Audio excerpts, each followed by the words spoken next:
Greetings, viewers and listeners.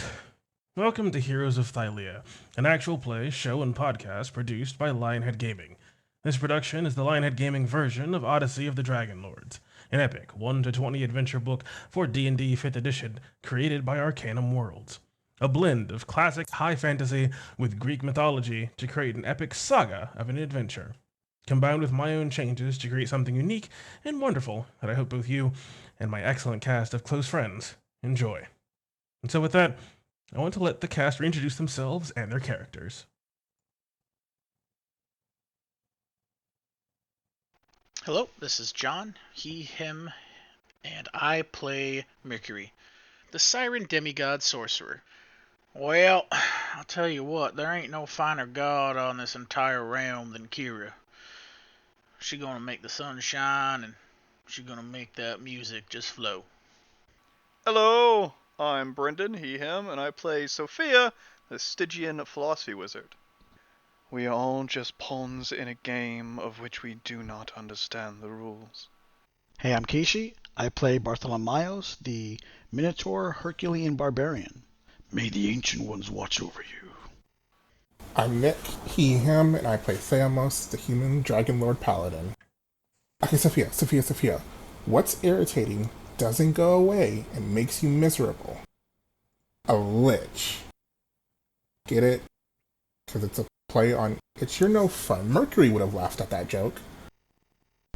Hi, I'm Nikki, they, them, and I play Imperia, the nymph Amazonian ranger. Dragons.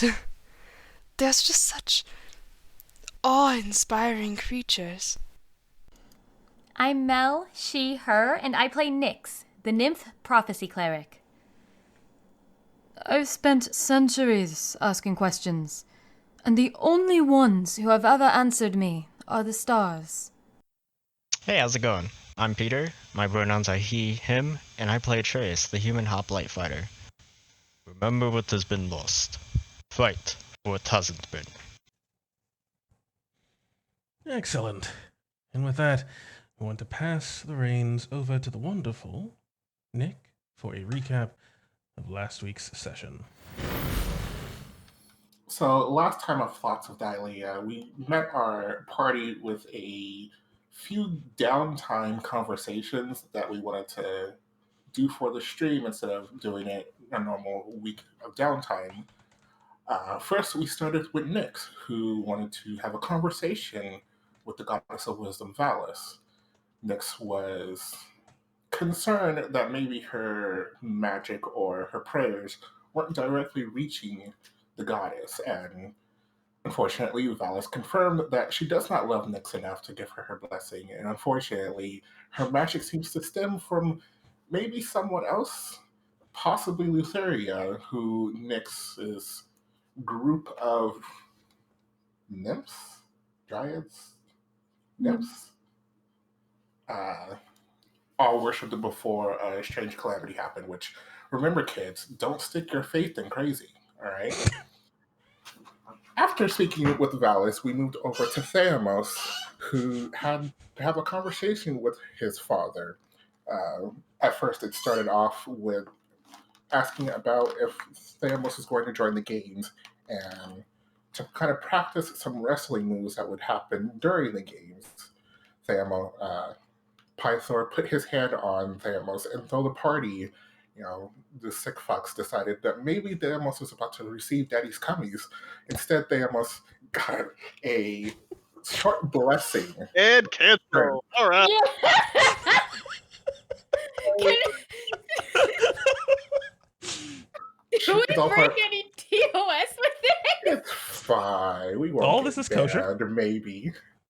We're a mature stream. Oh, God. But Thamos received a sort of blessing of strength that may come back later in the future. And then after a short swimming match, Thamos and his father sat down and have a conversation about why Hexia, the green dragon, decided to steal his mother. And once again, everyone, don't stick your dick in crazy.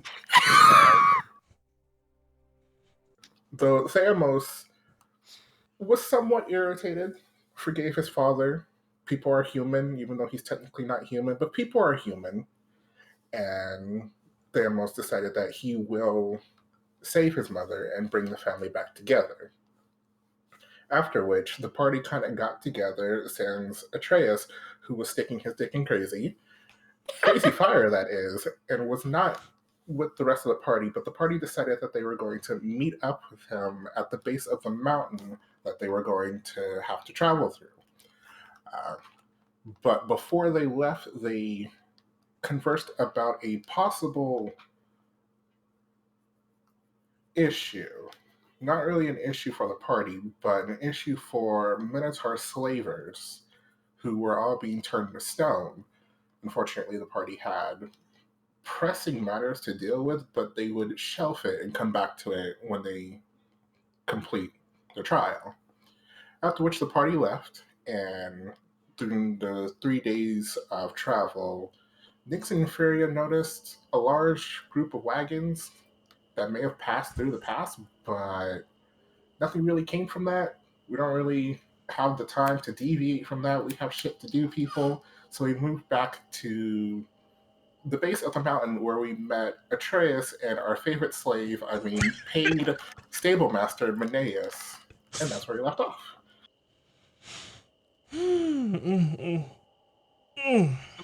Love. Don't judge our relationship. Outstanding, Theamos, outstanding. As your mythic inspiration resets and is set to 1 thanks to that wonderful comedic recap. As indeed. Well, reconvened and saw the sort of verdant green space that is the entrance to the path of the dead. As let me refresh your memories here.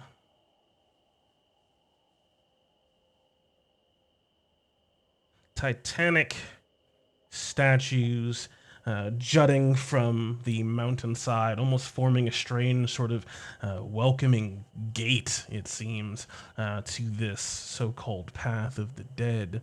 It's strange because of how much life seems to reside at its entrance.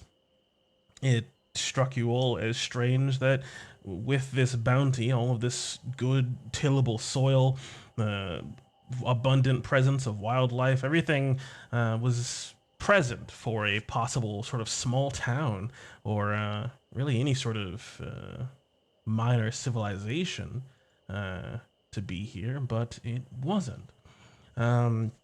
Exploring and pushing forward in the last few hours of the day that you arrived here on the 26th, a few more hours of travel. You find yourself moving through this area, and you don't really see any signs of like stonework or any previous buildings either, for at least the first few miles. But then, as you travel and the sun starts to set, you find yourself actually in a small little ruin, an abandoned set of wood and stone buildings covered in moss and vines and years of wear from the elements.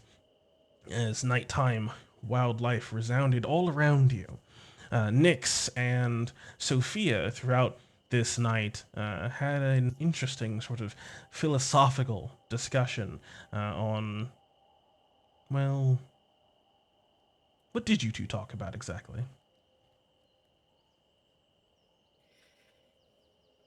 I inquired with a very knowledgeable and philosophical companion about if she were to discover everything she had known her whole life was a lie.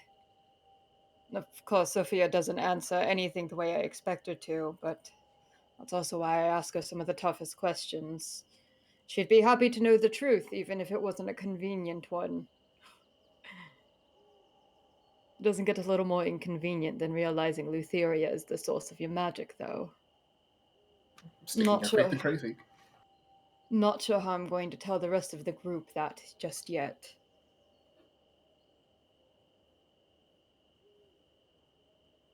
Indeed. is this is the sort of environment you find yourselves coming into in this late evening. These buildings sort of falling apart, holes in stone walls, the setting sun already gone now, just sort of lit by some pale moonlight and reflections off of clouds. It's eerie, but not truly unsettling. The sounds of wildlife almost seem sort of comforting in this space, in spite of how, well, dead everything seems to be around you. But there is something abnormal about this place that you find perhaps a decent campground for the night. But you can't quite place your finger on it. Something maybe in the air, the smell of things. There's something odd, but it.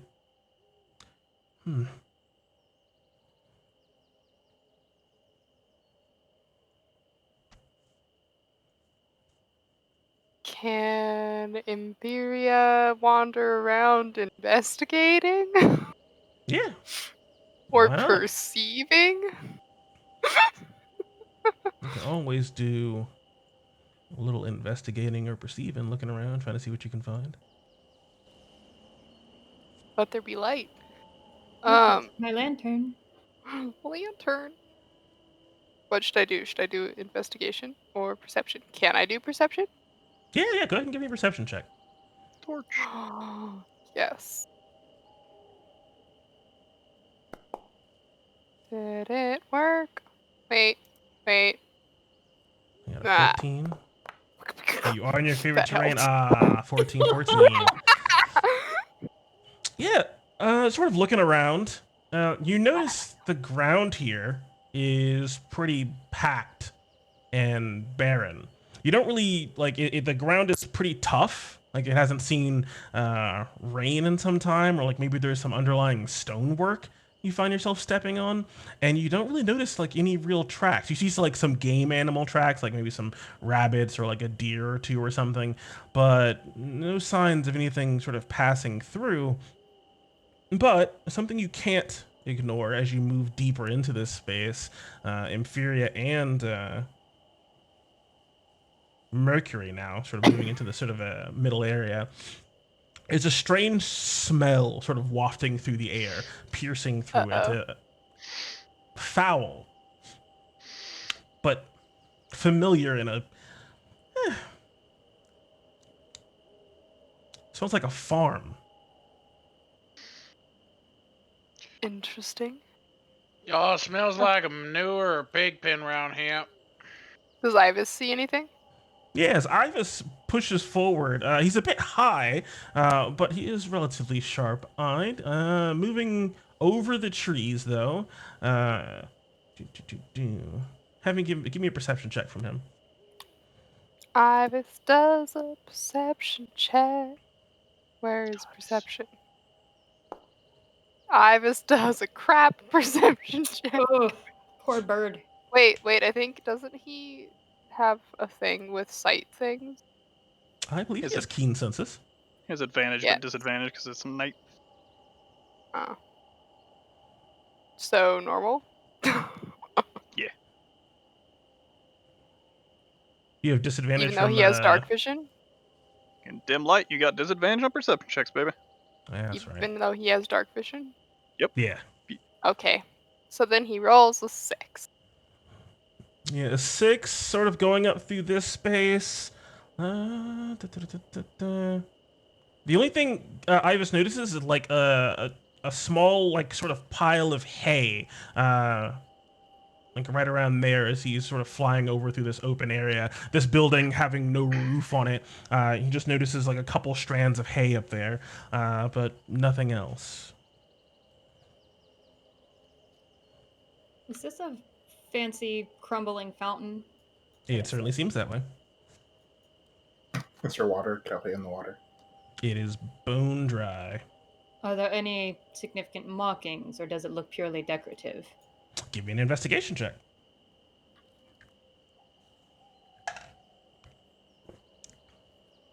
Oh, nat one. Womp, womp, We are starting off Stellar, y'all.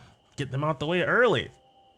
Yeah, nothing really stands out to you besides the obvious, which is like some minor sort of engravings along the edge of it. They don't really convey any purpose. They just seem to be there for artistic flair, sort of embellishment, very common to see in the stoneworks of the settlers. Smell of manure and small little town. I wonder if this is just a little farming outpost before you get to the largest city. Yeah. Taking a look around, taking a look at like the furniture and the state of things. Does it look like this place was abandoned relatively recently, or is this like this furniture is literally rotting and falling apart, like nobody's been here in years? Yeah, I'd be doing the same over in this house. Both of you give me investigation checks. It's relatively obvious, but I want to see if you notice something. Nope, nothing. Jesus. Can I do the same over here, where I was Where you at? failed to look before? Back Yeah, here, go ahead. sheet. Investigation. Man, Smart girl. Hey, a little bit of luck That on your works side. better. Yeah, so all of you notice the furniture in here. Some of it definitely decrepit, broken apart, and like rotted through, covered in moss and the like, various states of disarray. And you also notice that some of the furniture definitely seems old and like it's been affected by the elements, but maybe it was just more sturdy, or it doesn't seem more recent. It doesn't seem like it was placed there last week. That's for sure. It definitely seems like it has like some aged sort of patio furniture, if you will. And it's out here, and Sophia and Impheria looking at this stuff and seeing how these ruins sort of are, how open they are to the air and to the rain, all that kind of stuff. These things are made out of wood. It doesn't seem particularly dense or heavy, but what you do notice is that a lot of the furniture is positioned.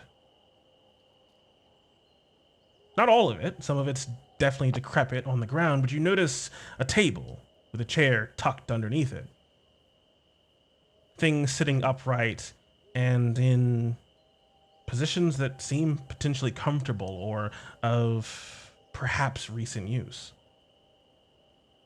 This place does not seem completely abandoned. And Nyx, as you move there, directly underneath the trees, you notice something pretty obvious. You can't miss it at this point. The smell's definitely overpowering. As you bring your lantern to it, you see piles of leavings, large animal leavings.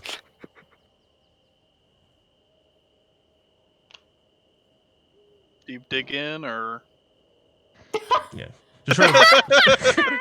Just sort of looking at it and give me a survival or investigation check.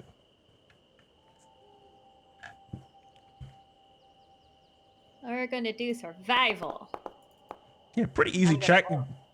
Bring up your lantern, sort of looking at it and see it doesn't look explicitly sort of fresh or anything like that, but you do notice signs of grassy bits, green, and signs of hay as well.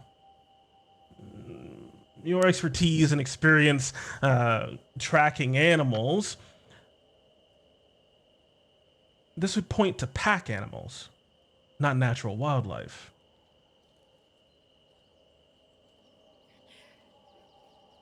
Inferior, those carriages that we saw the tracks for. They may have stopped through here. Perhaps. Did we notice any tracks on our way in? Interestingly enough, you didn't. The ground seemed really hard and firm, and nothing really seemed to be left in the ground in particular. No signs of like horse footprints? Horse footprints? Hoof tracks? Footprints. Hoof prints, thank you. Yeah, no signs of hoof prints. You'd expect, based on the putting this stuff together, maybe to see like wagon wheel impressions or something like that. But it seems to leave nothing. weird. Perhaps. However, we didn't see any tracks or anything. As I step closer in here, have I gotten to where Ivis saw the hay yet? Oh yeah, that was like at the entrance. It was just like a Oh, few at the sort of entrance. yeah, it was just like a few sort of strands of hay, like loose little bits of it, not like a actual Okay. bushel or anything. Okay. Is there anything else like farther in here, or is it the same as was the investigation check like the whole area? Yeah, pushing into that area, you can take that same investigation check. You would see more signs of recent activity. A discarded bit of like split twine in the corner, a few more bits of hay, and will look like maybe like some fresh remains of like rations or like discarded foodstuffs that seem relatively fresh. They haven't gone to rot or you know some of them may have like small wildlife and stuff on them, like ants or something, but that's about it. I don't think that whoever used this was a group as large as the wagons would have been. Perhaps. It's hard to tell. Well, they certainly had mules or some sort of mount or pack animal of this sort. There were droppings under the tree. Little bits of hay, Yes. probably for them to eat. Yes, likely. Well, yes, likely horses and mules or donkeys. Perhaps oxen of some sort. This could have just been left over from the one guy in his party. The one guy that came back, the one that was starving. Perhaps. Check But the those coals in droppings the would oven have over here. See if they're those still. droppings would have been long gone by now. After all, Yes. his group had taken on Xander's challenge decades ago. Yes. And no, the cursed one from Astoria. That group. Ah, the thief. Yeah, I was That so would be more confused. That was like recent. decades ago. How did he not starve to death earlier? No, the thief Still with the weeks cursed ago, though. necklace. Yes, still weeks. And the manure would not smell for that long. It would only smell for 5 days or so. Until So it this dried out is completely. so this is a group that came through at least within the last week. Depending on if D&D Good things job, work the Standard same Torch. as real life things. I don't know. This is where I start getting into the things of like what is D&D and what is real life as far Ah, as like yes, tell us. Does horse shit decompose at the well, it's same not rate? well, so this is where I'm struggling right now because I would easily be able to tell the difference between like horse and mule or oxen, but because it's visually very, very different. And Mhm. also, once either of those dry up, they don't smell anymore. And so I don't know if game physics and real life physics are the same for those two things. No, I know what you're I'm talking about. I'm there with you. I'm trying not to metagame, but I don't know You what the assume game it's rules realistic. are. The two with Yeah. the horse knowledge Here's the are thing. like, Here's the thing. I am Your I'm- character with its survival would probably know. Your human Yeah. ability probably would know. Your DM may not know that shit doesn't stink after a few days. that is true. So Okay. Look at Jordan and go, how long do you think shit smells for? I am operating under the yes, I do know that shit eventually dries up and no longer smells. I do know that. I am operating under the idea that there is enough shit collected in this area that it's still in the process of drying up and there's still a bit of smell to it. That's why it was a pretty hard perception check to actually notice it, unless you got right on top of it. Thank you. That helps. Yeah. Any sort of horse or mule or what have you knowledge, I'm always open to learning. So if I say something that Cool. doesn't check out, then feel free to let me know, and then I'll let you know if that's applicable or if I'm talking Cool. about some weird mythical horse that you don't know about yet. So You see 7 It would distinct be- hoof prints. Obviously a horse came through here. Even Well, if I all guess- the I guess even if my- all the Go on, Nikki. Even if all the manure was really piled up, it would be really obvious if it was oxen versus a horse or a mule. Horse or a mule would be harder to tell the difference, but like oxen to horse or mule would be really, really obvious. Yeah, I'd say just eyeballing it after someone points out the manure pile inferior, you'd easily be able to tell it's either horse or mule. Cool. Or Manticore. Really similar. You know, no just problems. No. Yeah, you would know if it's manticores because it'd be big cubes, solid, perfectly shaped cubes. Uh-huh. Yep. Wally boxes. Yeah, little Wally boxes. Oh no. Cool. And yeah, looking at the oven, it's a decently sized one. It definitely seems like something you could like use to make a large stew in for like a good 2 digits amount of people. I would say the state of the coal seems to be thinking about the time. I got I'd say they twigs and seem leaves and shit that blew into them, or they look clean, like they've already been burned the last couple days. they seem clean. They seem clean and cold. Clean and cold. Okay. So not warm enough to still have shown like recent use, but not so old as to be full of debris and refuse and whatever that third word is that I can't remember. Good, because my vast coal knowledge, I was about to call you out on your shit. Oh yeah, I forgot to tell you. Yeah, Sophia's family is ashen because they are the best grillers in Thylea. Yep. Just grilling? You guys don't even smoke Yeah. anything? It's Sophia Kingsford Acromaticos. Yep. You didn't- Discuss it about their non-using of propane. I want to leave The this propane place hasn't been discovered yet, so as immediately as possible. Well, the God King Hank So, Hill hates this place. And y'all find anything around here, or Just should we with be the- worried? Well, Looks it like just some traveled through appears- here, but it seems safe. There's no sign of disturbance or who did.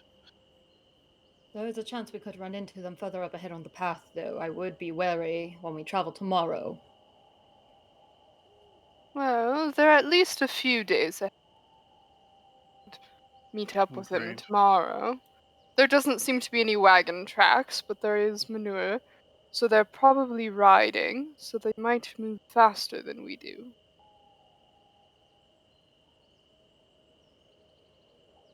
We can have Ivis scout ahead while we ride anyway. Walk, I guess. I'm the only one that brought my mount this far. The skeletons out there. I just don't have them, on the map because that's work. Okay. I mean, so should we all just kind of hunker down for the night, or? Here we go.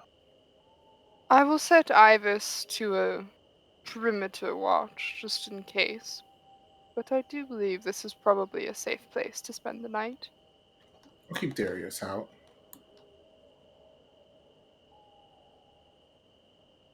If we sleep in here, it's pretty. Actually, how defensible is it? How stable are these walls? you determining defensibility or stability of the walls, which is more important? Yes, defensibility. All right, then give me an insight check.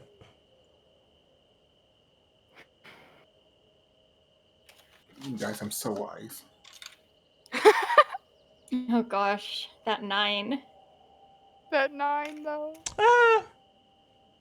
Actually, in this context, both from adventuring and your backstory, you'd have an advantage on this, considering what you did when you were growing up. Hey, look at you with your 9. I mean, there's some choke points. And you have the high ground, it seems. If anything comes up behind you, that's pretty good, at least.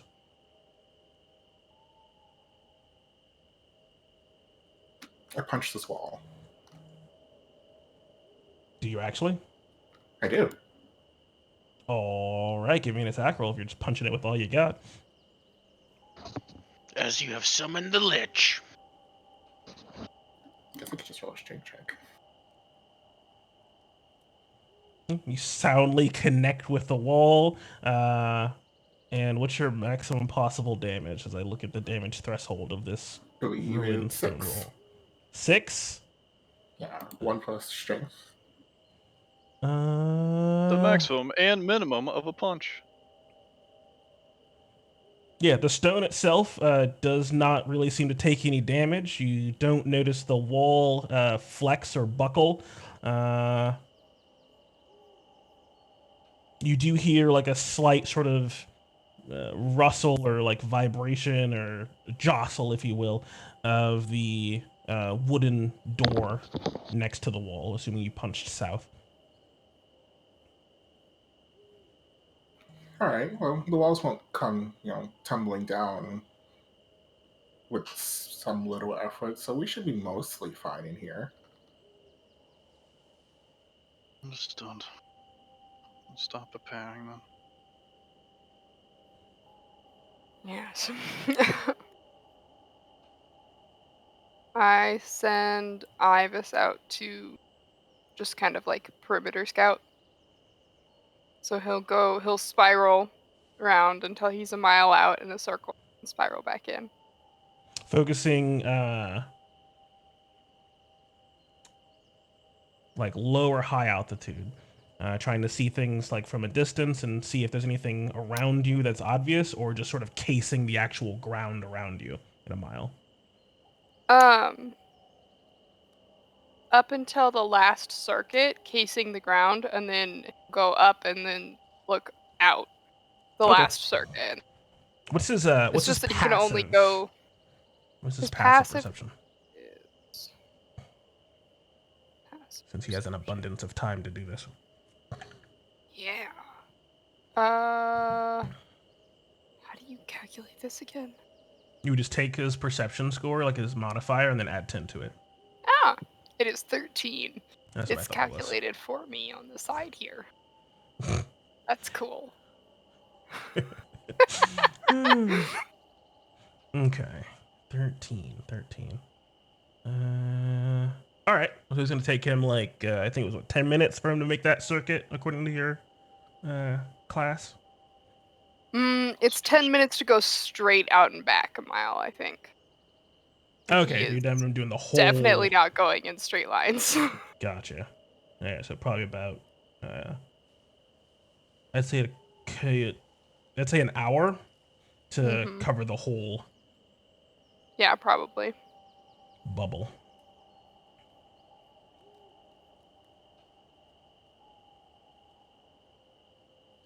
Probably.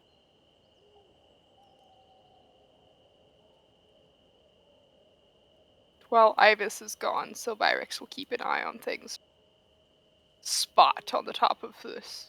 Is this the top of this rise or the bottom of this rise? It's the top. Yeah, it's the top.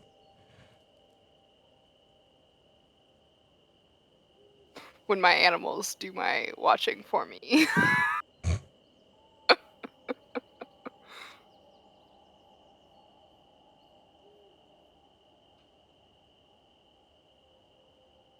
Ivis will be gone for probably about an hour, and he can let us know if there's anything within a mile of us, at least.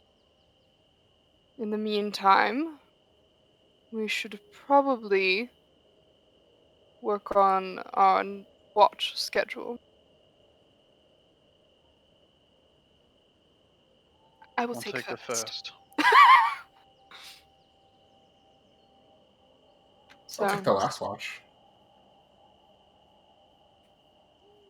Wake me for second. Very well.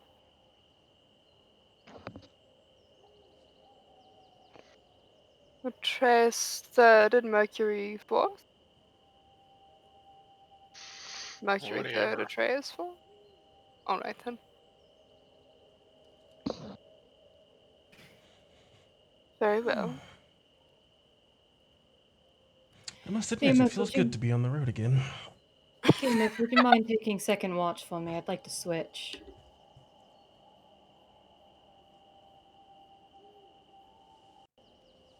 Who'd you say? Theamos, would you mind switching watches for me? I think I would prefer fourth this time. Sure.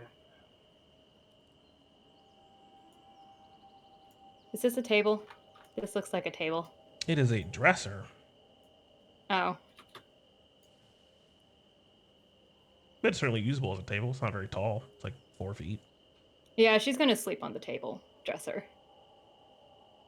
Curl up on top of the big dresser like a cat. All right. Yeah, so just take out my blanket and I make it comfortable and I go to sleep.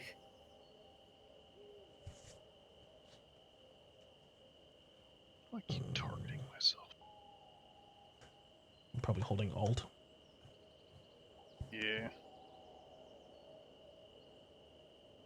Yeah, that's what I was doing. I was trying to move between grids and I forgot that wasn't a thing here.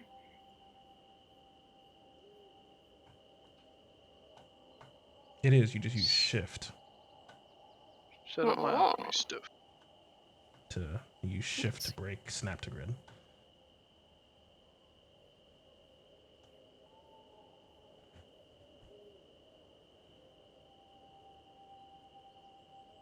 Yeah, Sophia sets up her little alchemy lab. So because we got to cook. Yep. Bleh. I gotta cook.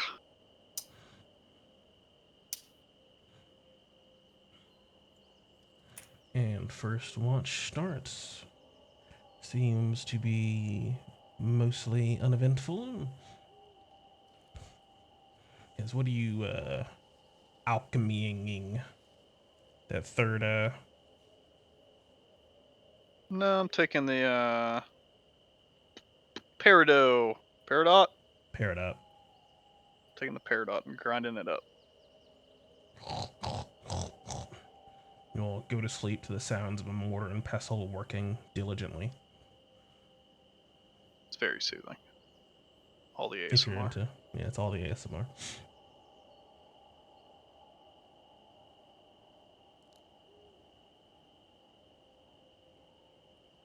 Yeah, is there anything else you want to do on first watch? I think you're on it by yourself.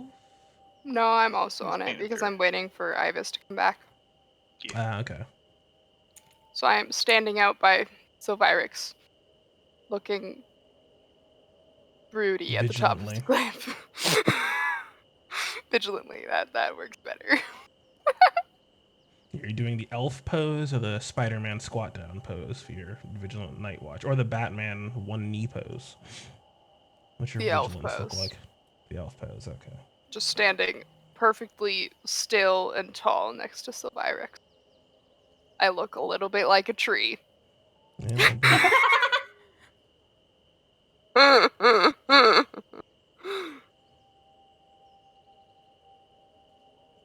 As time passes, as around 9:06, you can hear faintly with your sharp ears, Inferior, the almost silent sounds of Ibis descending down on a nice little curve pattern towards you. Look up and you can see him sort of looking down at you with a slight chirp. You notice a little spark of electricity course across his metal form before it absorbs back into him, and he lands on your arm, held out, falconer style, as delivers a concise report of the surroundings, noting nothing really of any major interest besides some small game and the like running around in the night. But he did notice through spending some time on it towards the south of this little ruins. There's like this stony road that seems to sort of run through it, and towards the southern end, it turns into dirt once again. And he noticed just the slightest beginnings of wagon and hoofprint trails, just slightly off the map, a little bit further south, that seemed to curve down towards and into the Mithril Mountains, towards the Path of the Dead. And he mentions that they seem to just disappear after about 15 feet. It's literally like blink and you'll miss it. As like the dirt doesn't change, the road doesn't change. as far as he knows, they should still be there, but they just are gone. Interesting. So, disappearing tracks. It very well could have been our mysterious wagon. Thank you, my friend. If you would continue to scout the same manner throughout the night, just wake me if. Yeah, satisfying little electric chirp as takes flight and shoots straight up and begins another circuit. The tireless and quite faithful Ibis.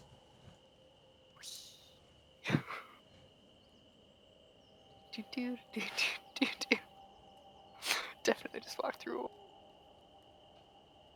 It would seem that our wagon using friends a little more interesting than first thought. Ibis reported that their tracks just disappeared into thin air. It very well could have been them who used this place. He will continue to scout throughout the night. I thought I would let you know. Thank you. Interesting. Yes, indeed. I will leave you to your alchemy. Thank you. I'll have more of your oils in the morning. Oh, thank you very much. They are very helpful. Go back for transcribing from one book to the other. And I go back to standing elf pose on the cliff. As you start to make your way out of the woods, you just hear the soft sounds of a large, almost comically large feather quills scribing on a scroll as Kira just seems to be leaning against the surface of the bubble. Something that Sophia would know doesn't really seem maybe possible, but it happens anyway. And she just writes continuously. Yes. Chunk. Chunk. It's only 10 GP of oil per level. Nice. Chunk, chunk. Yes. In short order. How would you roll and then not roll?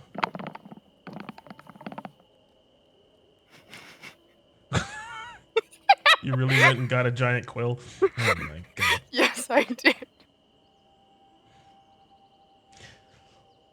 As in short order, first watch would come to its end. Quiet, save for forestry and the like nearby.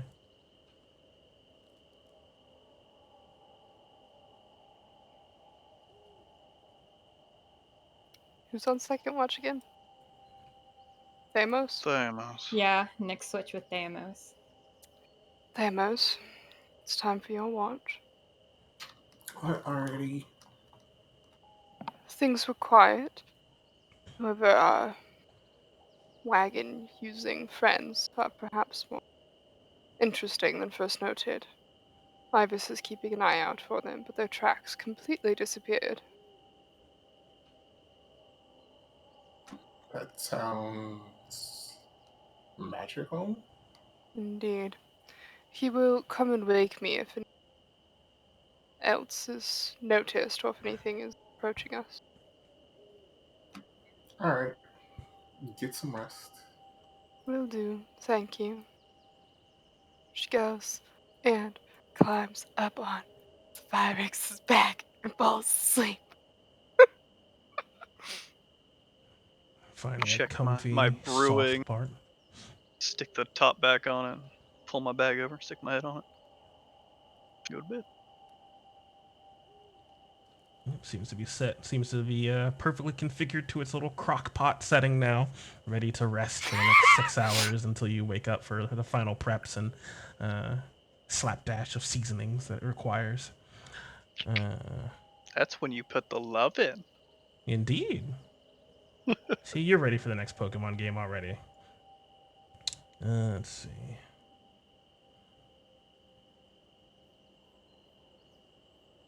Are you doing anything in particular, Theamos? Just you and Kira up for this watch?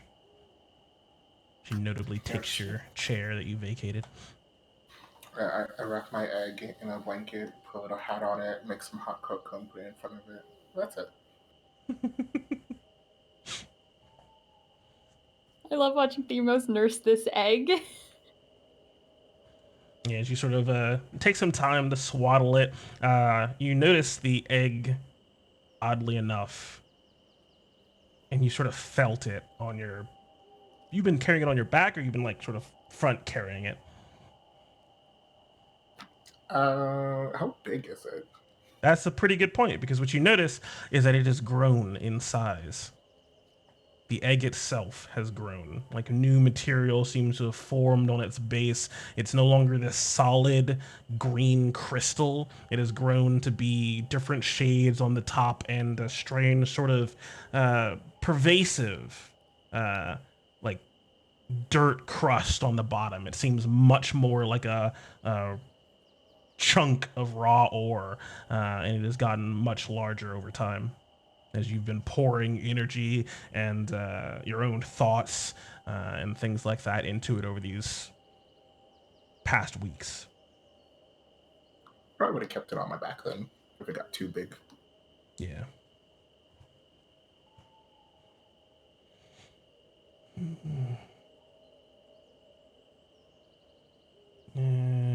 Second watch comes and goes quite quickly.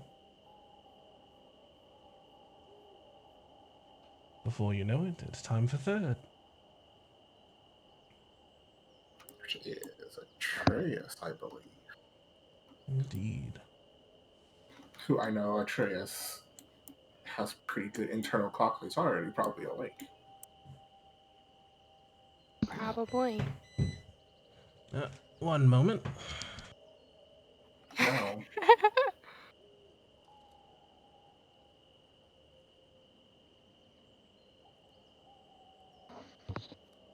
Back at it again with those broken circuits. Oof. Ghosts are not a fan of the electricity in their house. Yeah.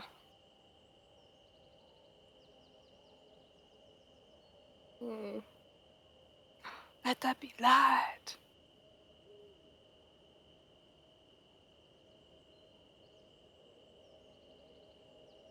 Just in time, Peter.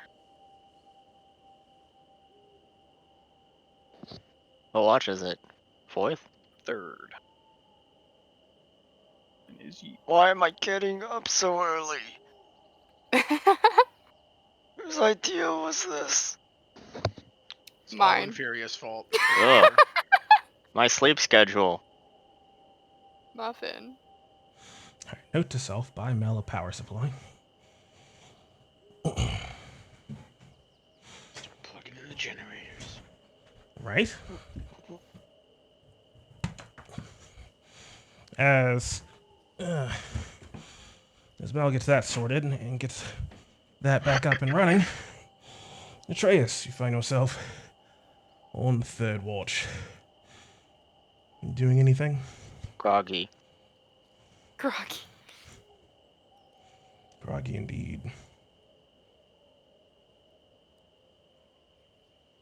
No, not particularly. Just keeping watch.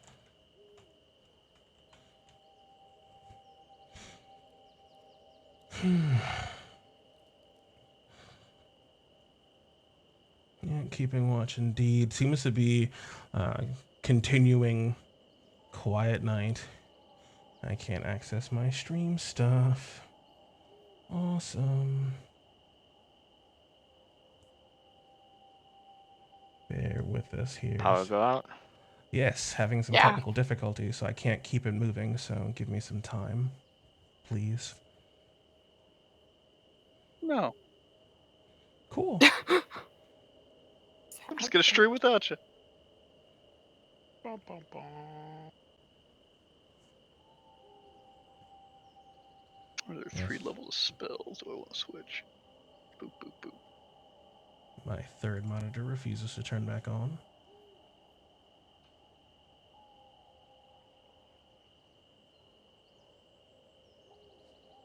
How my computer gets so hot. I don't understand.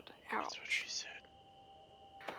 said. Buy a laptop fan that you can just put under. That's a good idea. Right now I've been propping it up and it doesn't. It still gets hot, but at least it's not burning my desk. What I used to do is I just fill ice up in like plastic bags and I just put that under my computer where it is hottest. I might try that. I mean, if push comes to shove, I would buy a laptop fan first, but Yeah. Well, I'm gonna I have think this. I think my laptop fan is like broken, which is why where the fan is actually where the hottest. So I have to like put ice there. I have to like put ice there. And like the laptop frame is like metal, so I could still feel the heat on like the other side of the laptop. Yeah, the keys get really hot for me, and so then it hurts to type.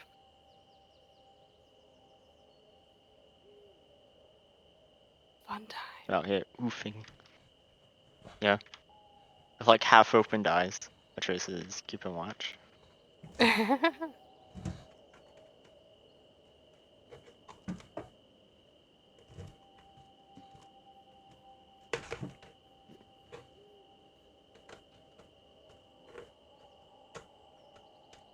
All of us flopped all over the place, sleeping in weird positions.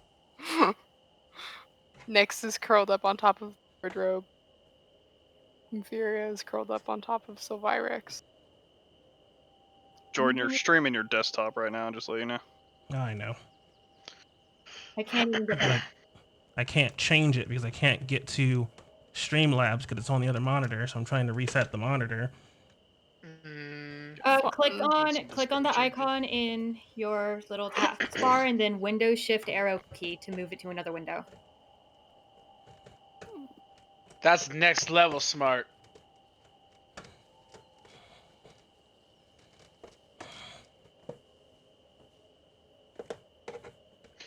I hope all of our viewers are enjoying a lovely Valentine's Day with their significant other or possibly their pet. Either option is acceptable. Or if you're even just hanging out by yourself, good for you. Get some of those good restaurant deals on the day. Yeah, treat yourself. Treat yourself. Treat yourself. Just a friendly reminder that this is a holiday that celebrates the murder of a Christian, Valentine, also known for another large massacre of mobsters back in Prohibition. Thanks, Hallmark. Wow. That I did not know. We celebrate St. Valentine's martyrdom by passing candies and cards. And shooting people with arrows, apparently. Dear Lord.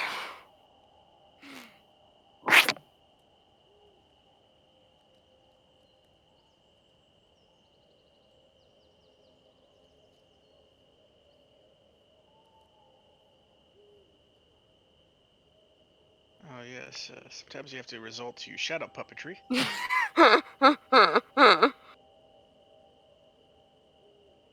I did a really cool shadow puppet show when I was in grade school. It was lots of fun. It was part of our history for that year. We did the Ramayana. Lots and lots of fun. So surprisingly difficult. Just want to wish all of our fans up in Canada, except for Quebec, because Quebec hates these people, but happy Family Day tomorrow. Family Day? Family Day in Canada, February 15th. Cool. Day where you can celebrate with your family. Unless they're Cool. buttheads, then you can just celebrate a day without working.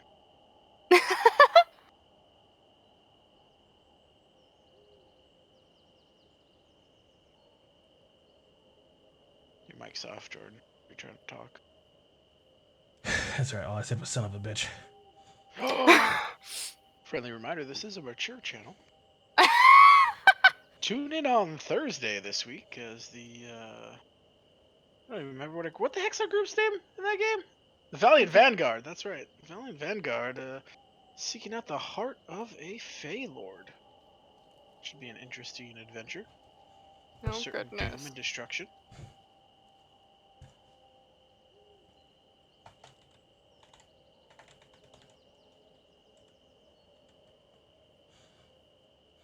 All right. Just give us a second when we try to get this up and running again. Thanks so much for your patience. Be right back.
Okay, seems like we've got everything back up and running.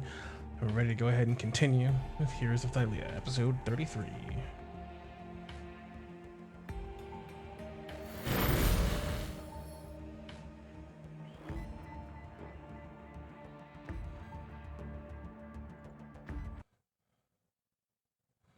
Alright, coming back into it. Atreus has a groggy sort of third watch, but nothing accosts him. No signs of any strange monsters or things that go bump in the night showing up. Things that go bump. Fortunate. Indeed. Atreus doesn't have armor on. So I have no reason to get ready. I'm about to go back to sleep in like a couple hours, and it takes too long. Oh my goodness. Understandable. I'm on watch. I don't go to sleep in my armor. Certainly don't go on I'll be watch in my armor. Who would do that? Oh, who would do that? Yes. In the early wee hours of the morning, Atreus, you think to yourself, oh, yeah, it's about that time. About time for fourth watch. Nyx rises bright and early, even though it's still dark.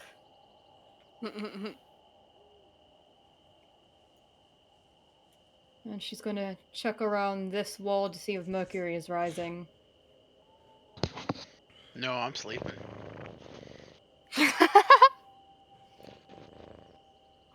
Kira, I've got a question for you. What is it, Nyx? You're probably the one closest to Mercury in this group. Can you tell me what happened with his wings? And why he's in this way?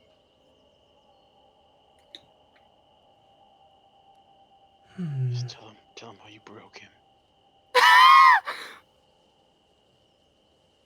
You see Kira sort of reflect for a few moments, looking at her really almost comically large scroll.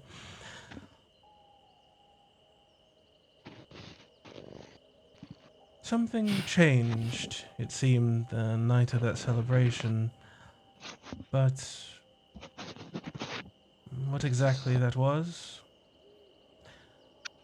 I think that would be Mercury's place to share with you.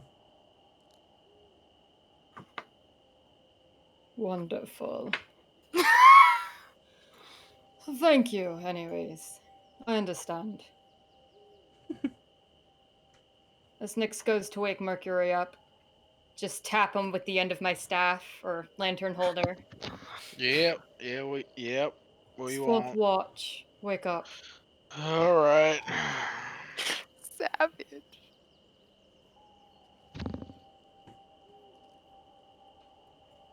And when you get up, Mercury, Nyx is gonna grab you by the arm and come with me and try to drag you out of the bubble. Why y'all dragging me? Can't even ask. Oh, I'm sorry. If I asked, would you do it, or would you give me another attitude like a petulant child? I mean, talking about attitude, you might want to check your own in the reflection. I'm aware of mine. Everybody here is aware of mine. Yours is different. Expectations are shifted. Yeah, that can happen. Do you let me drag you out, or do you resist? Oh goodness. I'm not gonna let you drag me out, but I'll start walking that way. Why y'all so ornery? You not sleep well? We are on a journey to face our last great trial. One that nobody, quite literally nobody, but one man in his old age seemed to have gotten out of. And you, the most jovial of the group, decided you wanted to be very self loathing. I don't even understand what's going on with you. And I'm not going to force you to tell me. But whatever it is, you need to put it aside for the sake of survival. Do you understand? What do you think? Just 'cause I ain't got no wings, I don't know how to fight? I didn't insinuate that. Is that what you believe?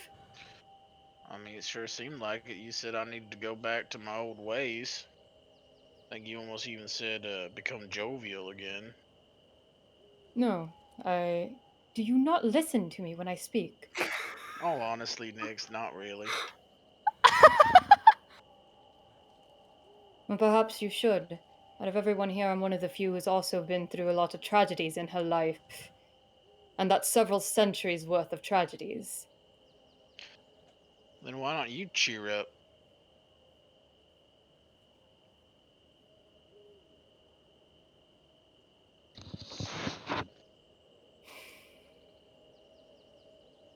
My disposition is not something to be concerned about.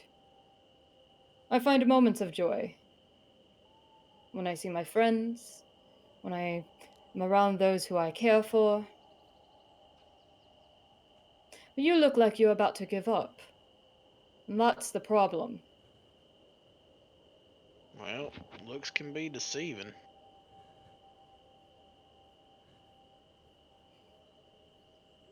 Like I said, I'm not going to force you to tell me what it is that you're going through. I'm also aware of how sirens can be.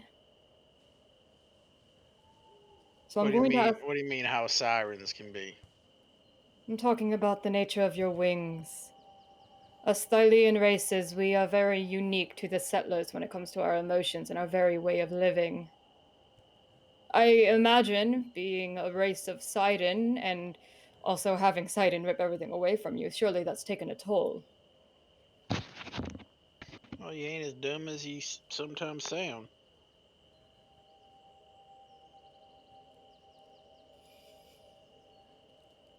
We are not that different, Mercury. Everyone on my island worshipped Lutheria, and she very easily stripped them of an entire generation, all of their freshly born children. My sisters, my mother's gone.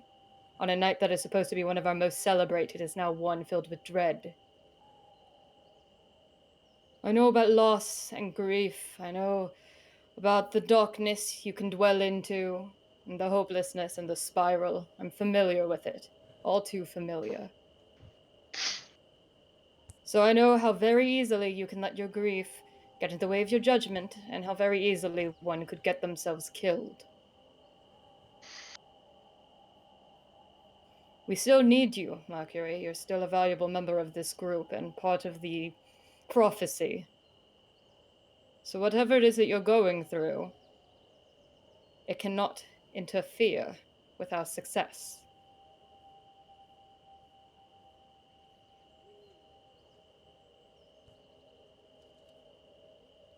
Do you think it will? Nope.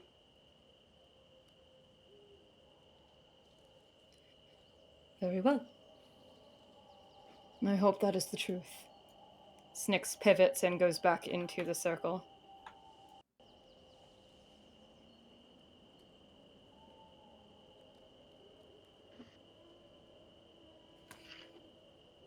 And she's just going to set up her own little meditative space, lighting some incense, shuffling some cards. But this time she's going to take off the sleeve that she uses to cover her Lutherian mark. Something about what Valis told her about her magic. She's never actually looked very closely at this mark. So, as she tries to meditate and connect with herself, she's going to be paying attention to this cursed thing Lutheria gave her. See if it shifts in any way.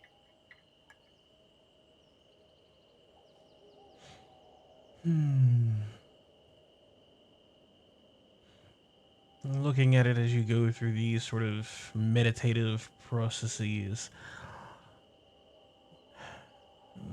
not actually calling on any true incantation, it seems to be the same sort of slightly golden mark on your arm, save for those 3 stars underneath it that appeared after that horrible night. They were bleeding from your arm, and you look at them now. There's no blood running from them, but they are still a sharp red, a contrast to the golden pattern across your umber skin. It seems to sort of shine and dance, but you're not sure if that's just the moonlight reflecting off of it or your own sort of nymph, aura nymph, way of things. Your bioluminescent freckles that glitter and dance like stars in the night sky. There's no sign of any activity. No pulse, no thrum, no pain. Just the mark. Persistent. Never leaving you. Snix is going to take her sleeve and roll it up and tuck it into her bag. Alright. I'll keep an eye on you in the coming days.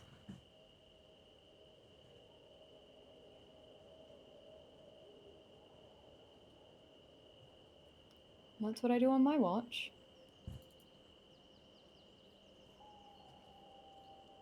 Mercury's just gonna walk out towards the edge of the building, decrepitated building. Just gonna cast a little minor illusion of outlining the island of Yava. And just stare at it.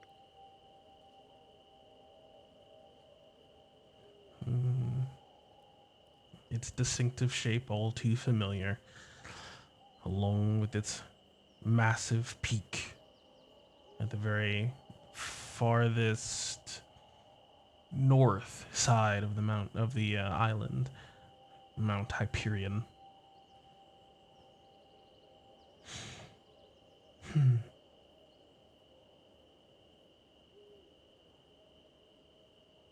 As fourth watch progresses, with little to disturb it, save for some ritualistic shuffling of cards, some minor magics, a tense discussion, and an ever-scratching quill.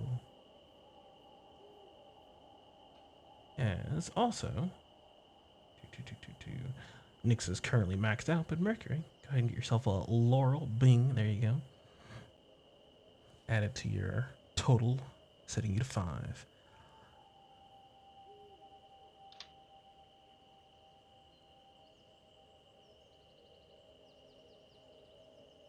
Yes. As when I realize there is still quill scratching, I just kind of glance up from my cards to Kira. You're going to get all of that down as well. You look up over towards Kira, away from your cards, and you hear the scratching of the quill, and you just see her soft, almost always comforting, though perhaps not in this moment, face, looking directly at you. I am here to chronicle your odyssey, and all the best stories have all the best details.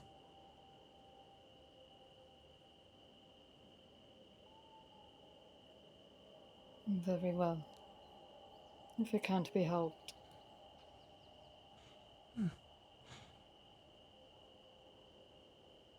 It will be good to look upon in reflection.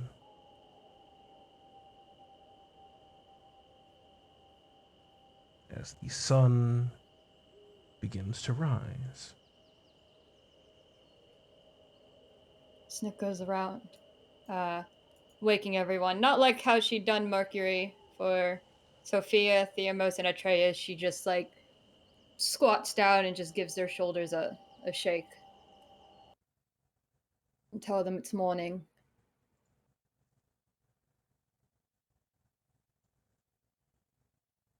What is a morning? Typically when the sun starts to rise from behind the horizon. But isn't the sun always rising from a horizon?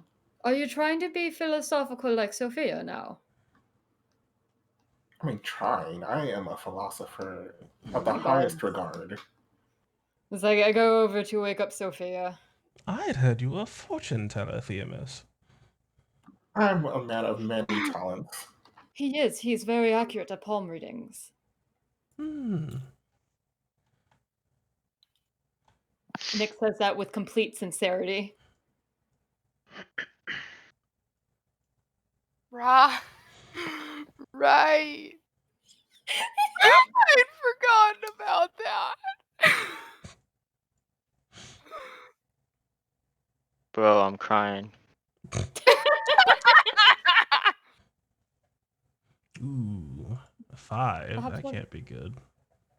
Perhaps one of these days, Yeah, the it's Immortal and I should consider a prophetic booth. I read cards, he reads palms. I'm sure we make quite a pretty coin. Nyx continues to go around, now waking Atreus. Hmm. It's morning. I know you're usually awake at this hour, but we had to push that back a bit. Hmm. Trace gets ready for the day. Indeed. Although I guess at a vastly accelerated pace, instead of how he could take his time. And there's something interesting that you all have sort of been a bit frustrated with over these last few days. All of you save for Atreus, of course. He was not with you. He left early to go to visit the Forge Keeper. But Atreus, in, well, reasons unknown, did take something with him, something that was, over the last 3 days, quite sorely missed as you find yourself chewing on salted meats and hardtack, subsisting on rations or carried along foods that have been made days and days before. Vulcan's cauldron, something that can provide whatever it is you wish for a simple lepta, was in his possession. And now, having rejoined the party, you find yourself hungry in the morning. This cauldron, magical, can produce whatever you wish for a simple lepta. What do you wish to have for breakfast before you push in past the statues this morning? Eggs Benedict.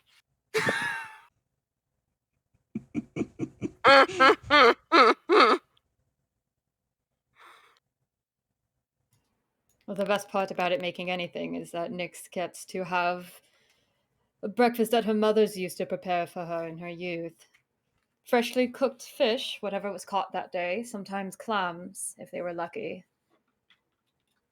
Hmm.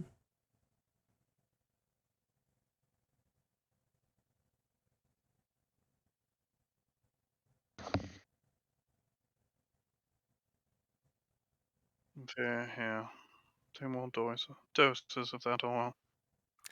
Thank I would you. give it Thank to you, but I can't actually add it to my sheet, so just tick it up by 2 on yours. Which one is it? Oil of spite, the acid oil. Okay. Thank you.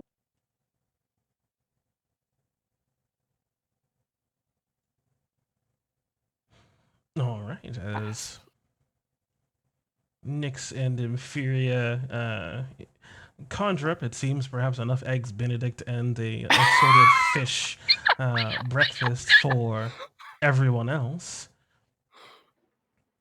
Is it for everyone? I thought you put one lepta and it's your meal.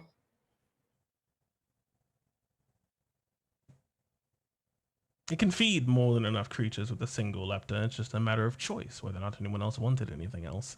And it seems they don't have much of a choice. Yes. Heroin. Yes, I would like to eat raw heroin.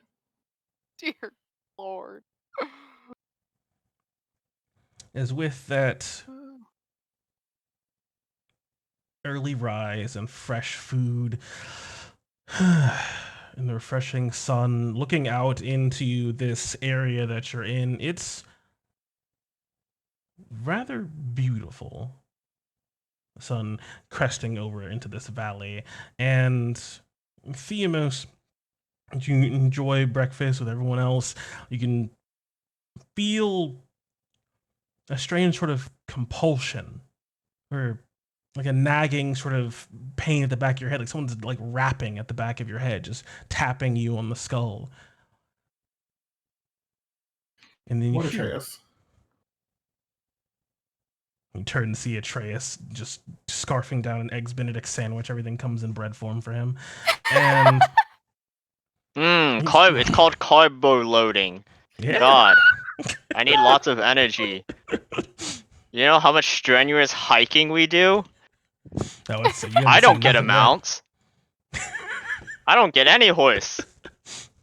I have to do all my walking. You hear a voice in your head, Theamos. A whisper at first. I want some. And he gets louder. I want some. And louder and more rapid. I want some. I want some. I want some. It smells so good. I want some. And then you feel this shift on your back as this weight on you just jerks to the left and then jerks to the right. Guys, I think my wire's breaking. So I'll What? take the egg off and like put it on the floor. Furia comes running.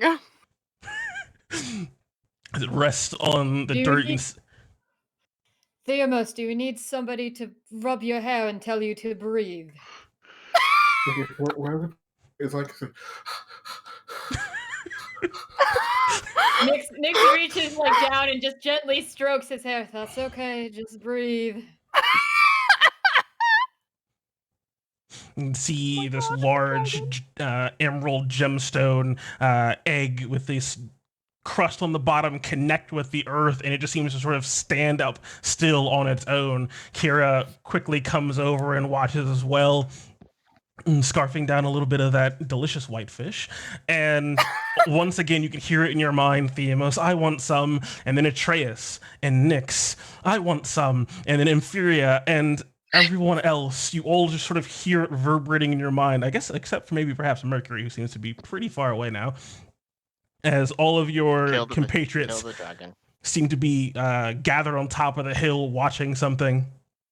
And you can all hear in your mind that voice, I want some. And every time you hear it, you can see the egg sort of shift, the glow of this crystal grow, green light emanating from it in these sort of small shafts. As this egg begins hatching. Crystal cracks, and this sort of crystalline green dust seems to sort of fall away, more light emanating out of it. As slowly but surely, on this beautiful morning in this faraway sort of retreated land, bit by bit, the egg crumbles and cracks and falls away. You can see, looking at it, Theamos, a brilliant green eye swirl in front of you to you. As it moves and more pieces jut off, the crystal seems to sort of attach itself now to the ground, opening up more and more, almost like a flower. As with one final solid crack, it splits open, and you can see inside of it a strange creature. Something you definitely expect to come out of an egg, but something that seems to almost be part rock or crystal itself. Chunks of emerald dotting its body, sharp protrusions along leathery wings. As Oh my god, it's a dragon! I got it. Oh my god! Oh god, he's crying! Oh no, what happened? He's so cute! Wait, make that picture bigger. oh, I got you. That's a picture better. He's so cute. You can see the pain and disappointment in his entire body.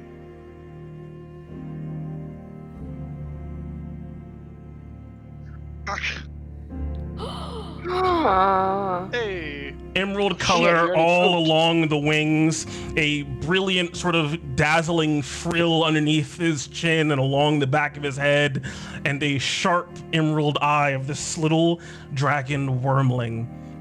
As it finds its footing, you notice it only has 2 rear legs. It sort of stands up and looks at all of you, and without opening its mouth, you hear in your mind once again, "I want some." Oh, here, I take whoever's food is closest to me. Nyx extends her hand with a piece of fish. And with a series of quick bites, it just gobbles up the fish. And as it eats, you can see the emeralds dotting its body, and on its wings sort of shine ever so slightly. Eternally voracious, huh? My God, Samus, he's beautiful.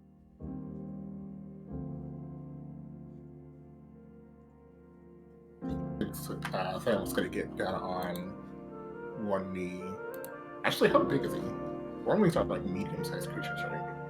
Yeah, but he is relatively small in comparison to you. He seems to be about the size of a really large cat.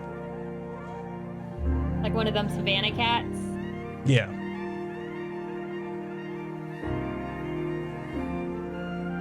Hi, do you know me? Oh, hold on again. You see this head sort of cock up towards you, and you hear that voice in your head again. Theamos.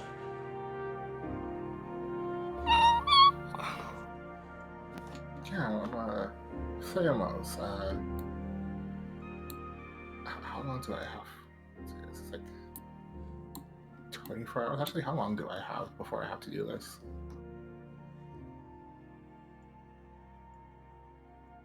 I'm gonna do it right now, anyways. As Thylea is going to just kind of sit down next to him, just like, okay, And see it sort of hop away from you just a little bit, sort of bringing its wings to its sides as it just looks you head on.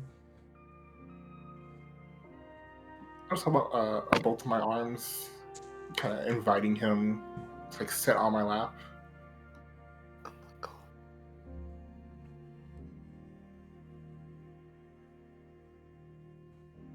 Sort of cocks his head to the side at you a bit. More? Nyx steps behind Theamos and just crouches down and gives him more food to lure the dragon. And sort of just seems to sort of hop forward, his wings sort of catching just a little bit of the air as it just lands in front of you, Theamos, sort of in the same space. It snatches up some fish, but it seems to be within arm's reach, so it hasn't actually gotten onto your lap. So yeah, as he keeps getting closer, I'll just start saying, so I'm Theamos, as you already know. Theamos.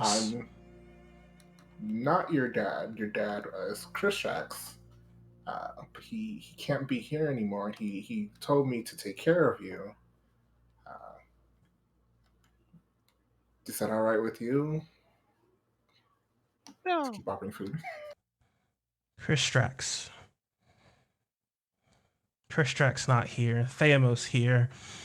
Theamos is here. Theamos will take care of...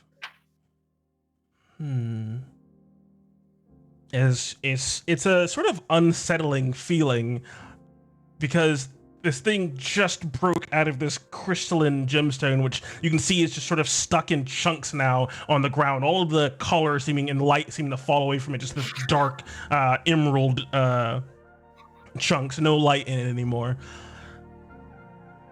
Name. They'll need a name. As this thing seems to sort of have a surprising amount of intelligence for something that has just been exposed to the world for the first few seconds. Do you have a name in mind? Do you want me to give you a name? I can give you a name. Sort of looks up at you. Theamos. Theamos is a good name. I like Theamos. Can I be Theamos? Do you want to be Theamos?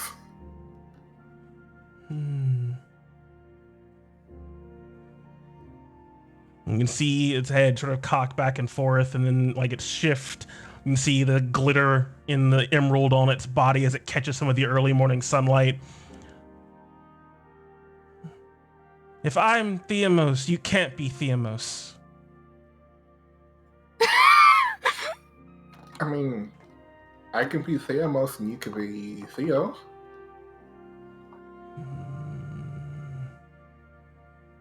No! It's my name now!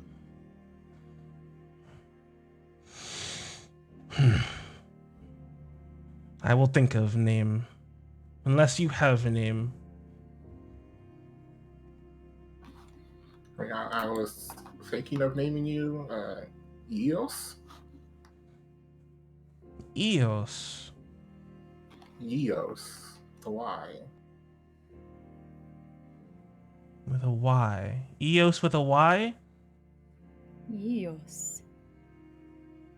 Eos with a Y. That's a weird name. No, just Eos. And you see, as you clarify, his head sort of went back, and you see something that is not unsettling, but it really catches you off guard as you notice the side of his mouth just curls upwards with a smile. I got you. I know what you meant.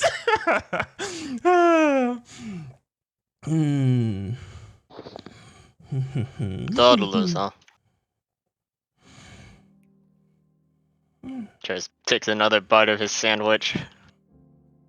How I know you won't leave like Kristrax. Well, Kristrax only left to protect you. The only reason I would leave is to let you live.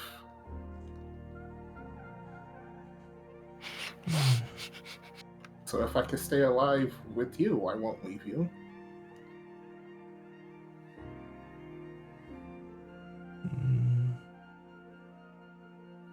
Okay.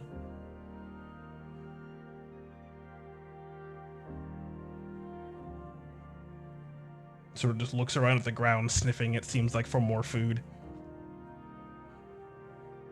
His attention just seems to be shifting away from you now. If I keep offering him food, I'll throw Lepta in the thing if I keep needing to.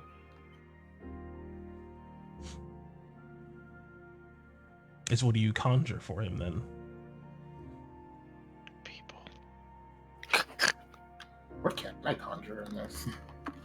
You can make basically anything. It is a pot of whatever food you want. Yeah, it's a bowl of noms. I conjured 3,000 worth of diamonds. Dear That's not Lord. food. You can't eat that. You It's can, food but for it'd be him. funny.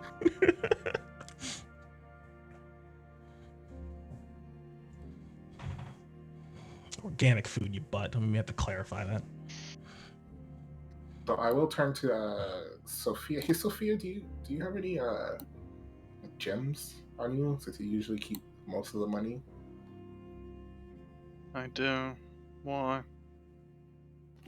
Well, I remember Alex was telling me that some dragons like to, eat gems. I don't want like all of them, but can I have like one? Sure. I have a few spares that are not usable. So, open my bag and pop out a small ruby. Pretty tiny, and toss it over to you. Yeah, you kept it in your bag of holding, right? Yar. Yeah, as you pull it out of your bag of holding, you can see the as of yet perhaps unnamed dragon sort of looking down at the ground, and the moment it comes out into the air, and it's like attention just shifts to you, Sophia, entirely as it just hops up towards you, right at your feet. New mommy. As it just seems to be staring up at the ruby, not even looking at you. Then look down at the creature, and then toss the ruby over to Thamos. You toss the ruby over to Themos. A quick flap of the wing as this thing just moves away from you and flies back over to Opportunity Themos. attack. Fucking Christ. As it just seems transfixed on the ruby. So, Tastes like hold it cherry. out. You said you hold it out? Yeah. As jaw sort of just unhinges and claps onto it, pulling it out of your hand. With your hand. You can see him just sort of holding it like he's like holding like an apple that's just like too big. He's just holding on to it. And then you just see him sort of focus, his head tilted up, and then as the ruby starts cracking underneath his between his jaws, and it just breaks in half as the dust seems to sort of fall into his mouth, and he just quickly snaps up the rest of the ruby with quick chunks and bites. See, if you stick with me and you stick with us, there'll be more like that. You'll be safe and protected. You go on adventures. Adventures sound fun. You go on adventures. I've seen your adventures. Yeah, we're actually in the middle of another adventure, which is probably not the greatest place for a newborn, but It'll be fun. fun.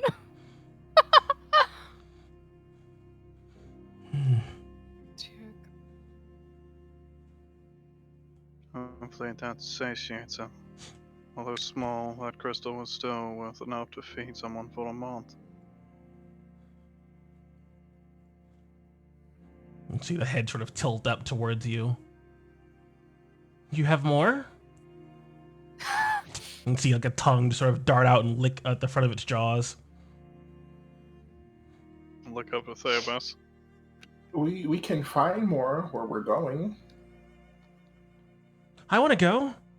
I want to go on an adventure. Well, what about after that? Will you stay and go on more adventures with me?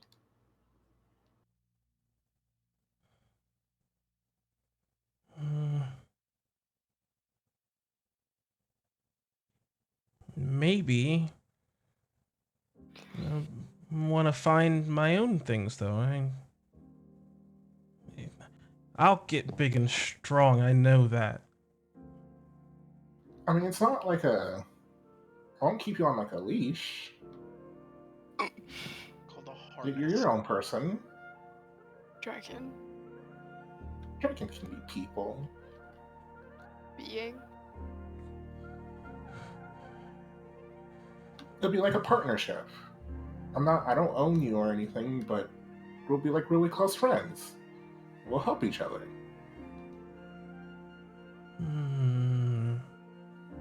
You'll have other friends, like, see, this is Darius, and this is Skelos. Sort of draconic chitters and barks from both of them, respectively. Do I understand? Yeah, you get the sense that it's just like sort of a greeting, like a hello and good morning sort of deal. Watch yourself. We were here first. You're the new kid on the block. It's the first time I've actually heard Dracon. Watch your back. Shit. You can see some uncertainty in this little dragon's eyes. It seems like it likes the offer, but it's not sure.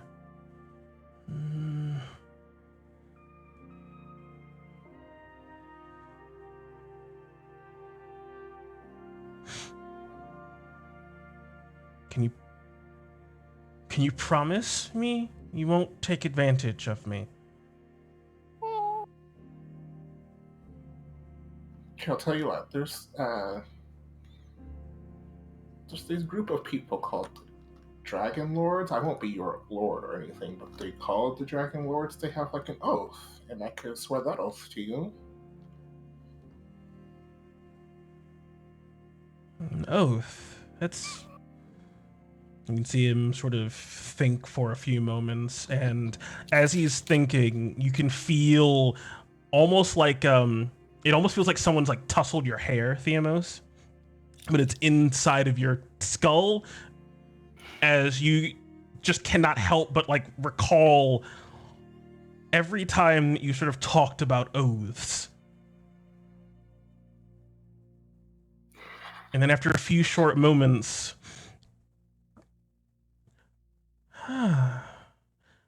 it's like a stronger promise. You can't break it. And if I do, really bad things will happen to me. Yeah, Very bad. You'll starve? That's not good. No, wait. As it seems to be trying to sort out whatever thoughts it can glean from your mind. I think I understand. Okay. Make this oath in Theamos and say what it is you'll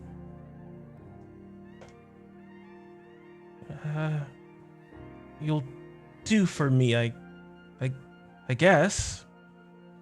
I don't see this oath in your memories.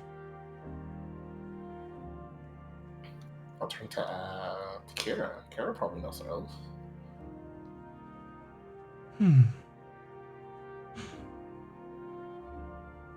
Would you like me to recite it?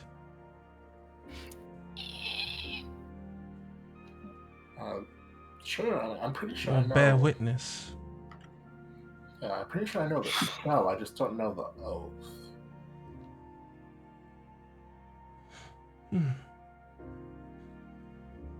Well, as I understand it, it was custom for the Dragon Lords to say it to the dragon they were bonding with. As Kira sort of steps over between you all, kneels down next to you, and whispers the oath to you.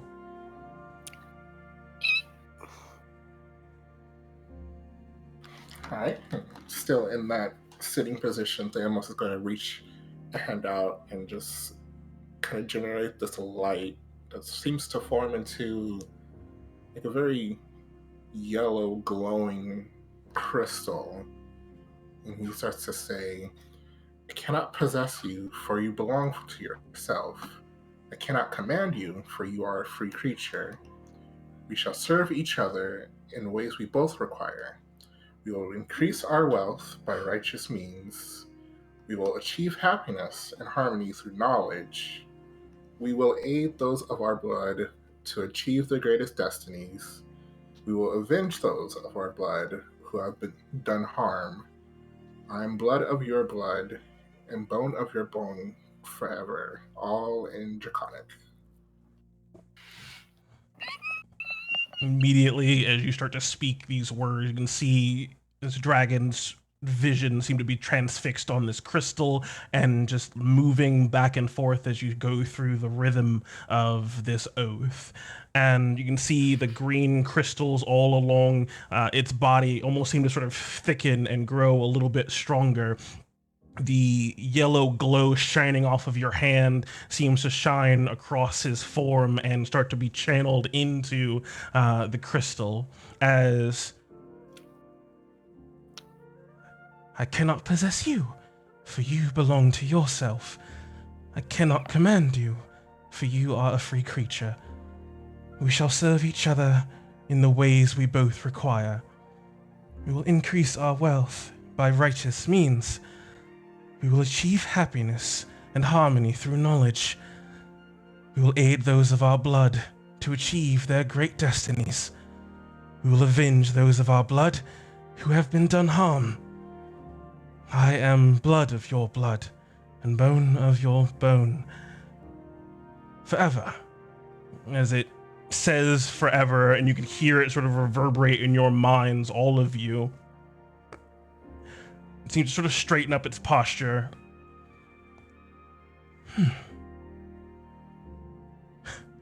I see. It is good to have a brother, Theamos. As with that oath sealing the fates of you two together, intertwining, it seems, inseparably, you can feel this sort of connection, that same sort of tussle over your hair grow firm and taut before releasing. I think...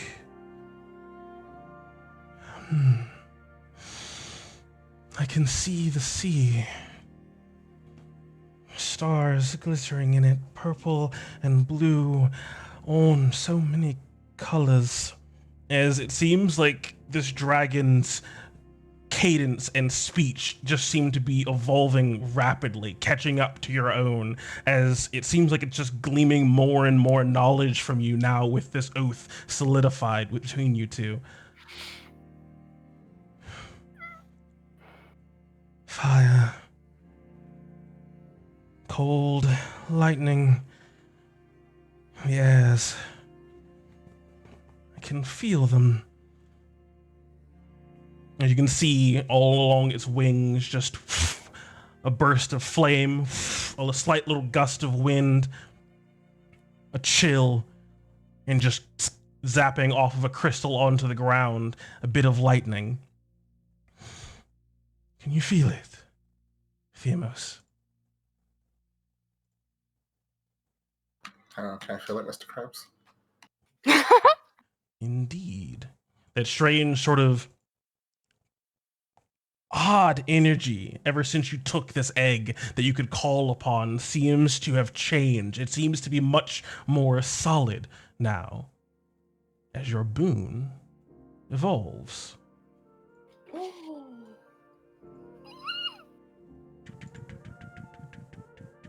Imperia's having a complete meltdown. High-pitched inferior noises. Your psionic awakening falling away, giving form to psychokinetic power.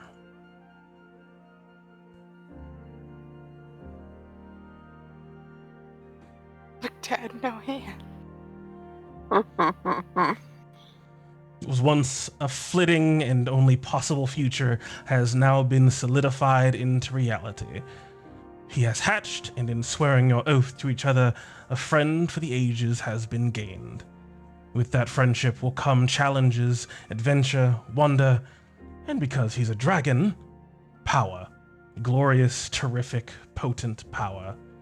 With age, of course, but even now, with your bond far more solid, even your budding psionics morphs and twists to be more like his origins, more potent and consistent.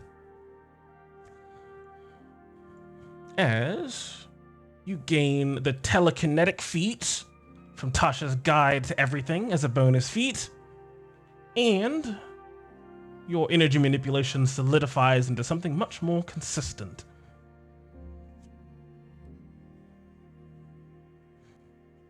Allowing you to control the elements in a host of fun ways that we shall hopefully see over the coming days.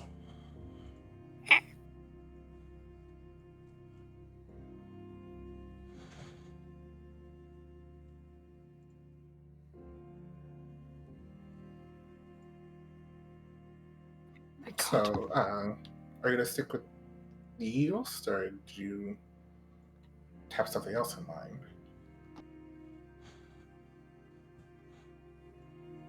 Eos.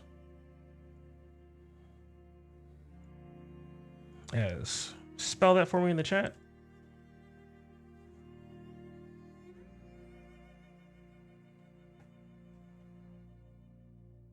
Hey. I wonder if I can copy paste it. Hey, I can. Sweet. Eos.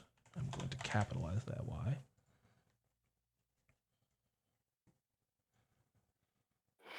I like it. I will keep it, for it is a gift given.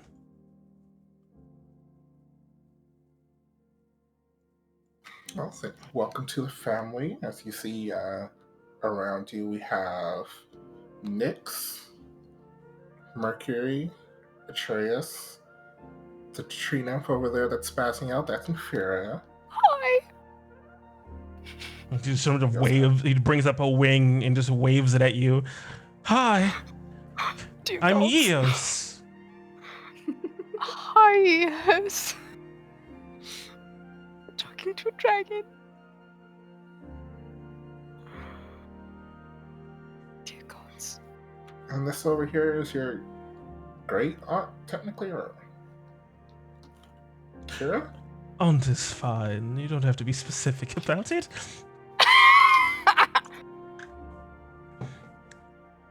But I am a great aunt.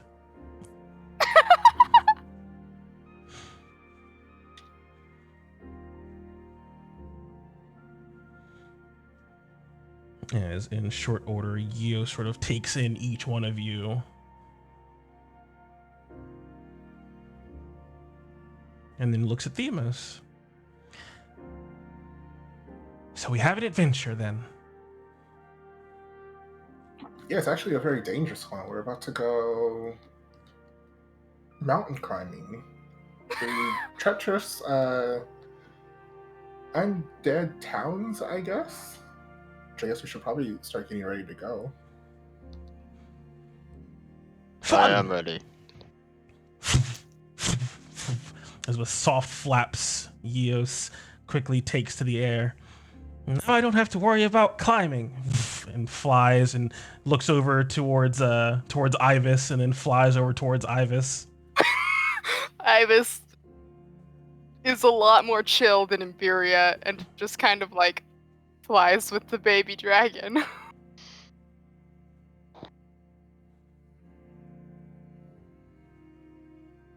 As last but not least, let me give you control over your baby.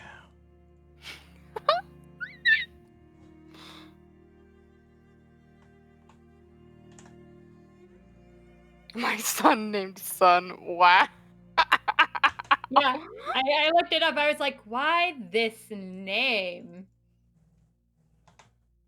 Wow. Theamos, the most inventive namer of people. Right up there and with things. Katie. I'm not your father, but I will be calling you son. So think about it. I'll walk over to Kira. When was the last time you saw someone bound themselves to a dragon?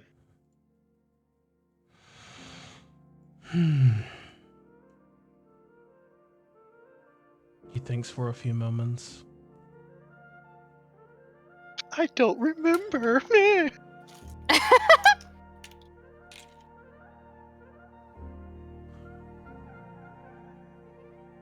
542 years ago. Well, pretty amazing you can remember an oath like that. Not an entire nation that worships you. So just walk away.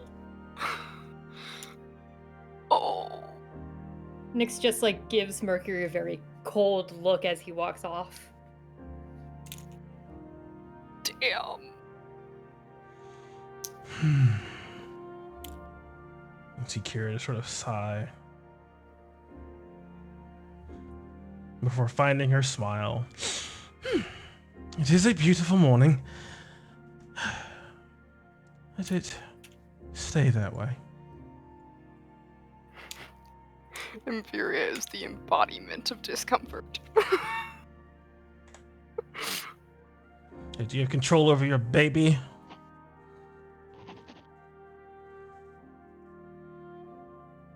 Yeah. God, he only has 54 hit points. He needs to have 540. Squishy baby. Let me fucking update his token too, so it's actually there we go. And display name. Bing. Okay, good. It should hopefully He disappeared. get out here, EOS. Yeos, right? Yeet! Yeah. Yeos, okay. Yeetos. I was like, your name came after like a weird chapstick? I thought you were going with Eos. Okay. Isn't Eos Cupid? Yeah, probably. It is. I think One that's of- also apt. Yeah. One of Cupid's kids. Brothers?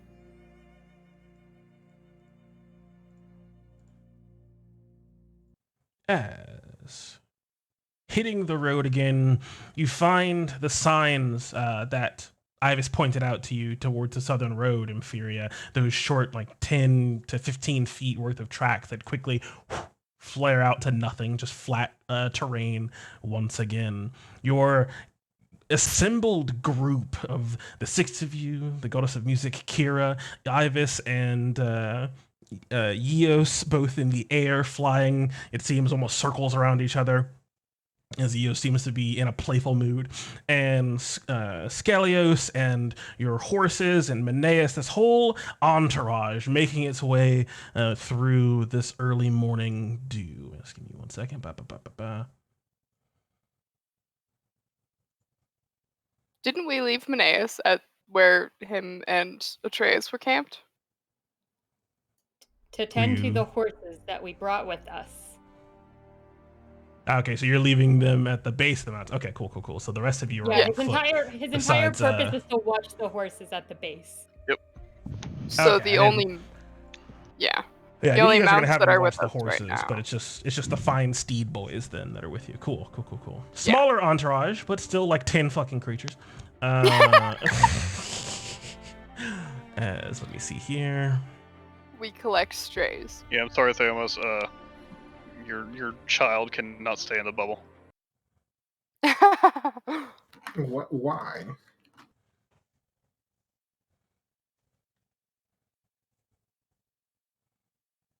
Give me 1 second. I need to refresh. Yeah.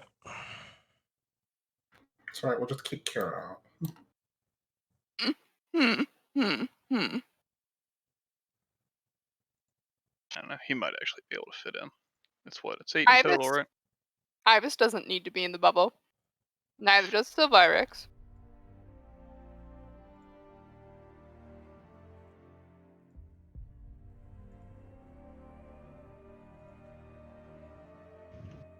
Where'd it go? There you are.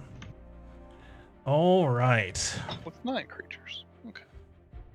And with your bellies full and a new partner added to your group, a wonderful little dragon, you set off into the Mithril Mountains. An easy walk for now. The morning dew pleasant, the air warm, few clouds in the sky. It's mostly sunny and the ground warms. As it warms, you can see a soft, vibrant mist across the green. The travel is simple. After a few hours, you quickly reach the base of the mountains. Or not the base of the mountains, the base of the statues, rather. You can see they reach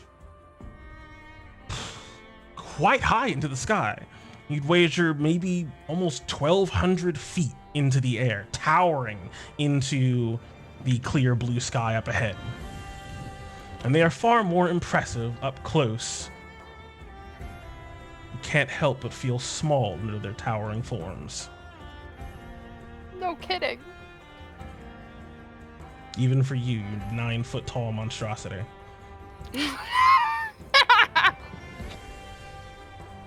As we advance He the appears clock. over the mountains. Advancing time forward. Blah, blah, blah, blah, blah, blah, blah, blah, blah, blah, blah, blah, blah, blah, blah. It's coming in around early afternoon. Mile after mile, the valley seems to narrow quite quickly. This flared, open out, verdant space condensing and twisting, becoming an actual sort of more condensed path.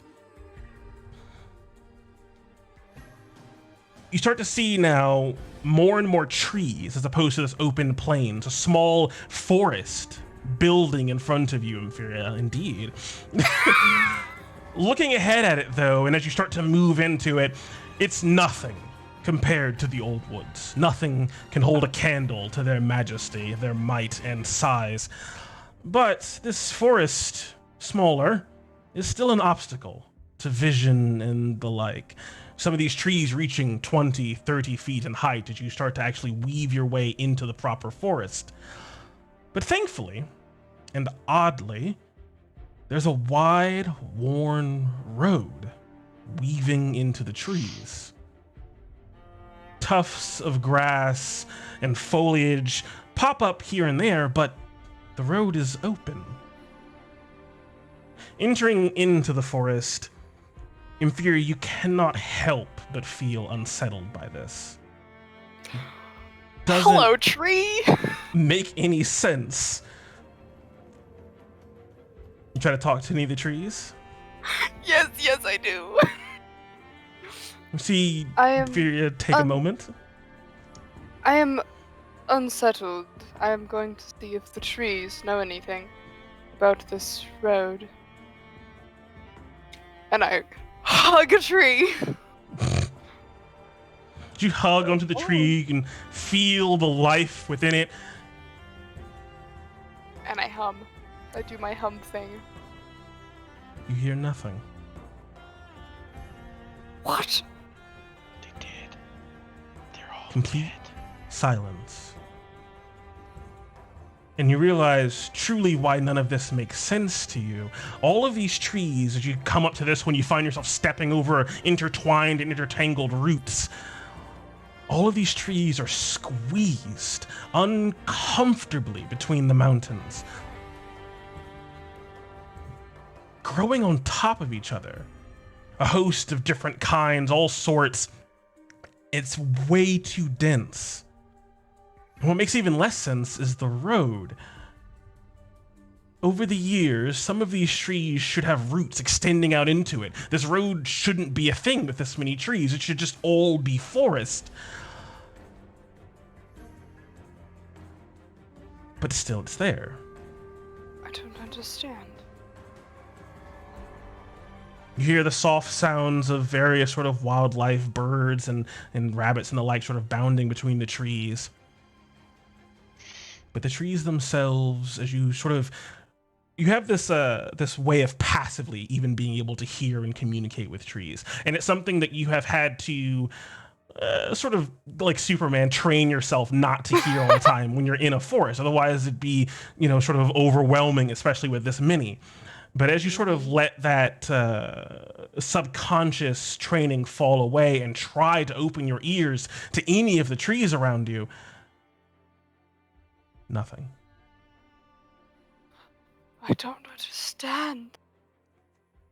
She just kind of like spins in circles and looks around at the trees. They're silent. It should be cacophonous. There's so many trees and they're so crowded together between mountains. And this road, I don't understand. I'm trying to yes, she talks to trees. Imperia's had a roller coaster day. Nyx is going to do the best that she can to investigate these trees for signs of life.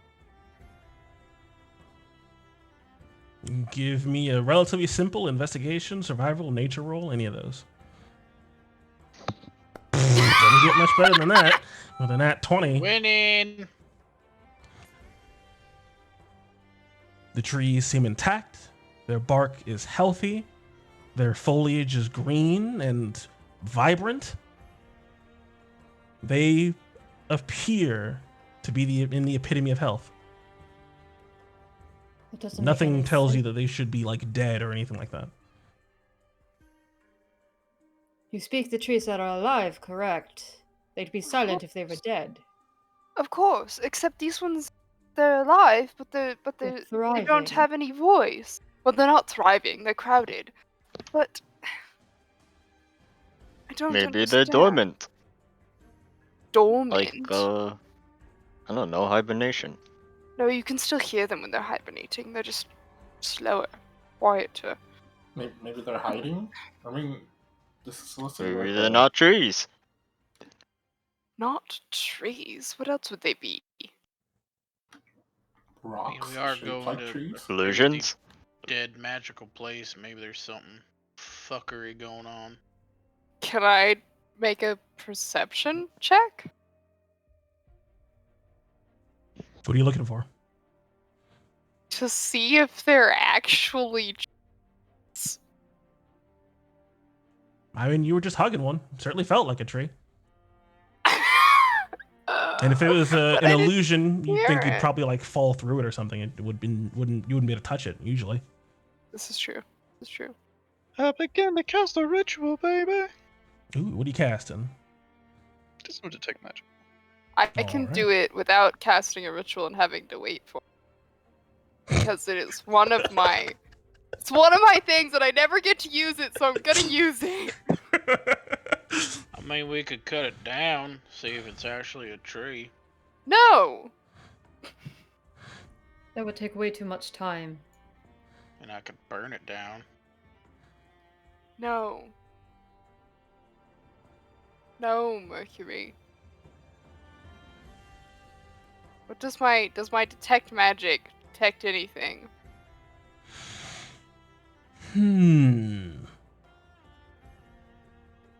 You would definitely sense the presence of magic, sort of all around you, though. Thinks hard, trying to remember to make sure I don't contradict myself. Okay. I'm going to say that you see a great deal of abjuration magic all over the trees, all throughout the forest, through the path itself, almost reaching to the stone, into the stones, into the earth, everything around you.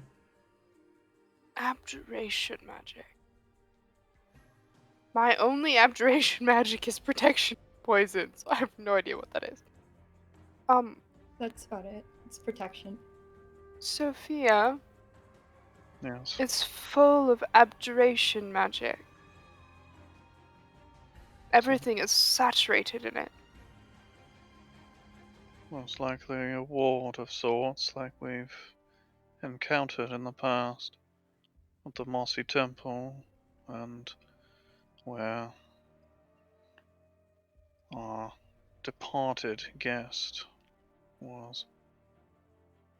Right. Is it everywhere? Is there a source? Perhaps I could dispel it. It's everywhere. But even then, I'm not sure if we should dispel it, because is it protecting against? Let's see, as Thamos is going to activate his divine sense. The Ivis. Mossy Temple was meant to gently persuade lesser creatures to flee or avoid the place. The one at the trail in the mountains possibly meant to inform the guardian there before she was taken away. Calling on divine sense. Of course, you see the sort of colorful and almost like flaring fire of Kira about 10 feet to your left. But other than that, it seems to be pretty clear. And all of this ground is heavily consecrated in a way that you have perhaps, my memory is not perfect, perhaps only seen once before. The temple of I begin to cast a different ritual.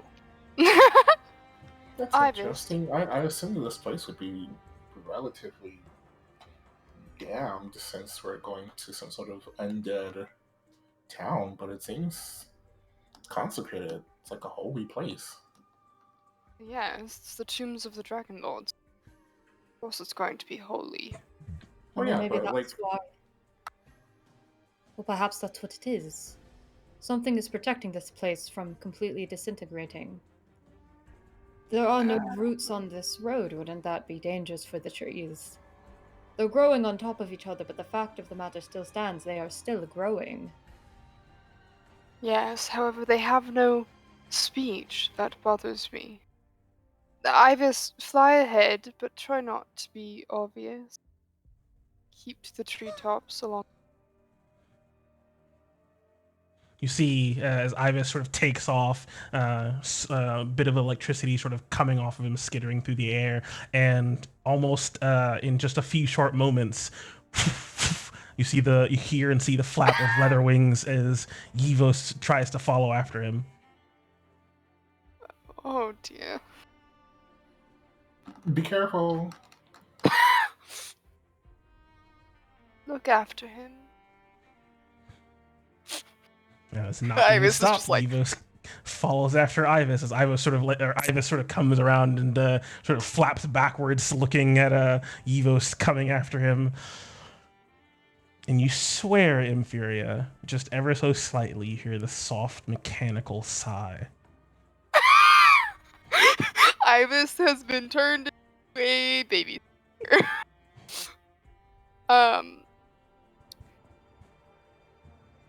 They can thing. I don't. Maybe. Impheria steps off the path into the trees. See some of the other plants. And just kind of like crouches down and puts her hands into the undergrowth, like the grass and the fern and stuff. Closes her eyes and hum. Tries to see if anything else in this forest has a voice to speak to her. Nothing. Silent. Silent as the grave. This is so terribly unsettling.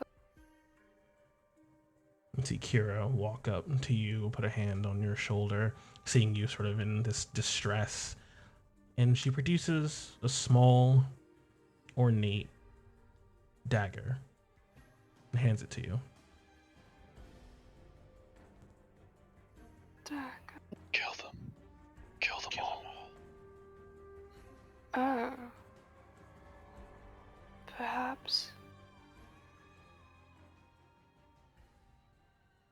Do they need some sort of sign of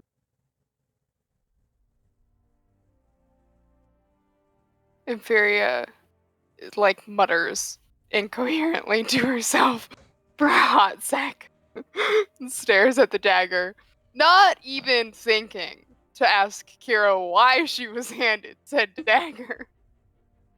Just mutters incoherently and stares at the dagger, and then all of a sudden just pokes one of her fingertips, slashes it open, and then puts her bleeding hand on one of the trees and starts humming again. Hopeful, but nothing. Ah! Why? The trees have tasted your blood, and they liked it. I don't understand, my lady Kira. I don't understand. I must admit I did not feel it at first, but I did not think it would reach this far. There is a place on this path, the Gate of the Dead. As I understand it, Mitros put it there. But this is days away from here. But I can feel it all the way down here. Score the tree, Impheria. Score the tree? Trust me. Right. Furia scores the tree very hesitantly and gently. Even though it feels weird to say gently when you're cutting something. Gingerly slice the bark. Gingerly slices the bark where her blood is staining it. Cuts through the bark like butter. And puts her hand back on the tree. As you move your hand to put it back on the tree, the score closes, returning to its original state. Interesting. So it's some sort of preservation. It keeps this forest exactly how it. Maybe. An edict, like Vulcan. She raises or tries to help you to your feet. Take her hand. Get absent-mindedly back to my feet and wander back toward the path. Edict. Keeping this forest perfectly frozen in time.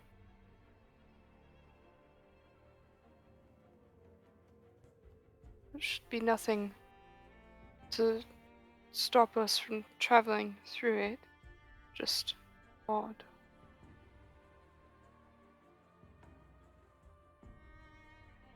I think she turns back to the rest of the company. I think we're fine to continue. It's an edict that seems to have frozen the forest in time. Perfectly preserved it. Like just the plants or like the animals too? It would seem just the plants, because I can hear the animals.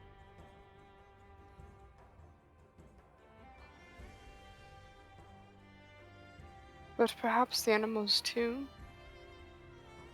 It shouldn't matter. As long as we respect this edict, it should be just fine. And how do we respect it?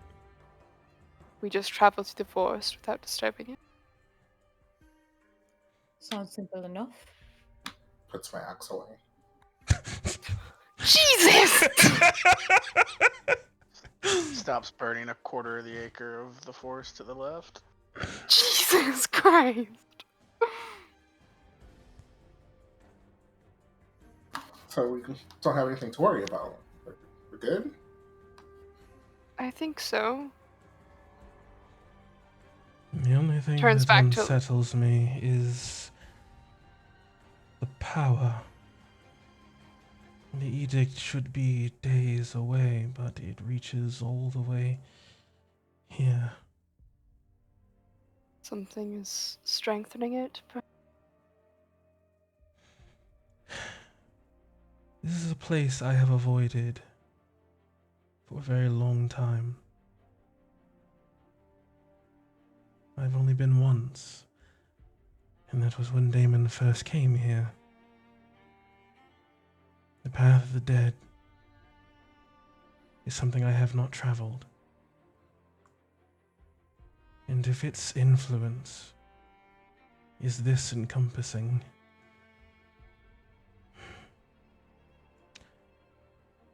well, you all are the heroes. Just take heart and push forward. You'll be fine. It's comforting. Always so inspirational. Well, thank you. Inferior offers her dagger back. Just give you a soft smile. Keep it. You never know when you might need it. Thank you. What kind of dagger is it? It's a simple, ornate one. It seems to have, in terms of its shape, if you need a reference for an image, it seems to sort of have a like a stiletto type shape to it, Cool.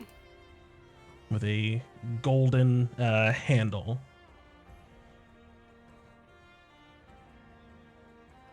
Cool. Tree Slayer.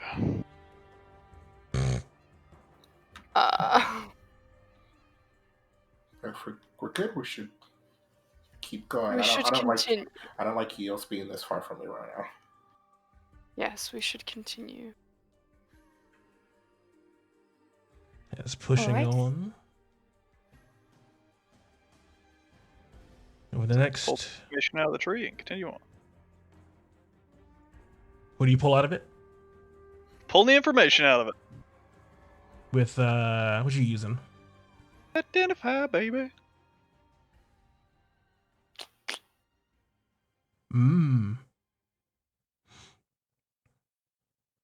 Yeah, you get that overwhelming sense of abjuration magic. Magic And item, it's some other magic in the object, you learn its properties and how to use them.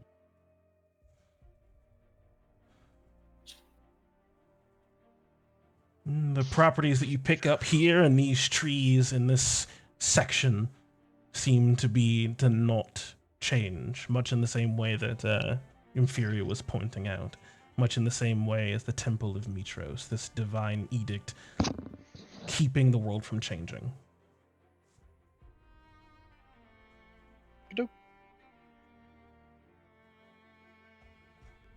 As over the next 15 minutes or so, Ivis and Eos come racing each other back to you guys, and seem to report that the road ahead seems clear but winding. Thank you, my friend. If you can just stay slightly ahead of us, appreciate it. All right. As Oh, pretty.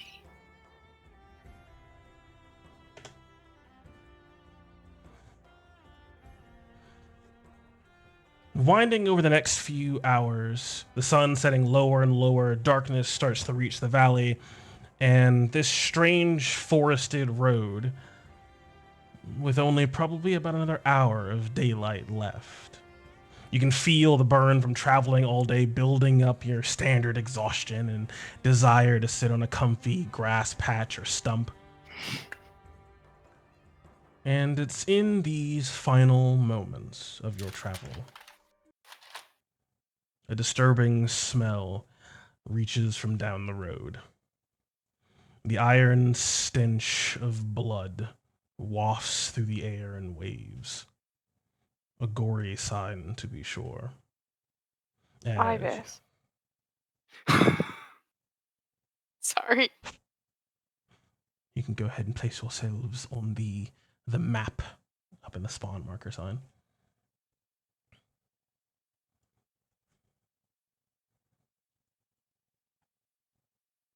As smelling the blood, Nyx grabs onto the medallion that Valis gave her, Hoplon, and lets it float before her, turning into a shield. Conjure forth, it just seems to hover to your left, or so the opposite of whichever hand you hold your staff in. My right.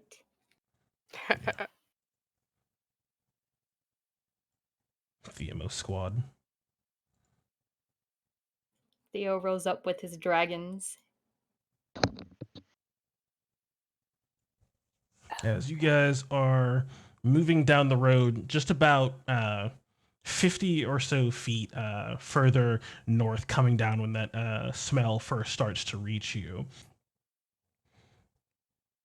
And accompanying that smell is guttural voices breaking through the trees with a deepness that conveys sighs. As you will continue advancing down the path as you hear the voices. Can I send Ivis ahead? Where do you want him to go? I want him to stick within the treetops so that he really appears just like, another bird. And looking And at just them, they seem to be pretty thick, kind of hard to see through, especially with their foliage up at the top. stick right along the edge of the treetops, on the edge of the path, with strict instructions that as soon as he sees something, he's to try not to be seen. Yeah. All right. You slink down the path, advancing, and you can hear the voices grow more clearly. Let me know. What? Do I recognize the language? It seems to be some sort of like guttural common. Okay. Stevie, I told you, my horse, you eat dog. Stevie, no want horse or dog. I want tasty soft ones. Too bad. I smash them, I get them. Go find something, will you? Make yourself useful. You hear the sounds of snapping and bending wood. Ugh.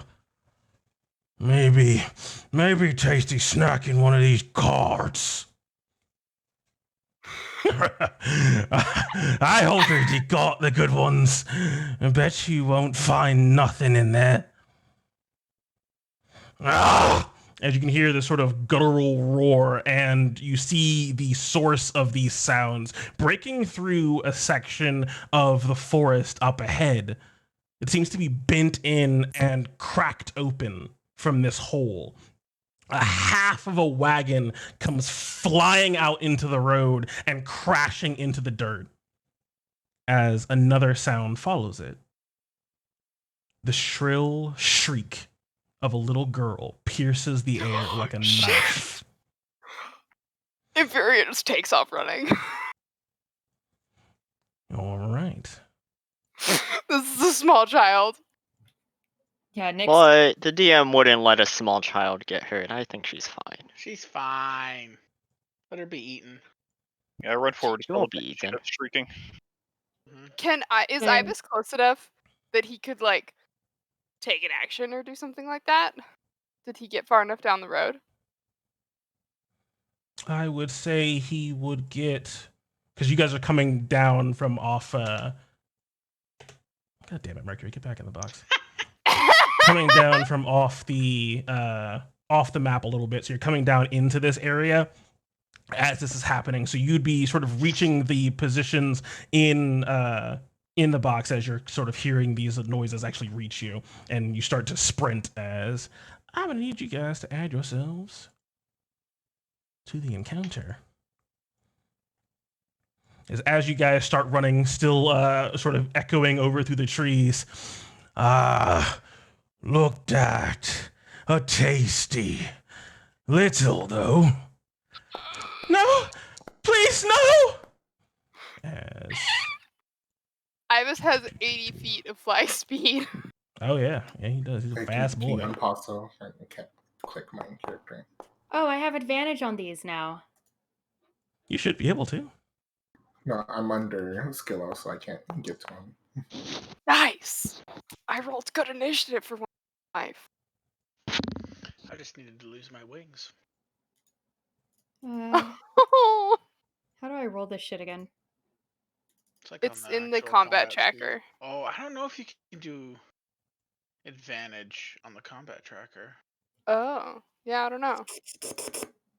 Did you roll it again? Yeah, I keep clicking it again. Nothing's happening.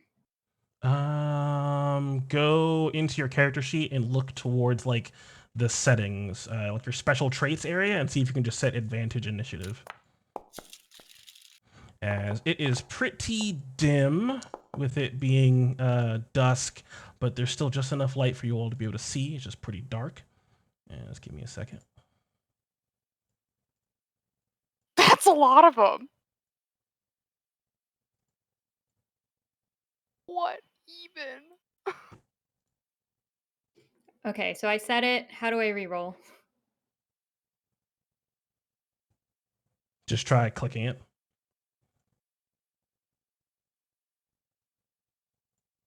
Nothing. Okay, then just give me a straight initiative roll using the dice tray, and then I'll edit it accordingly.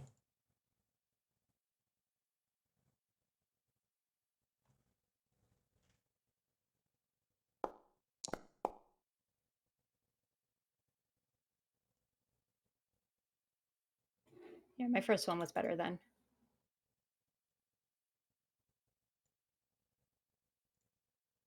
Okay, that's probably why. Let me see. God damn it. Give me 1 second.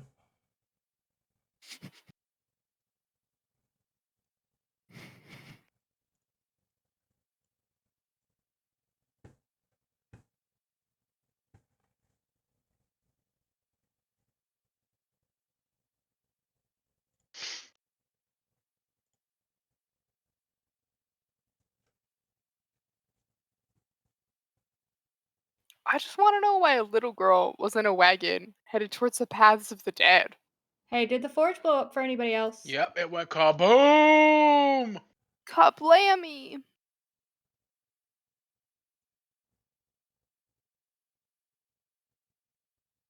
Yes, go ahead and refresh. Damn it, we chatted Okay. too much. We flooded the chat log again. Now it's 800 megabytes. We got excited because there was a baby dragon.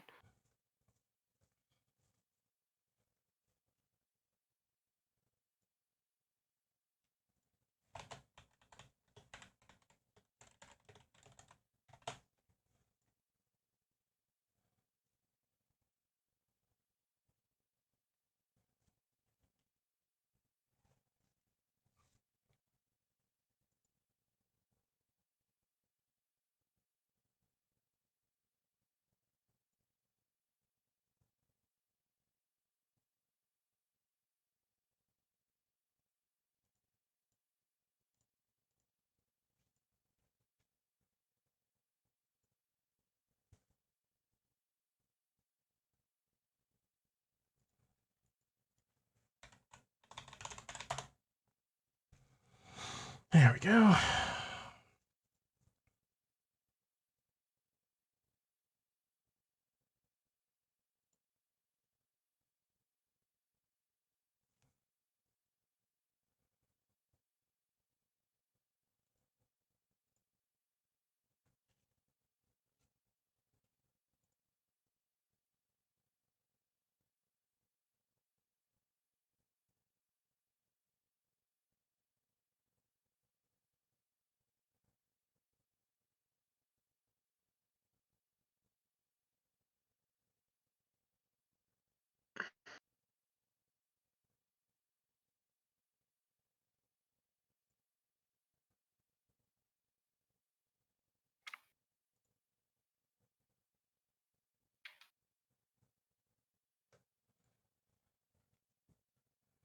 As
Go ahead, big boy.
You refresh the stream one though.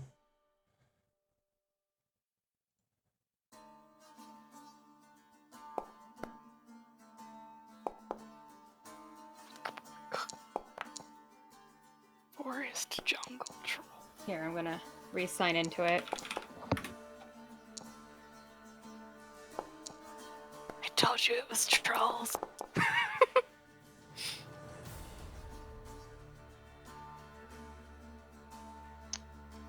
Says my map is still.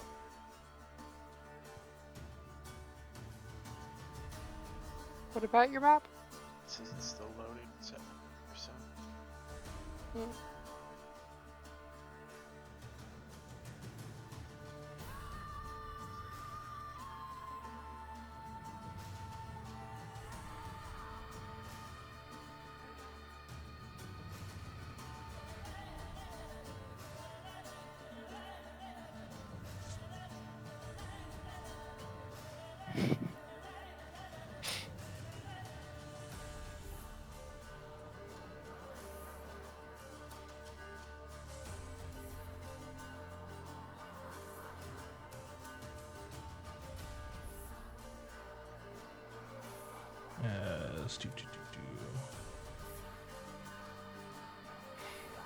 You said you're still loading, Joe?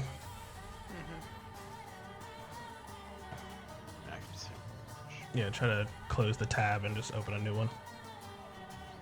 I don't know why, but that fixed it for me.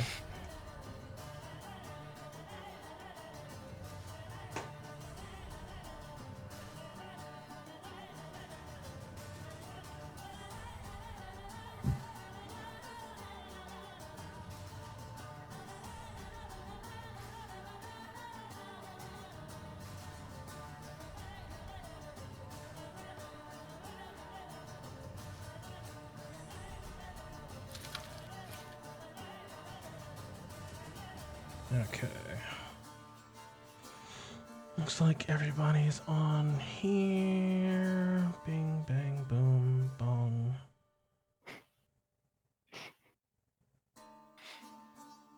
Everything's fine. Everything's just fine.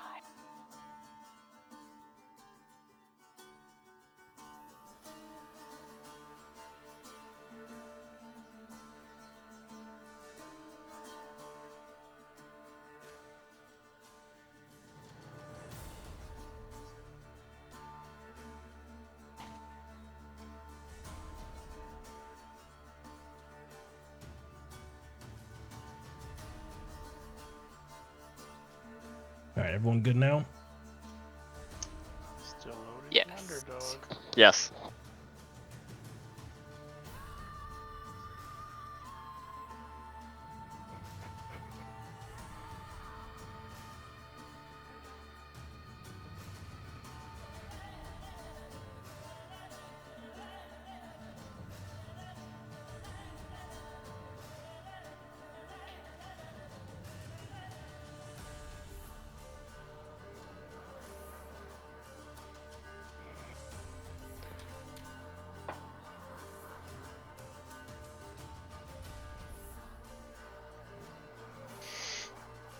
Try to load yourself to the Thylea world map, since you can choose that one.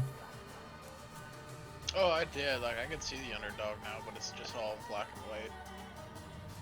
Yeah, I have to keep reloading. I have to reload like twice.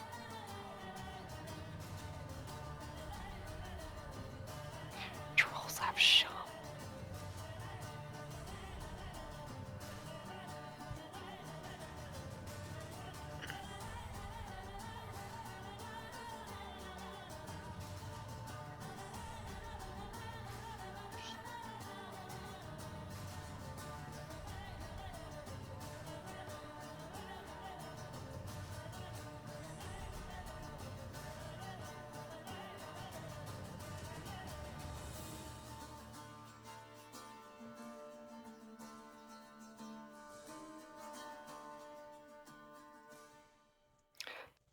The wagon that got thrown out on the road is like here. Or like, Yeah, it seems to yeah. sort of like shatter into really like various chunks, and you can see like some wooden bits and the like in the road. Can I see the small child? Not from your current position. Doesn't seem that way. Okay. Oh, triangles?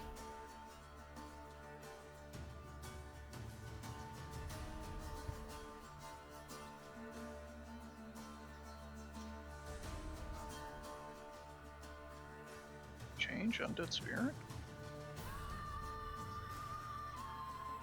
What?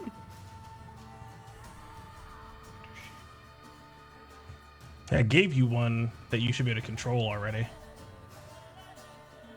In your folder, Brendan. Yeah, I was just looking online and it has its health calculated in 2 different ways. Yeah, because 2 of the forms get 1 amount, and then the 3rd form gets a lower amount. Well, one is like 30 plus thing. The other one is like con mod plus spellcasting mod times the level of the spell. It's the flat number plus spell.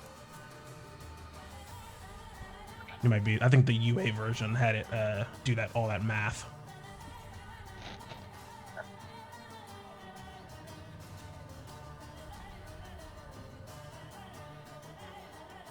Does Sylvirex go on Imperia's initiative? I believe he should roll his own. So Unless you're mounted. Yeah, if you're not mounted, right? Yeah, I'm not currently mounted, so Sylvirex needs combat tracker.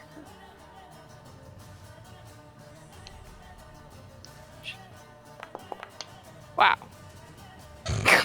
Nicely done, Sylvirex. Helpful.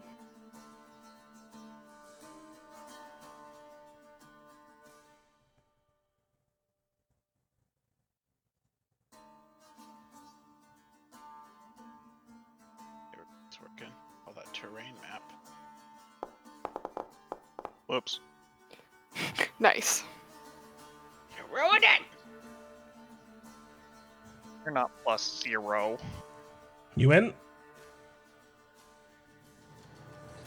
Who are you talking to? You? Yeah, I also see all your difficult terrain. Yeah. That's so you know that it's difficult terrain. Haha. Okay. All right. Pya. Stress.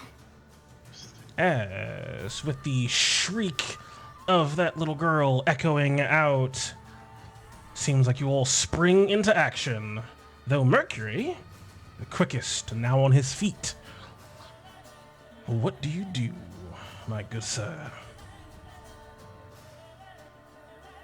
Ask Brendan for help. Apparently I can't move. Alright, that's great. My bad. 30. I know him.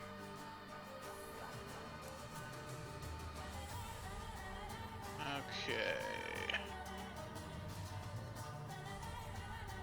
This is the only guy I see, right? Looks like. Is he the one closest to the wagon? The one at the very front? This one.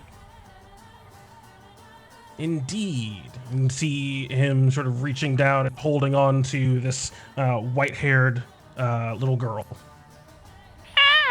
Oh, he's holding on to her. Okay. Okay, so I do that. So, then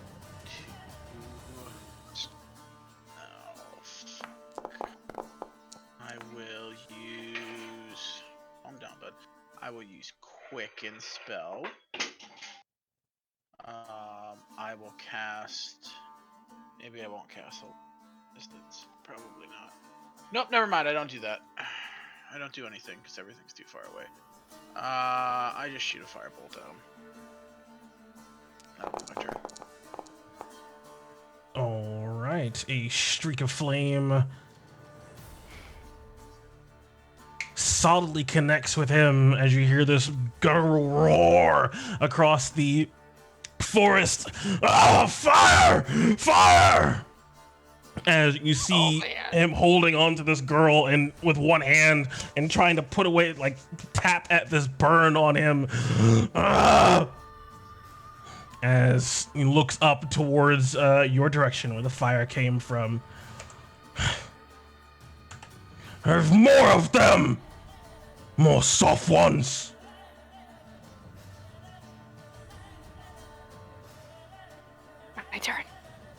Yeah, I already passed it. Indeed. Okay. Ibis is going to hop out of the tree line a little bit here into the not as difficult terrain, and then yeet his butt down here. So that's the girl. That's the dude holding her. Yep.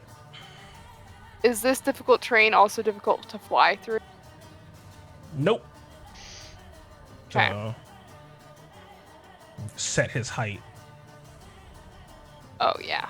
Ah no, come back. You were not there. You were there.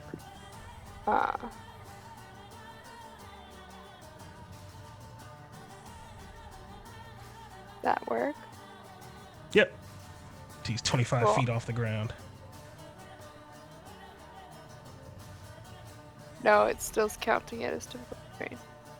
Yeah, it'll still do that. You just gotta math Do it. the math in my head.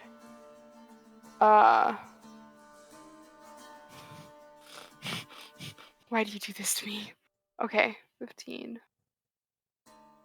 20.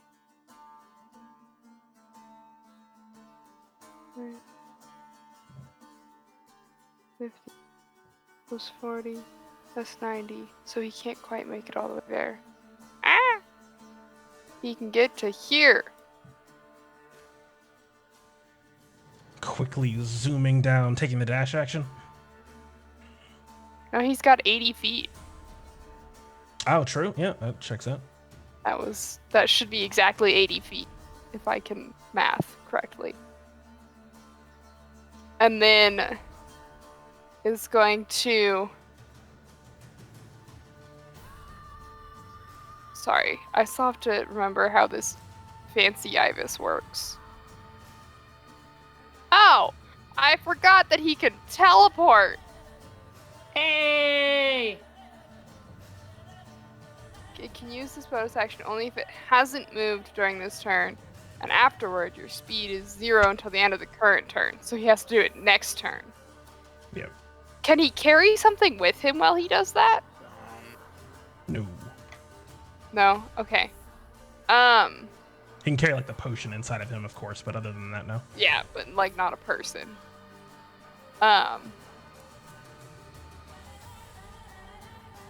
He is going to pinion storm this troll. All right. Yeah. Ha! Ooh. 25. As that will soundly connect for 10 damage. As these pinions dig into, looks like green, sort of gray flesh. Ugh. And Inferia is going to... Sorry it's taking me so long, guys. I'm trying to figure things out. Oh no, that's good. Inferia is going... Jordan, you might want to, I don't know. It's weird because like when you go to measure, like I thought I was like 300 feet away from this guy. I'm not. Because even when you use a ruler, it doubles all of that. Yeah. So I was thinking I was 200 feet from this guy and I'm only like 100. Which completely changed how I was going to do my turn. Because even when you use the ruler, when it goes through that difficult terrain, it doubles it all. So I don't know if there's a way to Just show trying to the measure difficult your terrain. move. Yeah. Or if Oh, there's a like different if- way to rule it, like get a different ruler so it's not measuring like walking steps. Yeah, So it's a way like, to wow, I'm toggle- 200 feet from that guy. That doesn't seem like 200 feet, but okay. Like a way that to makes toggle sense. movement measurement versus spell distant measurement. Yeah. Gotcha.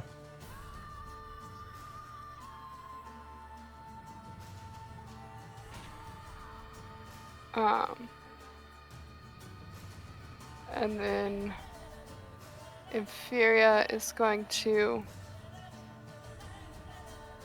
take the dash action to get to here. That doesn't seem very smart. To get she can get all the way to like here.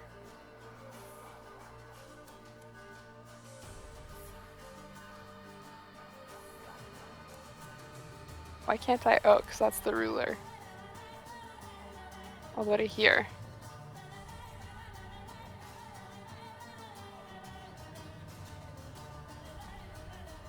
All right. Advancing forward. And you can still use your bonus action when you take the dash action, right? I never dash. And where's Battle Cry? There's Battle Cry. Battle Cry.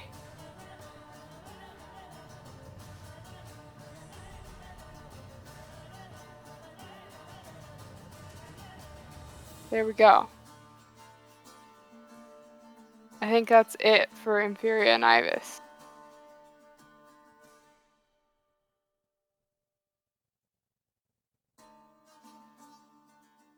There we go.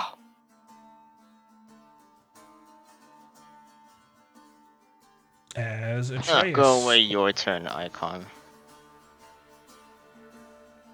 Did the troll drop the girl? 35. Did not. Damn. Okay. Go for another. You just click Inferior, Mel. There you go, follow up.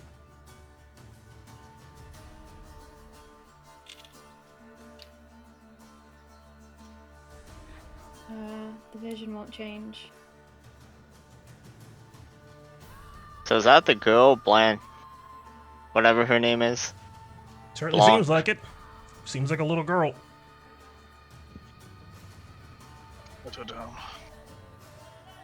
If I move of course. the marker, I have vision. I don't know.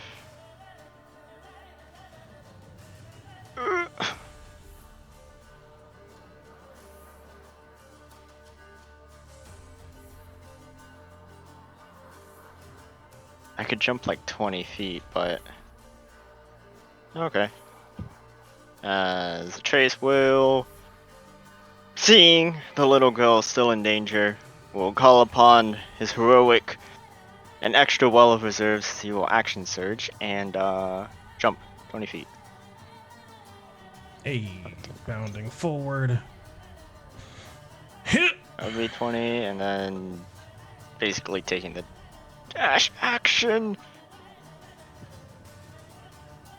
Then ending his turn like right there or something. All right. I can't see. Did you jump into difficult terrain? I did jump into difficult terrain. You land in difficult terrain? I did land in difficult terrain. You see 10 acrobatics check. You fall on your Oh, ass. those esoteric rules. Ta-da. Hey, 17. Good shit.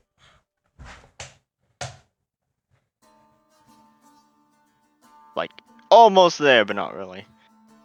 As, yeah, that's all I got. Outside of jumping into Lots of difficult movement. terrain. Yep.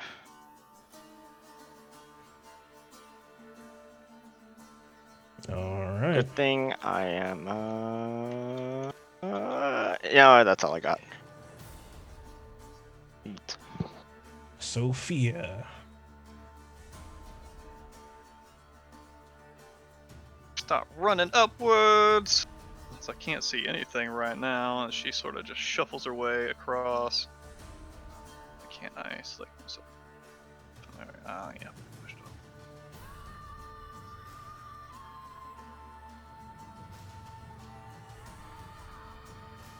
Still cannot see anything, as I am just going to take the dash action to make my way up around this corner, sort of duck up behind one of these trees. Boop, as that's as far as I can go. And Just start to make out this long, mossy beard hanging off this blood-soaked face. and I don't have any bonus actions, so that's me. Oh.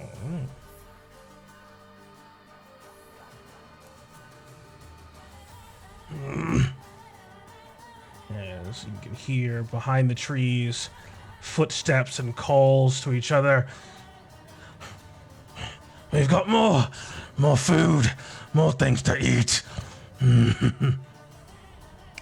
but these ones notably smaller and slightly less loud. Yes.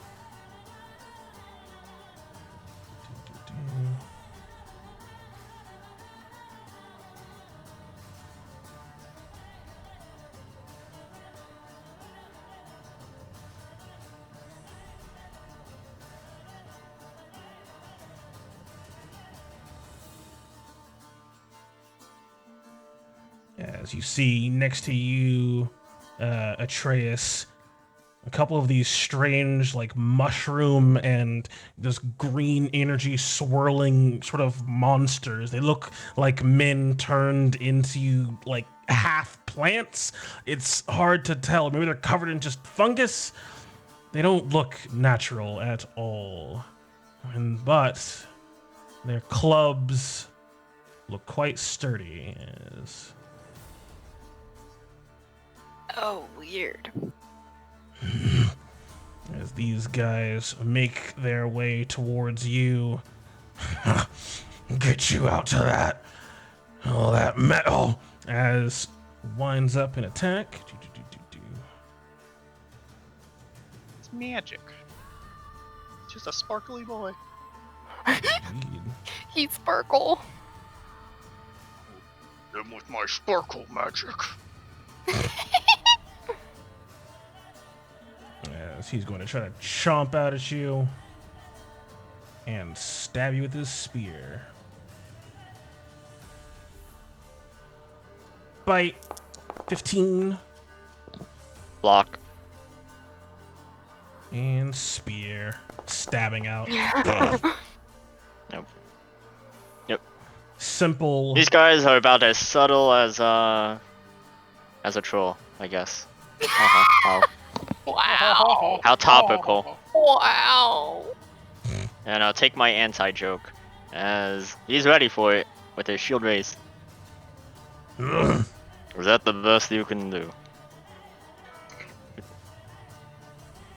As more of them join.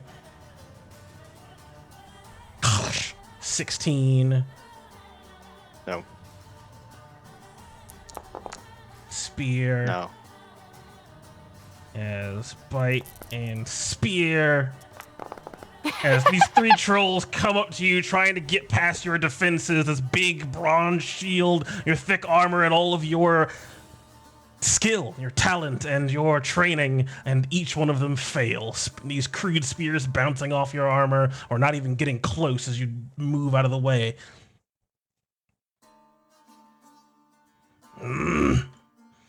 Better fight us! Yes. Brina, we need your help! As big boy steps up and, reaching over his smaller allies, tries to grab a hold of you.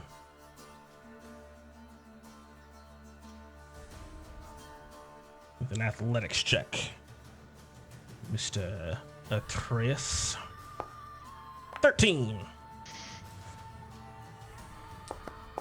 Nice. Close. 25.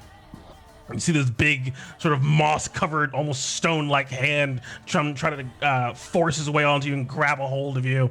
But you're easily able to rebuff it.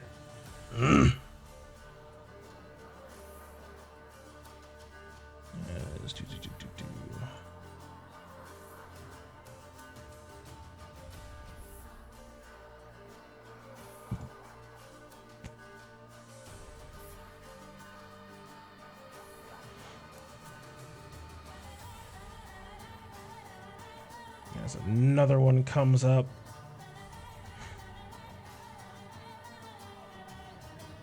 Let's see. To about there.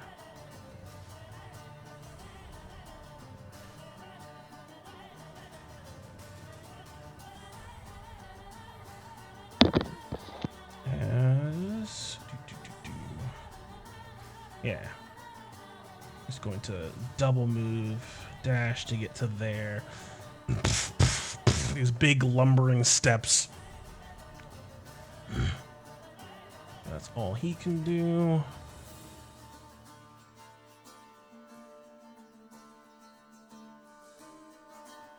Which one are you? Ah, you're over here. Okay. This one moves here.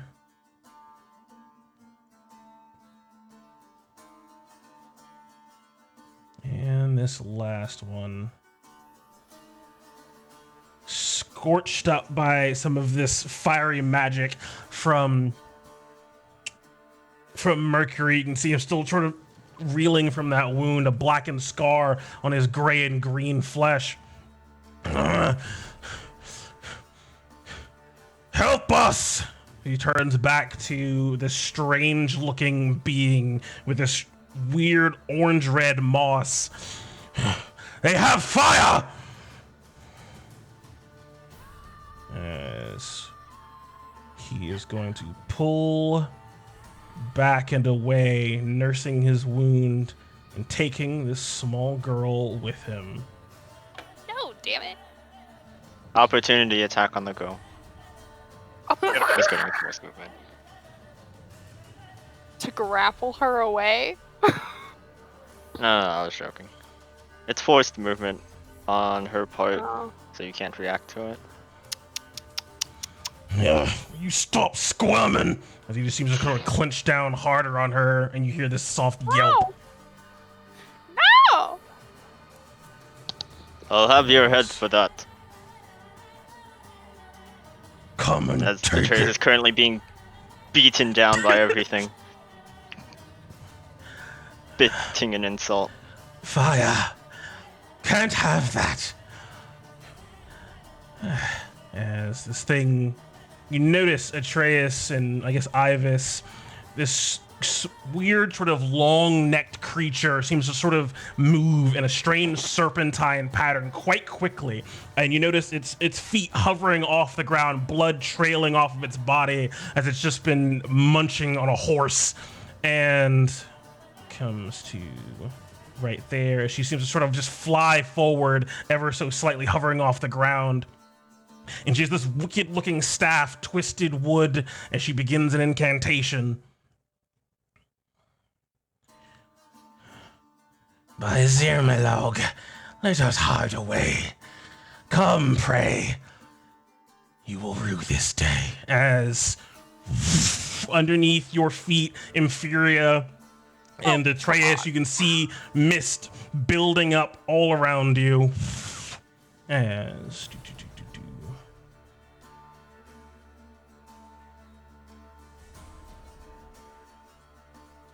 she is going to cast a little fog cloud.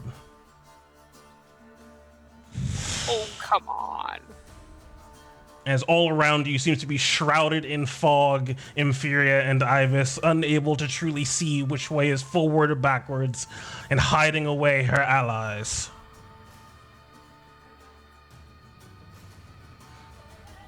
Come into the trees if you dare. Yes.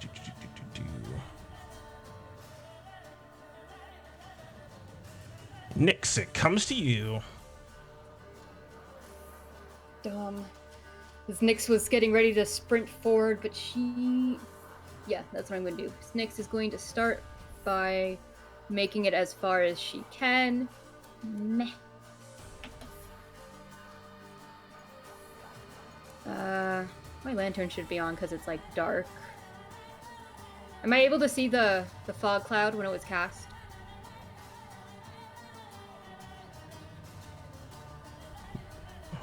What are you asking?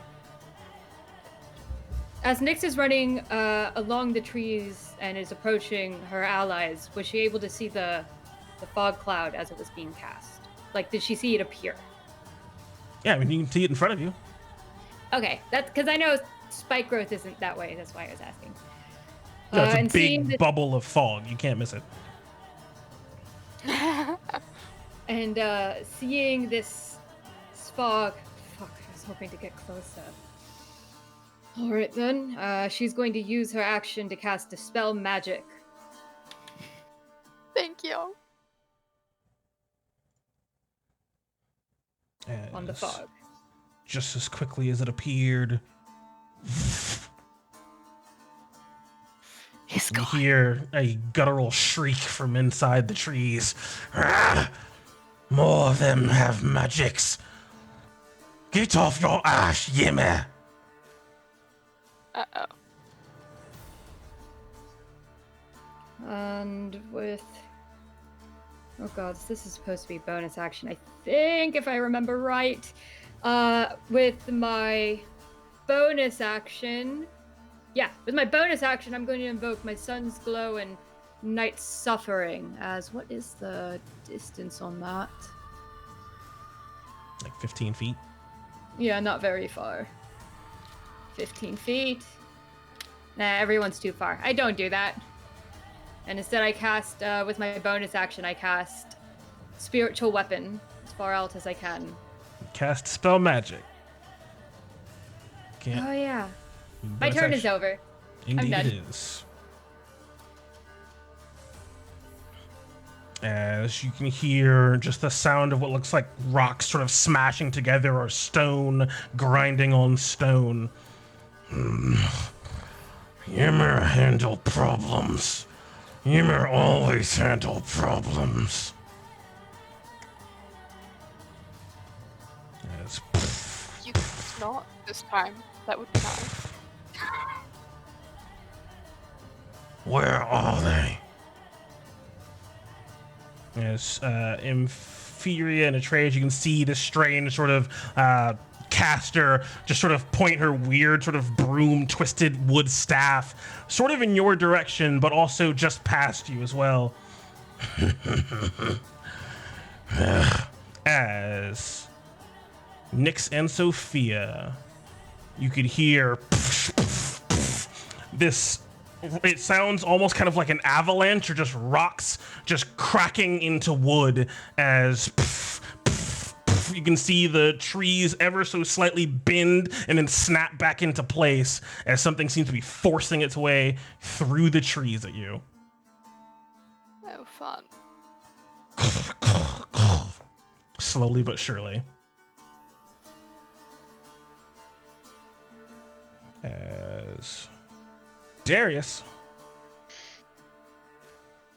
See, Darius is going to just fly up towards the rest of the party. I'm assuming as the guy's like crashing through the forest, the trees are just like springing back up and crushing him, right? They're springing back up and they're smacking against his rocky form. And that is Darius' turn. He'll take the dodge action. It Yes. is my turn again. Adventure. This is gonna be fun. Oh no. But he'll also just fly up towards Sophia.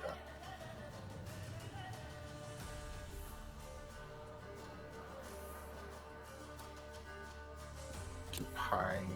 Inferior. See all the adventure to be had, but also take the dodge action. All right. Which one are you? Oh yeah, big boy into the back. All right. Boom, boom, boom. Footsteps. Dodge action. Sylvirex. Yes. So Virex is just going to charge down the path. Take his dash action and get all the way to oh, that multiplied very quickly. Why did it go from 75 to 130? Yeah, Terrible. just break the movement up by using like the space bar, so you can actually Okay. get the actual right before you hit the difficult terrain. Right before the difficult terrain.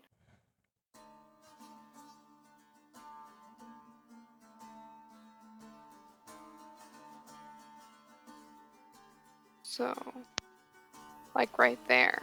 So we're gonna go like right there. Yeah? Should I do that math right? Go a little farther. go right there. Hey. All right, pushing on down. And that will be his turn. And Theamos. Riding on Skillos, I'm going to have Skillos take dash action and try to get me as close to the battle as possible. That would have been smart. Except it wasn't mounted.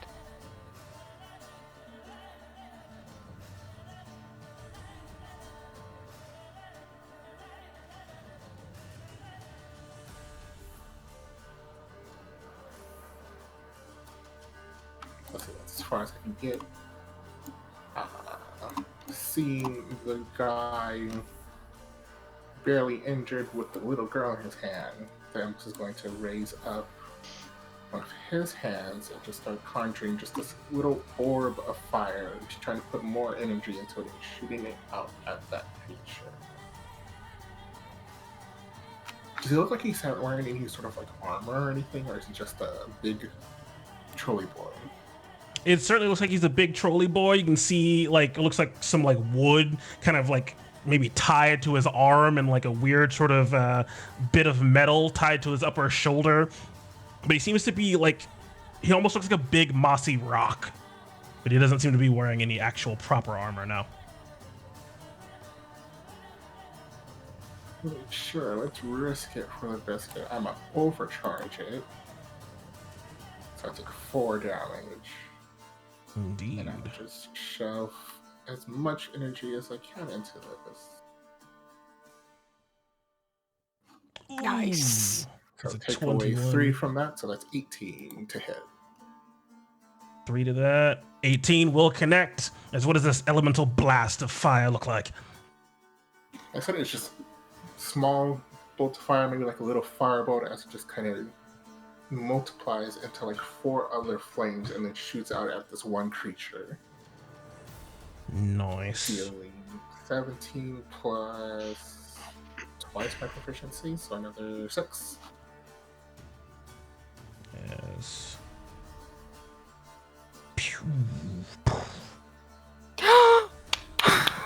That was so cool. As that will connect soundly. You said 20 damage, right? 17 plus another 6, so... 6, that's right, 23. 23. Ooh, 23 fire damage as this fire catches up on him, burning at his mossy beard and covering up his arms. As he takes a lot of fire damage and seems enraged by it. Just drop the girl. Are you sure you want that? Yeah, Should be is that fine. it for you? Fine. It's fine. Does he? That'll be my turn. I'll take out my war spear. That'll be my turn. All right.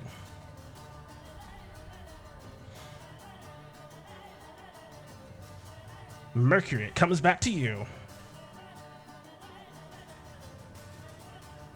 Here. As I will quick spell. So 2 sorcery points. As I will also range a spell. As I will cast with my bonus action Thaumaturgy. As I will shout out towards that little girl, "You're gonna feel something! Don't resist it!" As I will cast Banishment on her Interesting.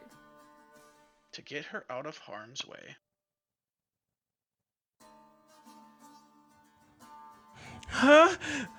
As what does your banishment look like? As New spell, new spell. I know. Welcome, boy. As just kind of with the shouting out from the thaumaturgy, you almost just see this kind of wave from the sound just kind of crush over as it just has this tidal wave as it just towers over this girl and just envelops her, hopefully making her just disappear.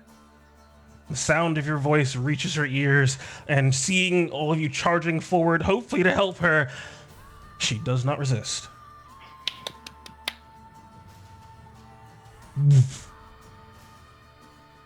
Okay.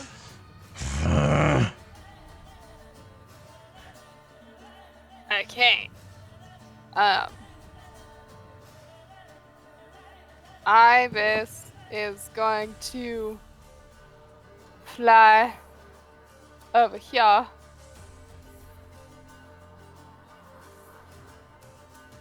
Yeah. And pinion storm this dude again. This duder.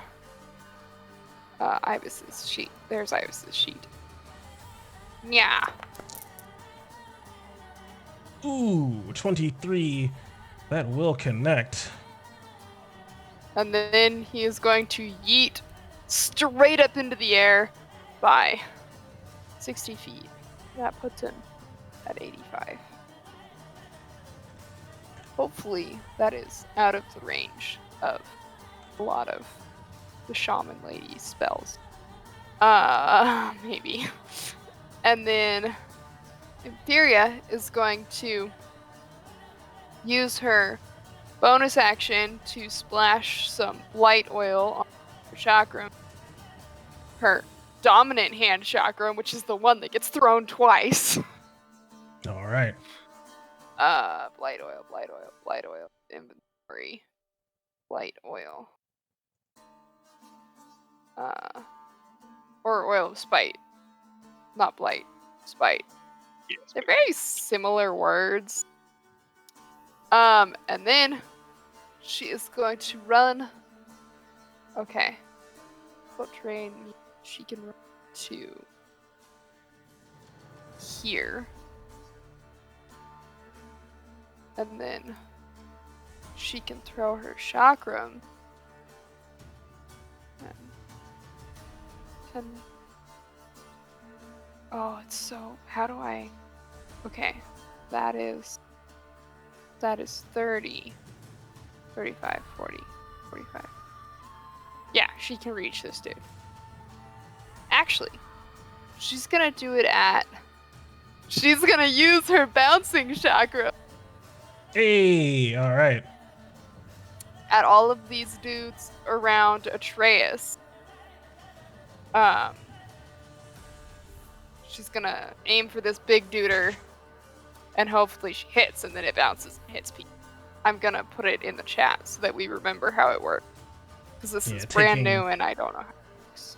Taking your action to invoke that chakram technique and throwing it in just such a way as to defy physics and logic, but be cool as fuck. Yes, exactly. So we're gonna go. Spited chakram. Wow. Oh no. Non-spited chakram. Spited chakram. Really? Headache. Okay, so with your no, I chakram can't do it technique, yeah, again. you just get the Can't do it one again. shot. But I can't throw that one again anyways because I crit failed, so return. Indeed.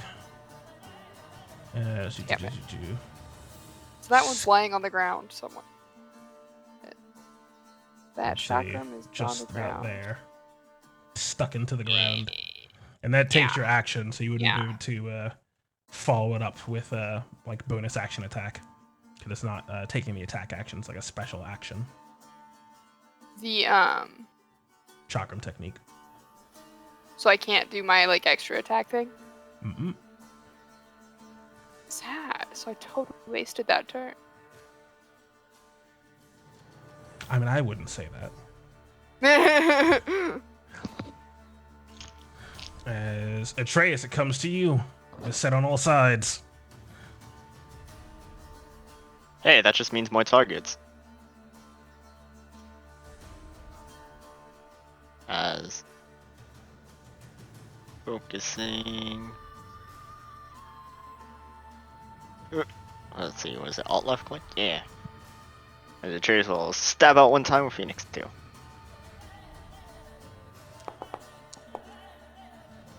Ooh, 22, a sound hit for 6 damage.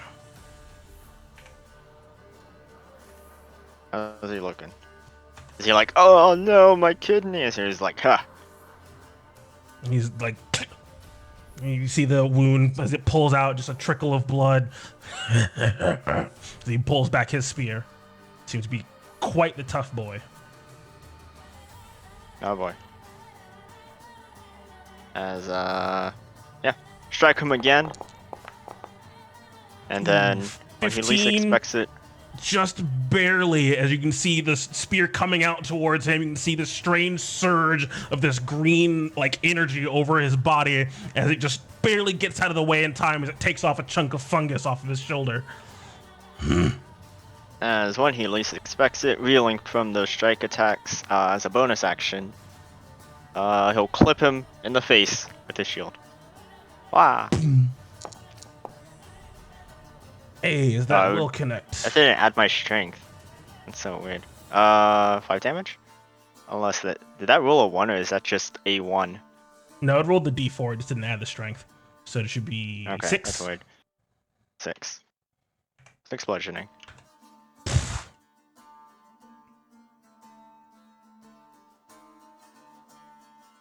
Definitely seems injured now, but still able to fight even with a bloody nose.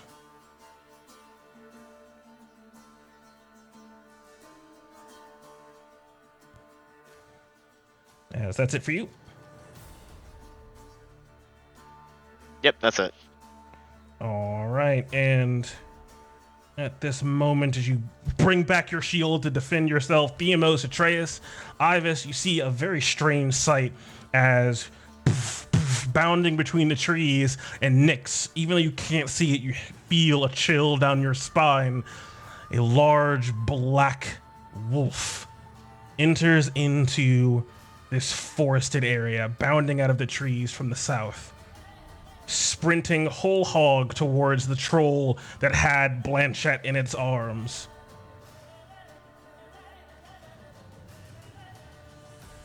We weren't expecting special forces.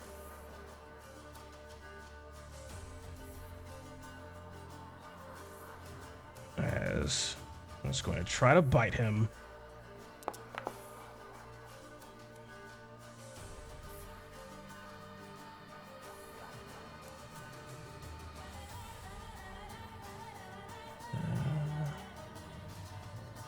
Unfortunately, catching air, even though he caught this guy by surprise. As that's it for the big wolf's turn. Sophia. Hearing the woods crash on my left, I'm gonna get the fuck away from the trees. As I just sort of shoot back here behind Mercury. Just trying to make it. Why do I still have light on me? Yeah, that's just my dark vision. Yeah, you have dark vision. It's dim light everywhere right now, so you can see better. Okay. That's what you're seeing. As I'm just going to call on a little bit of magic, some motes of flame starting to burn around my shoulders as two of them ignite. Fly off towards this group of duders over here. Creating a 10 foot. 10 foot.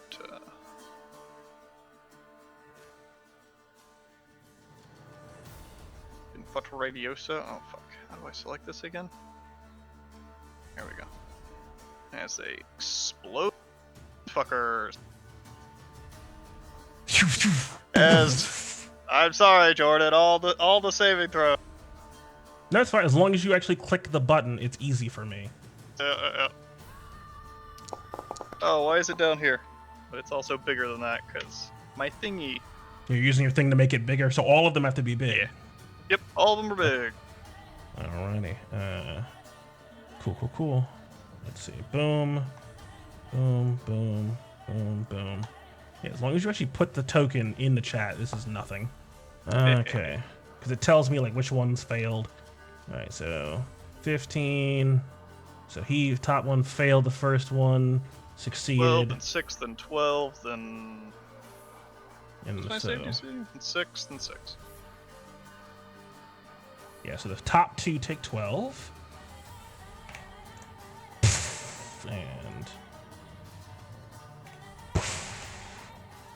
And then 6 to the rest of the gang.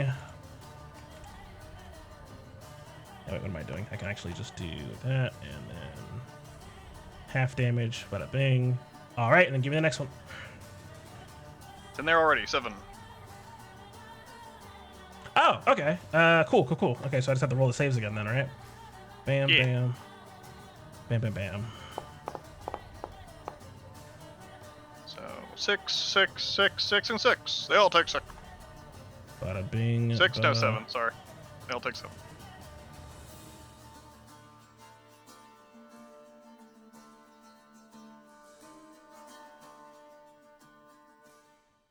Okay. Next, watch yourself. So they all take 7. Nice. That's me, Look at boop. those- Look at those big numbers. All right, let's see. As this guy. Why is it so hard to find undead tiefling art? Cause You might better find like creepy tiefling art. Look for like skull demons. And then delete that template when you get a second, please. What template? The meteor Oh, explosion. that one. Okay. There we go. Yes. All these trolls have these sort of scorching burns on them. You can see now much more clearly Atreus and Theamos. This strange sort of green magic seems to be surging on their wounds, but it seems to be stopped by the blackened char of their flesh. So it seems like maybe some sort of magic would try to aid them, but this fire seems to be putting a stop to that. Yes. These guys do not heal. He does not regen. Thank you. Rena, more fire! As this one just pushes forward through this underbrush and all this debris, bringing up both of his hands into like this hammer fist and swinging it down at you, Theamos. Cool. He is going to unleash quite a barrage of attacks on you. Claw! Yep, that'll hit.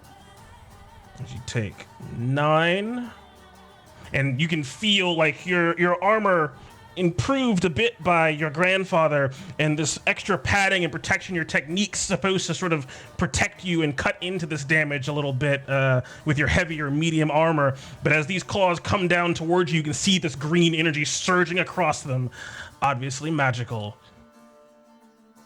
Yes. Another claw swipe. Ooh, not one. Going wide, scattering some of the debris on the ground.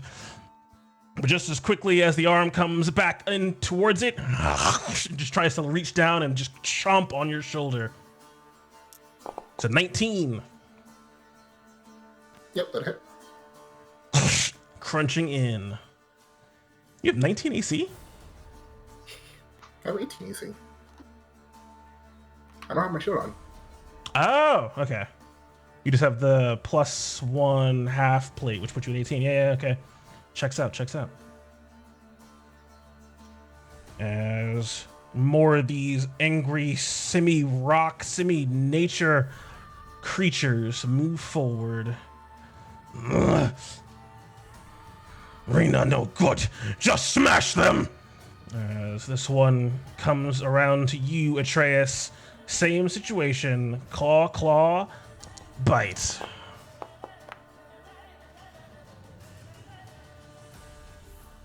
As 21 and 23, I think, should do it. Yep. Take, Flanked. take 9 from the bite to get past your defenses, and one of the claw swipes hits you for 12, cutting in past your defenses. Ugh. A scratch.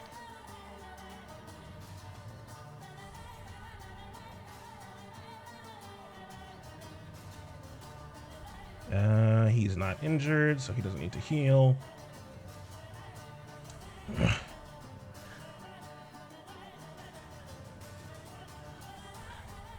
Rena, bring Yermamog Storm! As this one seems to call back towards this strange shaman and starts crunching his way into the trees, trying to move past them, but is slower. And this one squaring off with this big wolf. I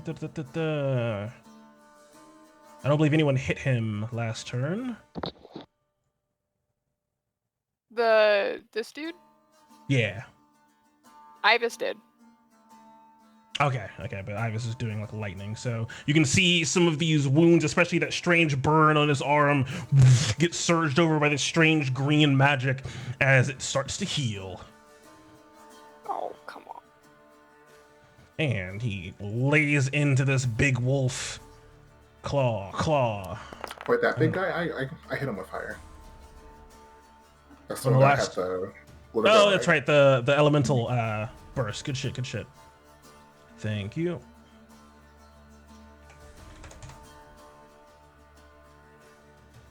As a 23 will hit. Ooh, and a nat 20.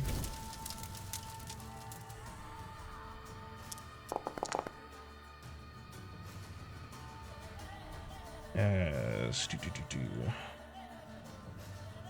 and see this wolf just get smacked across the face, blood splattering across the grass. The second smack, seeming to almost maybe disembowel it or just toss it against the grass as it just lays down against the grass, not moving. Oops.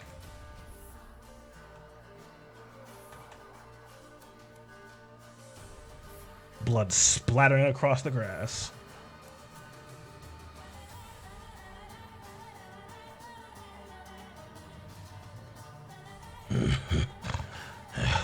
I'll eat you too, dog. He just steps up towards him. As Rena, being called out over and over again, moves forward, bringing up that wicked, twisted, gnarled staff, and begins a long incantation. As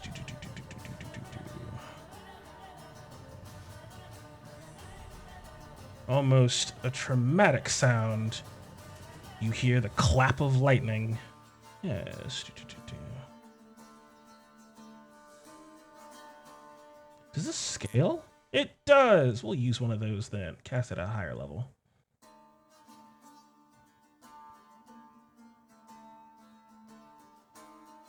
As quite quickly, up above you, dark clouds begin to coalesce and condense, lightning crackling within them, as this low-hanging storm forms over the group of you.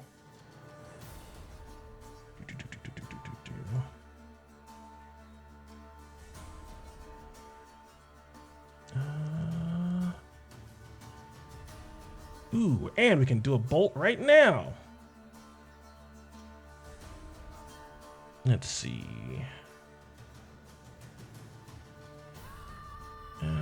5 feet of that point. As cracking down between Inferior and Scalios, a bolt of lightning. As any deck saves from both of you.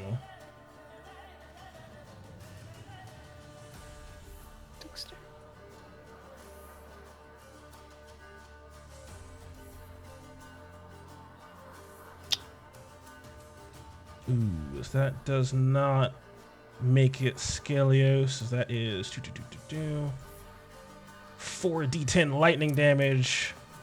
As Scalios takes 13 and Inferior takes half. Scalios will take none as Samus will raise his spear into the air and catch the lightning. Can we supercharge? Using your reaction, right? Yes. All right. So I'll be supercharged for 2 turns. So would that be like... Actually, I'll try to figure it out. So I take half that since I'm resistant. Yeah, but it should be before resistance. Oh man. Yeah, so 2 turns, but I still only take half of it. Yeah, exactly. I forgot I had advantage last turn.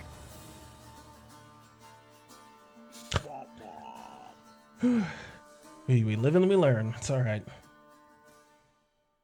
As that's swirling overhead, Nyx, it comes to you. All right, so I'm going to try to close the distance.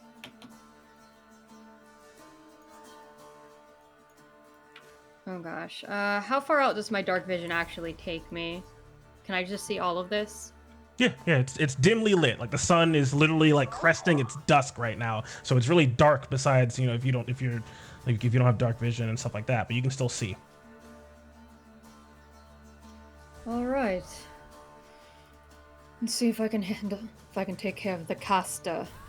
As I wave my sensor around, small puffs of smoke begin to emanate, to flow out of it. I cast Guiding Bolt on a creature within range, the Troll Shaman. Ooh. Why did you? Oh, okay, that's what that is. Ooh, as Guiding Bolt will connect, resounding off of her, she'll take 10 damage.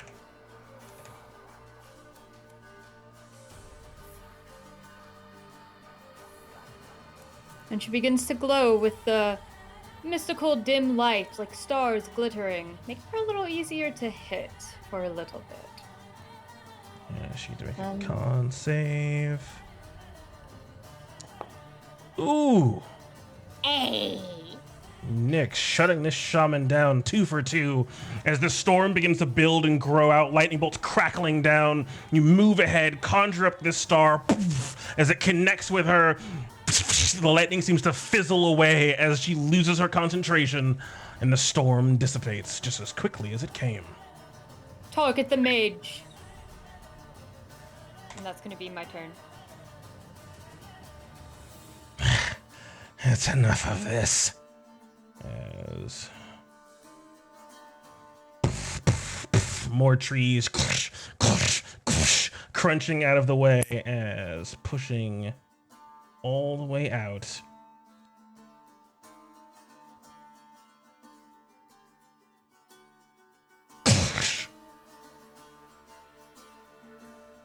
This creature larger than the others and seemingly just covered in rocks and stones. It almost seems like it just is solid rock. This moss glowing on its back and coming up to you, Nyx.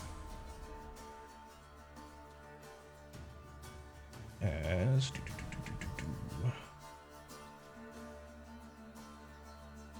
you can see the energy on its back, this green glowing moss channel down into its arms as it claps its hands together, and you can see just this energy surging down as it brings it down onto you, as it is going to use its thunderous strike and try to smack you.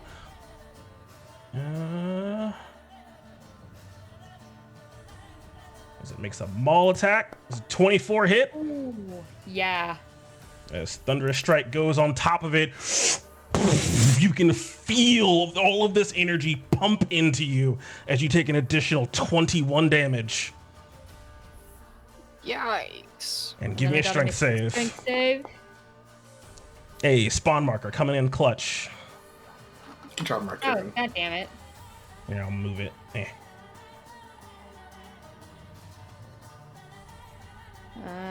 I don't know why I still have it selected for some Why reason. did I need to make a strength save? I don't know. No, I think it's because I still have control over like all of these sheets. So I'm just gonna make a strength save from Nyx's sheet. You did. I got a I already 12. made You're it. prone. Okay. As you get chunked, taking 21 additional thunder damage as a clap rings out. Let's see. Did that not consume the use? Oh, you know what? I didn't set it to do that. Consume. And let me just do it again. Okay, there we go. Ignore that. Just need to use it. There we go.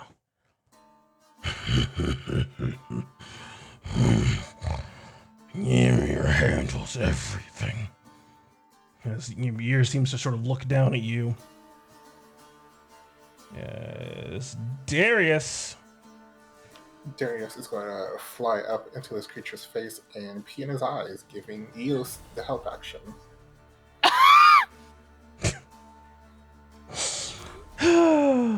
And so it begins. All right. And Eos, with advantage, is going to try to bite out at it.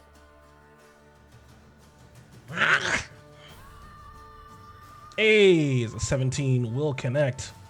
Nice. Ooh, rolling super hot on that damage. And let me see.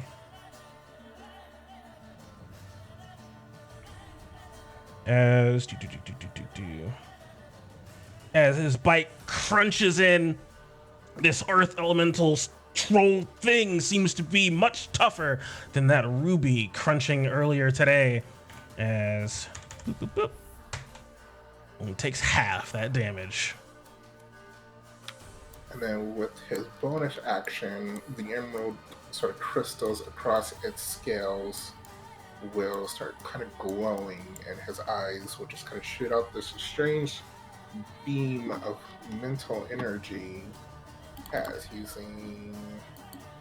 I'll use all the charges. No, but 6 charges. Do a bit of a fillet. Ooh.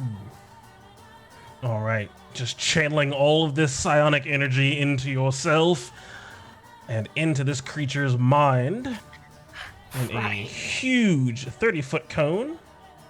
Triangle it up again, like rotate it, but not to hit that most. It kind of does. Okay, I got you. Just pointing it towards like the other trolls. Yeah. All right, that's where you at. Yeah. Yeah, you'd be able to do like like that, and yeah, it hits 2 of his squares. That hits all 3 of them, as all of this strange energy channels out of Eos's eyes. These dumb boys are pretty dumb, as each of them grab a hold of their heads and are racked by 13 points of psychic damage apiece. Nice.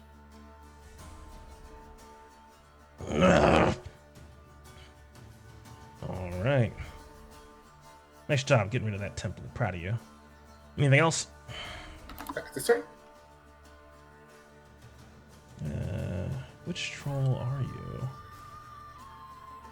Oh, yeah, you're back there, troll. Yo. Dash action hard. Sylvirex. Sylvirex going to just move. Actually, wait a second. I planned a turn. Okay. Sylvirex is going to move. Ha! It's probably a stupid idea, but whatever. Sylvirex is gonna trampling charge this troll. Because why not?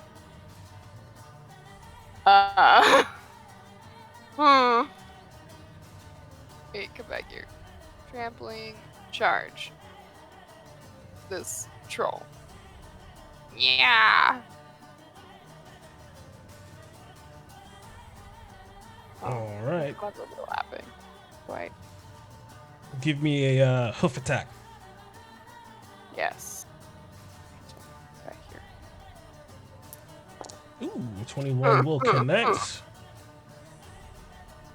Yes, he's gonna take 4 damage and then strength save. Right, yep, strength save. Ooh, caught off guard by the big mossy elk horse thing. This troll falls over prone. Oh, come on.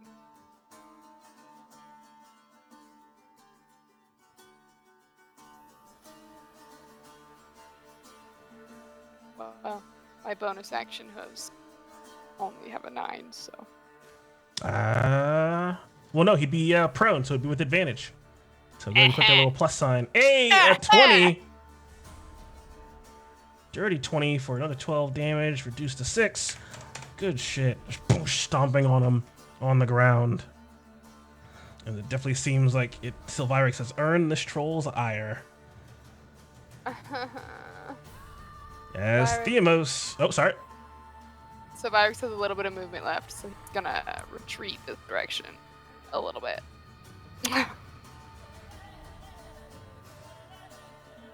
As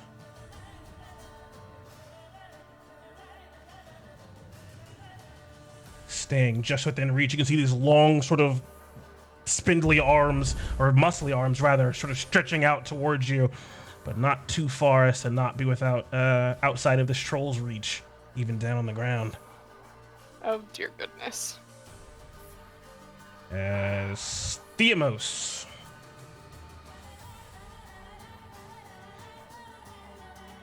See, from Thanos' current position, his eyes are going to glow bright yellow, and he's going to roar out using his channel divinity to do a Dragon's Wrath.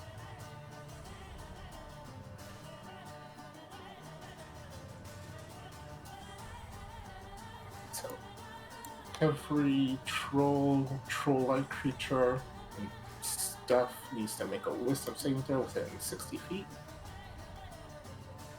Which is high.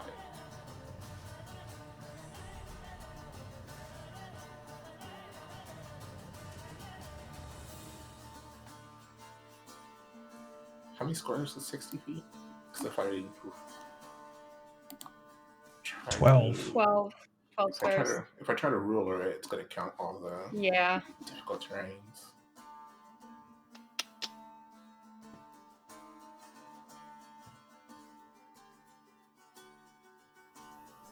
So I think it's everyone except these guys up here.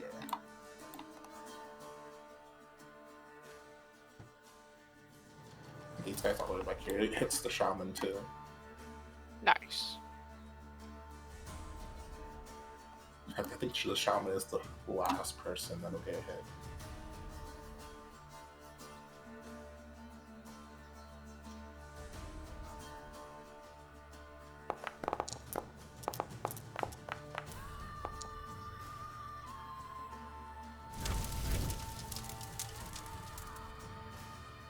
Alright, let's see.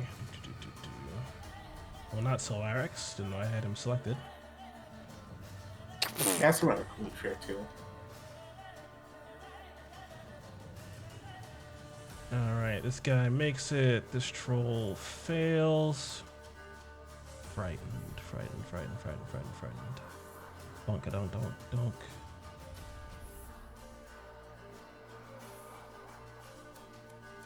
The troll shaman really fails.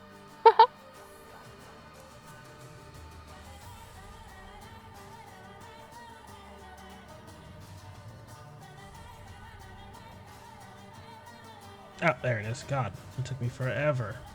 Alright, cool. Now I know where it is. Big boy makes it. Prone troll fails. Sylvirix is fine.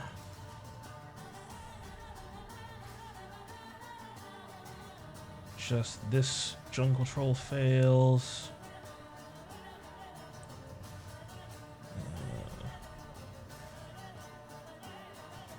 Bloody troll.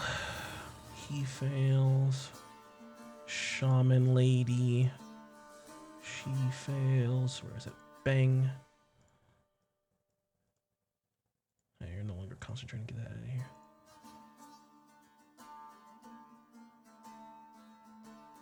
Forest.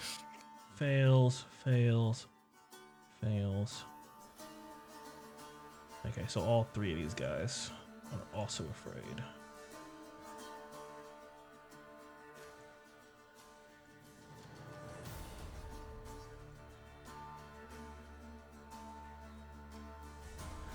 All right. 'cause that should be all of them. Sadly, the big guy didn't fail, but that's alright. Skulls will disengage. Bringing us to this guy. And using his supercharged war spear, Theramus is going to attack this big guy twice.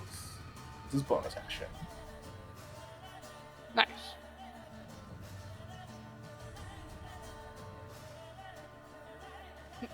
Light spear. Ooh, as the 14 comes in, he just sort of brings up his arms and it just skids off the stone, but the 27 soundly connects. I'm a smite him. All right. Yeah.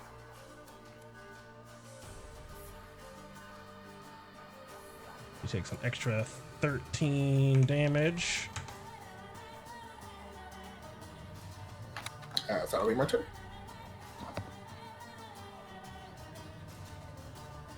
As Mercury, it comes back to you. Okay, just fireball. Ooh, where? That's the question of the day. I don't know what I'm doing, but I know I'm casting Fireball. I think there makes the most sense. Is here. Get all of them. I'll go there. Nice. All right. Yes, let's see. Bonk. Bonk, bonk, bonk, bonk, bonk, bonk. Shaman fails. Which jungles? The 2 middle jungle trolls make it. All right, cool. Bam, bam, bam, bam. Oh, not you. You made it. You didn't make it. There we go. As all these boys get engulfed in flames, taking 22 damage. As the fireball erupts around them, you hear howls and shrieks of pain from all of them. As these 2 succeeded, so they take half.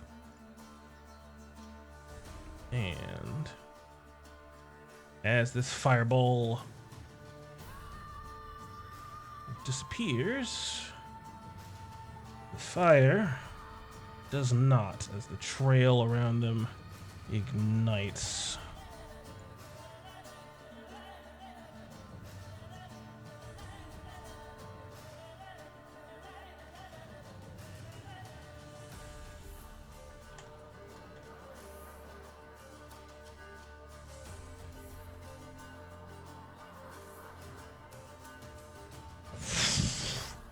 There's that whole section of this, all this wooden refuse and loose debris, all set ablaze.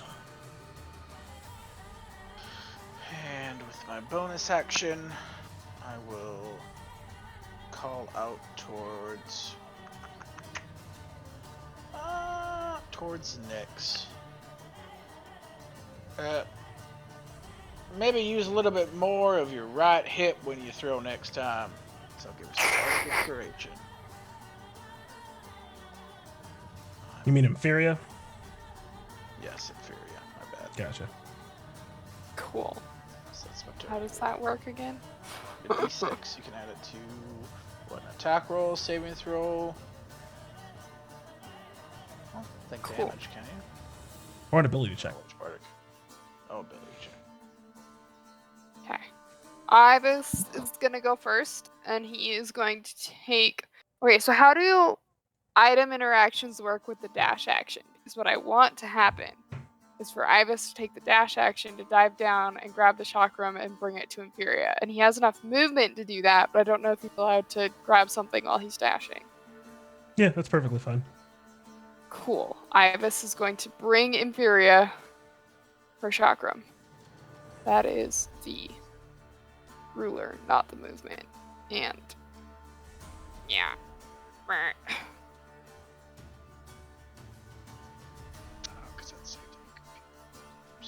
Actually, Yeah, you'll have to use your item interaction to actually take it from him. But yeah, he can bring it that's to you. fine. That is fine.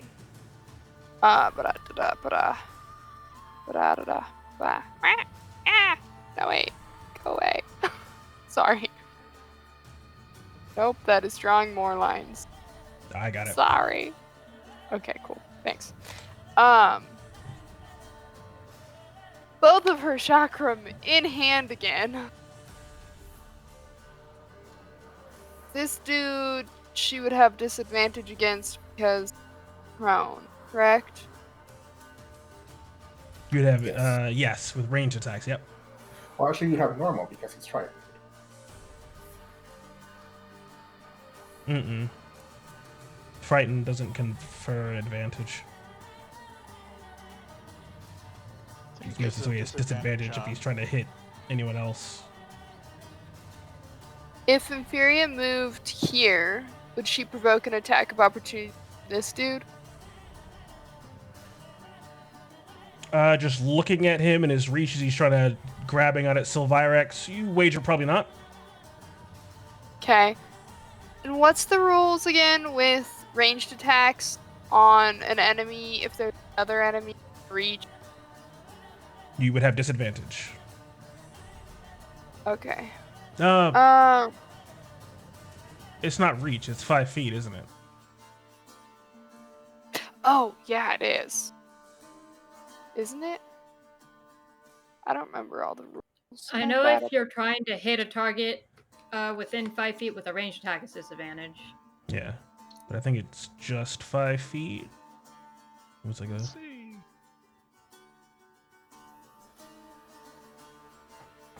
So I could also just go. Within 5 feet. Hey, Within 5 so if you were Okay. within 10 feet, that's fine. Okay, so Imperia is going to move here and launch chakrams at this dude. Not bothering with bouncing, just like hail of chakram. Classic. Yes. Bread and butter. Advantage. She's battle crying. She lost her battle cry when she got Zapped. battle cry. Yes, when she got zapped. Okay. Shift. Wait, okay. I'm bad at this. Okay. Chakram. Hey, nat 20. Hey! And Good that's shit. the spited one. Did it not roll? It didn't roll the other one. There we go. 13. As the spider one comes back and cuts into him again. Does the level of spite you have add anything extra, or is it just acid damage? Like, does it just? I have no idea. The oils don't actually have any information victim thing on. D4. It's a D4 of acid damage. Yeah. Yep. And you can activate them when you hit somebody to try to lower their AC by 2. Sure. To roll an extra 3d4? Yep. No, it's only one 2d4. chakram. It's 2d4. Yeah, And then I 13 don't would need not connect. I don't need to use the. What does the bardic inspiration do again? That's an extra d6 to any like attack rolls, skills, or saving throws. Yes, you can add it to the 13 if you want to use Sure, why not? it. Ooh, Wow. Just one short. Well, I mean, if you activate Classic. it after hitting with a spite, Oh, that's true. Oh. You can spend a charge Oh. of spite. They make a DC 13 dex save, or their AC is lowered by 2 until the end of their next turn. All right. So this chakram whirls ahead, the magic coating its blade activates, spinning acid all over this guy. Dex save. Ooh. Ugh. Beating it by 1. Okay. Well, I still did some like good damage. Oh yeah, definitely. And as you I notice, crit, and I did the spike. the acid sort of burning across his skin, much in the same way that the fire did, leaving these black marks across his stony and mossy surface. This green healing, unable to reach those parts of him, as that acid will stop his regen as well, as he takes Nice. 18, 25 damage. Jesus. Nice. You can try that AC thing one more time, because usually you have 3 charges, but you used a bonus action to apply it, so you lost. So you lost a charge, yeah. And once those charges are gone, I believe the effect in general ends, so you won't have the acid damage anymore. I thought it was for 1 minute. You can go It's burying okay. into the rules, Sophia, for me. As I assume that's it for you. Yes, that is it for me. Sorry. Atreus. What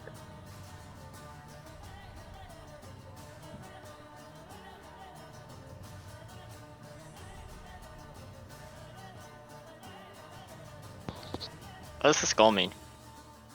Frightened. Okay.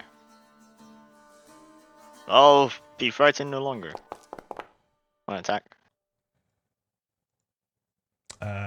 18 Stabbing out will at the soundly frightened dude. connect. Don't 12 be damage. Oh, he's like just barely hanging on. What? Yep. But you know, he's still quivering in fear.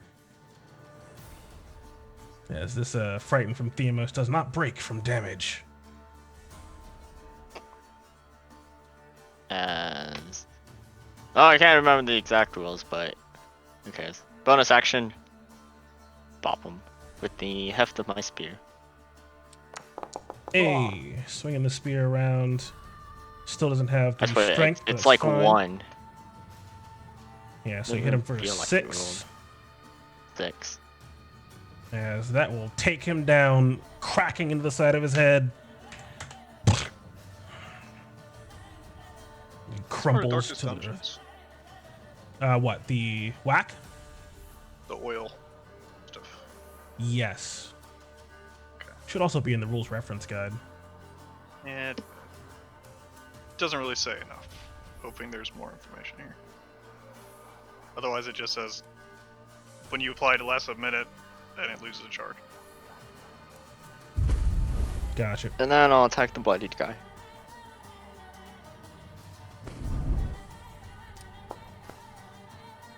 Ooh. And critting. Woo! Critting. 14 damage. As connecting for just 14. Blood spilling out onto the ground. But still alive. That's it. Alright. As a strange sight, as this weird sort of disembodied wolf collapses into nothing. And standing in its place is a strange man rising to his feet.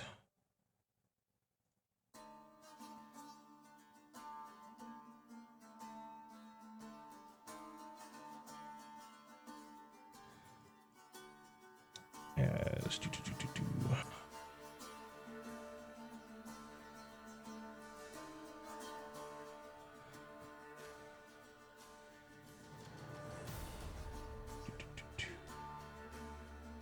with an incantation, you can see a line of fire spread across the battlefield.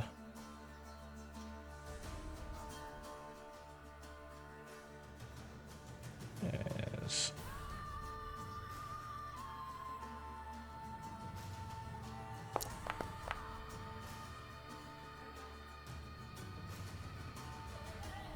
Ooh.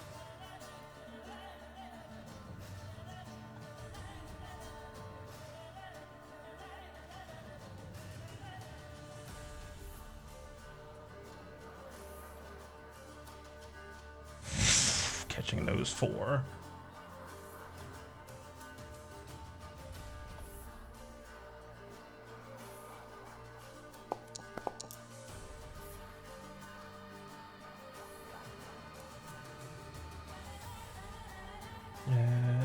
arrows. Only the first one makes it.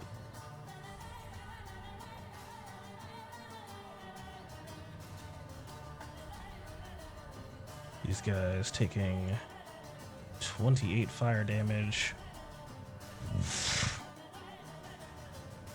Engulfed and dying. First one taking half.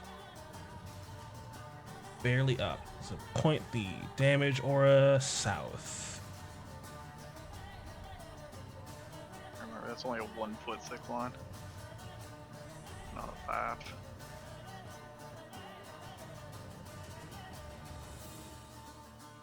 Still probably be able to hit them all though.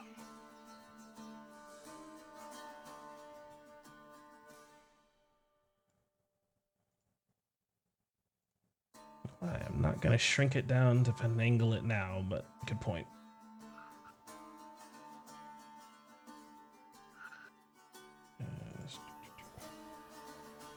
That's it for him. Sophia! Go away, your turn.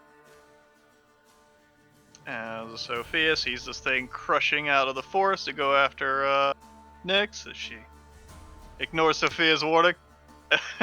Sophia reaches up a hand and a squeeze. It seems like a small amount of oil drips from her fingertips and falls to the ground as it spreads over underneath Nyx's feet and underneath this creature's feet as well, as it seems like both of you don't feel like you're about to slip, as it actually seems like it grips underneath your feet as you both get ripped away from each other. So I'm casting Grease. I'm making both of you guys make your saving throws. Fuck it, I'll even make Dragon Boy make a saving throw. I think he's flying. Are you flying, Eos? I assumed he was like hovering, but like low on the ground. You should have set his height. You're fucked, Dragon. I can't grab you out of the air. And so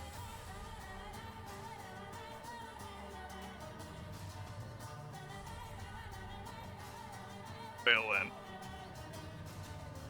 As Nyx gets yanked off to the left, Big Boy gets yanked off to the right. That's how do you make them make their saves? I just do. The mathematical principles behind my magic allows them to act in strange ways. Yes. Simply make it so they don't have to react to the slipping nature, but as they try to avoid it, the oil grips onto their legs and yank them in opposite directions. Good shit. How much? 5 or 10? 5 feet. Drink.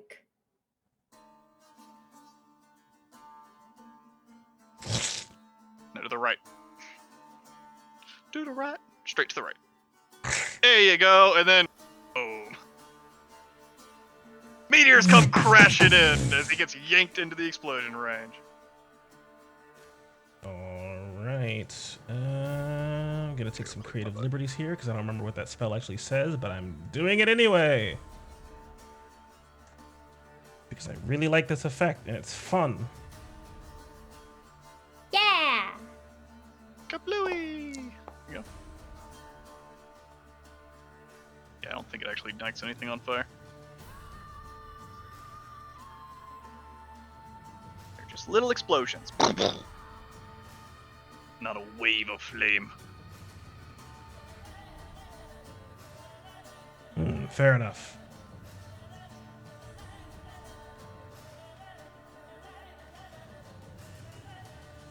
Yes, boop, I can get rid of that. Sticks for those 3 boyos. These 3 boils. Ooh, Need all of them Ellington. failing. 30 damage, good shit. And another one. The Earth Elemental holding on firm. The other 2 taking the full 5 damage. 5-2. Now, Sophia continues to sort of wheel her way around the battlefield here, getting to this far side. Sort of taking a little bit of cover behind this fallen log. You think you can hide from Ymir? That's me.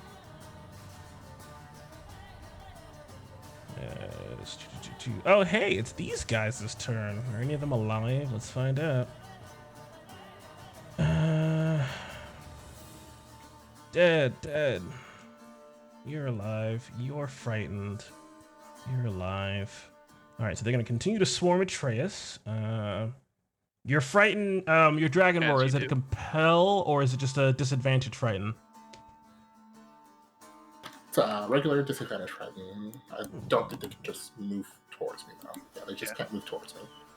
All right, that's the 2 around Atreus. We'll continue to lay into him. Bite. Ooh, not one. Spear. Ooh, 21 on you, Atreus.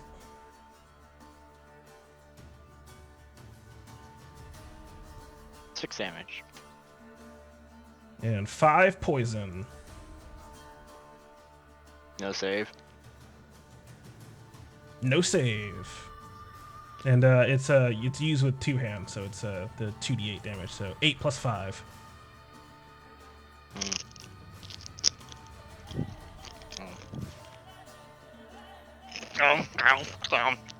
As the corner one. Oh, you can hear that? Crap.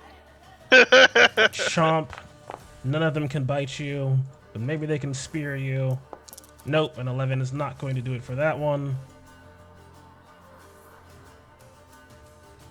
This one, feeling the heat of the fire, is just going to charge down towards the mysterious, handsome wolf boy.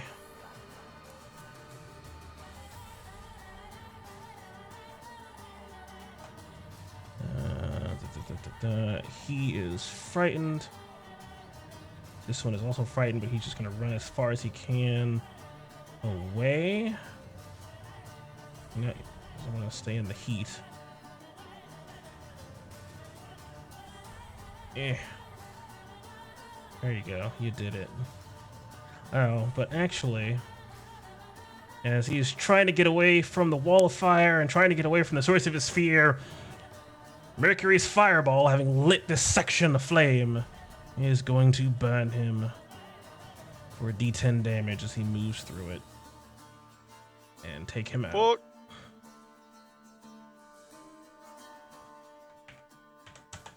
As he roasts somewhere in there. He's frightened.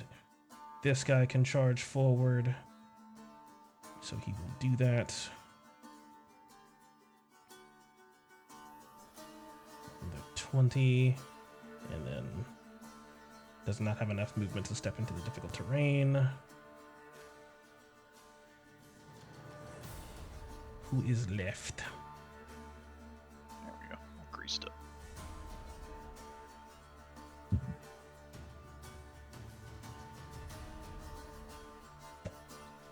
Just the dead boyos. Okay.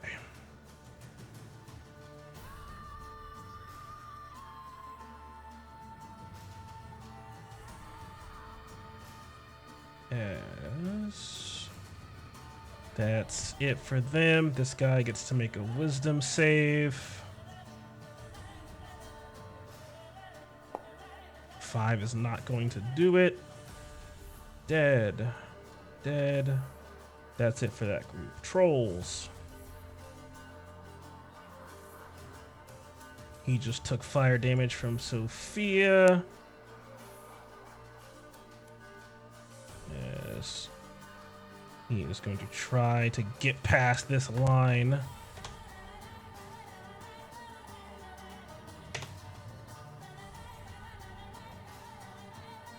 Moving towards Stab you. him. Ugh. Ooh, it's 19. Will connect. And I'll also smite him. So he takes 14 damage. Pushing past the wound, trying to close in with the Ashen Witch. Yes. This boyo. Oh, it's not his turn. Prone boy Prone boy take fire damage? No. And no acid either. He is just prone. Ignored. As the healing magic starts to regenerate some of his wounds. He will stand.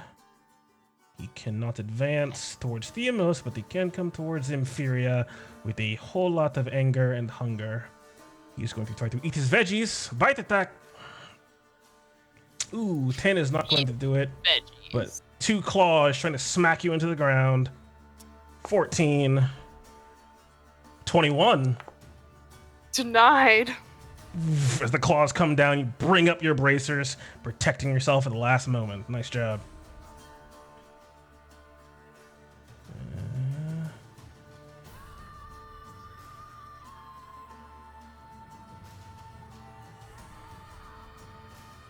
As he took fire damage from Sophia, he cannot advance, but he can move south.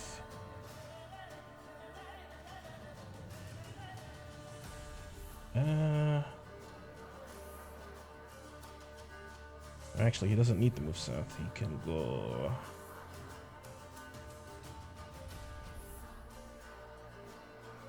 here.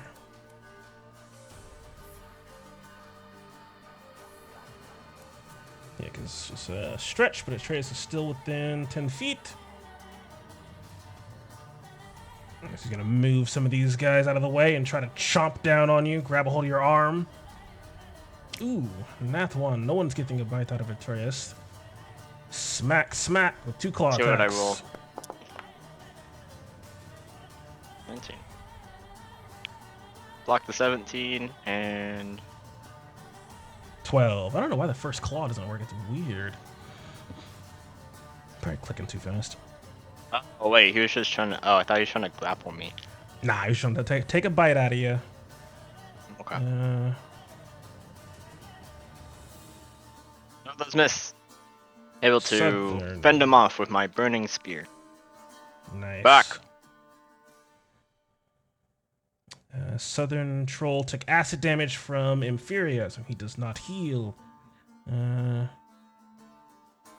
But he is going to pressure this mysterious stranger, trying to punish the caster of fire. Bites. Ooh, 10, not going to do it. 26. 26 should definitely hit.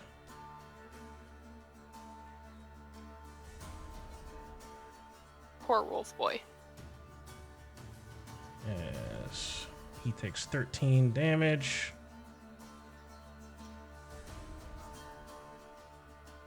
And second claw strike. Ooh, another 10 damage. Yes, he needs...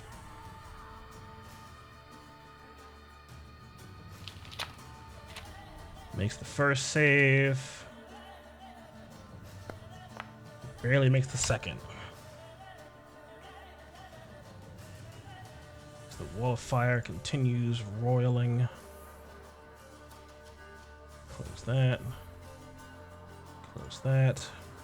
Troll Shaman.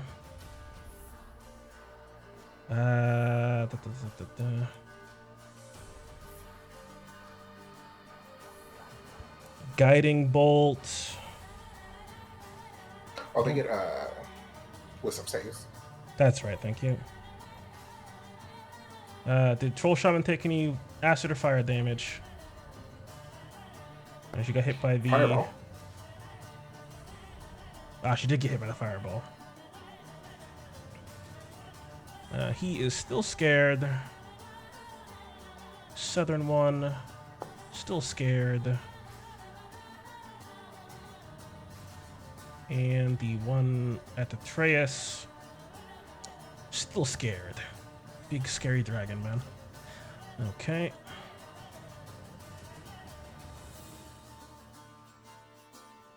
What are you going to do, Troll Shaman?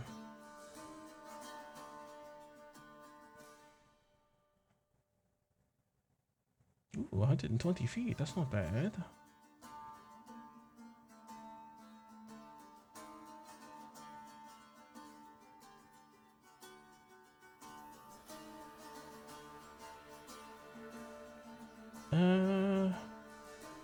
Actually,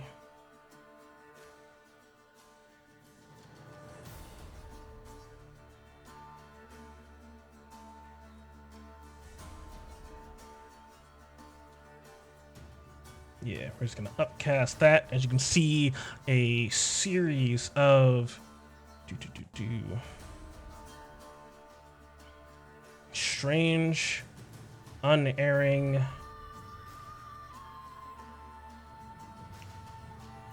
purple darts begin to form in front of her.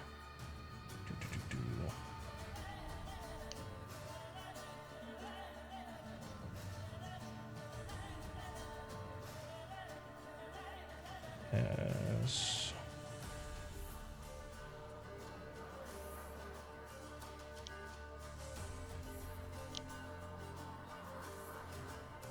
I need a tiefling zombie.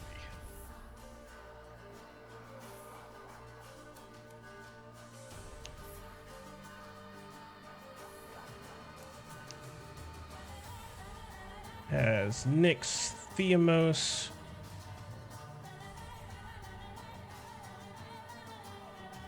and Inferior, and Atreus. A barrage of bolts come towards you.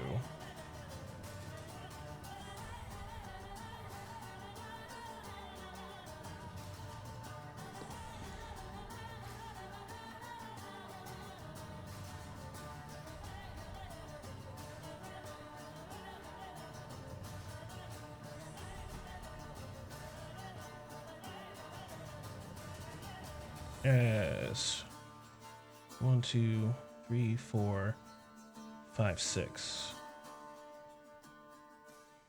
As the magic missiles slam home, Nyx, you take three damage. Theamos, 1, 2, 3, 9 damage. Atreus, 3 damage, and Inferior, 3 damage.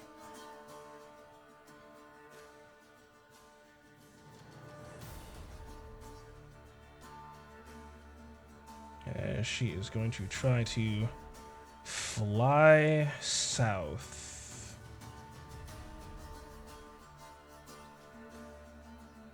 Where you at? Movement. No, I gotta do spacebar. 20. 30. Pulling away from the great big wall of fire. As Nyx comes to you. Oh, gods. She starts by using half her movement to get up, now being slid back by Sophia's magic, it seems like.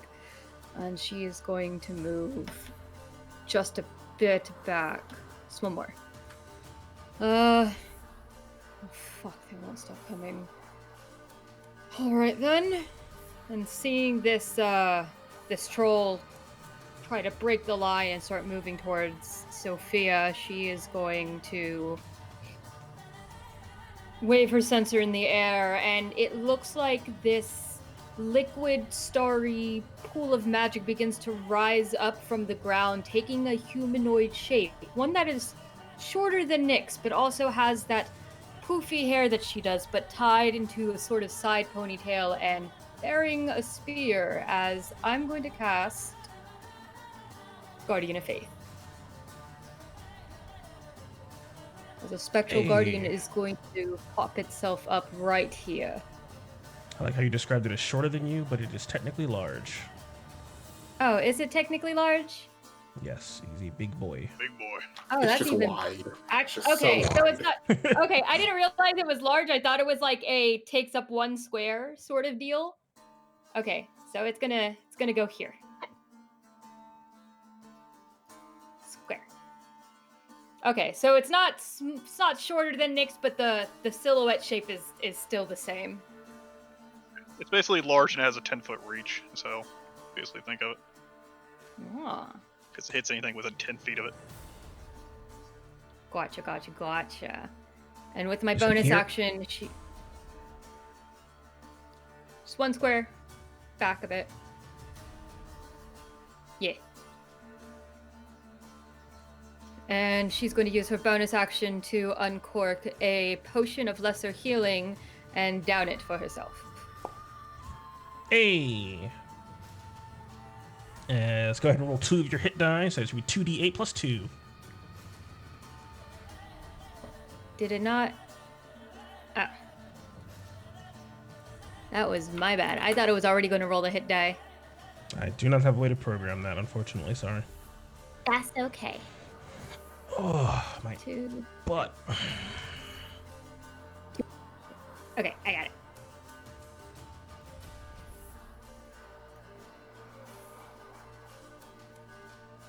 Alright. 13! There Hey, we look at that. Extra 4 HP. As Nyx gained some HP. And it is getting pretty late. This battle might press on for a bit longer. Do you all want to push it until next week? Yeah, finish it up. John, I know you like to hit the hay early. Yeah, I was about to say, do you think we can finish it up? Because there are still a lot of really healthy boys. Yeah, I don't think we killed anyone yet. Well, we Yeah. might kill- There's a bunch of little boys dead, but the big trolls aren't dead yet, no. Yeah, the big trolls are tough. I'm gonna vote for next week because I also have to sleep for work. Whatever. Alright, then I'm going to take the Earth Elemental's troll, and that'll be where we close out the session, because this is about to hurt. Do we want to? Why don't we just go to the top of the order? Yeah, let's finish out this initiative. So end with Theomos.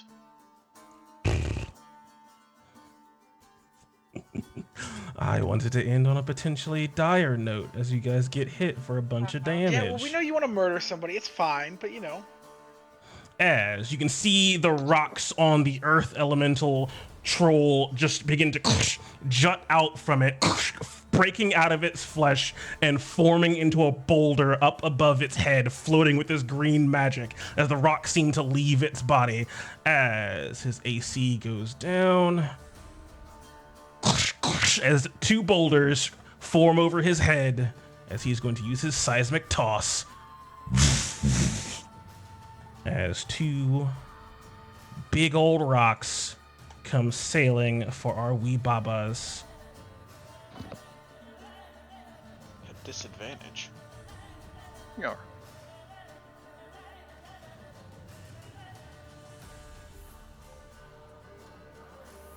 Eh.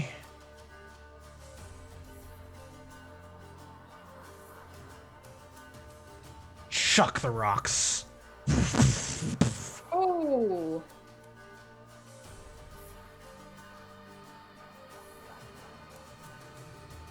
Yes. Coming to Mercury with disadvantage.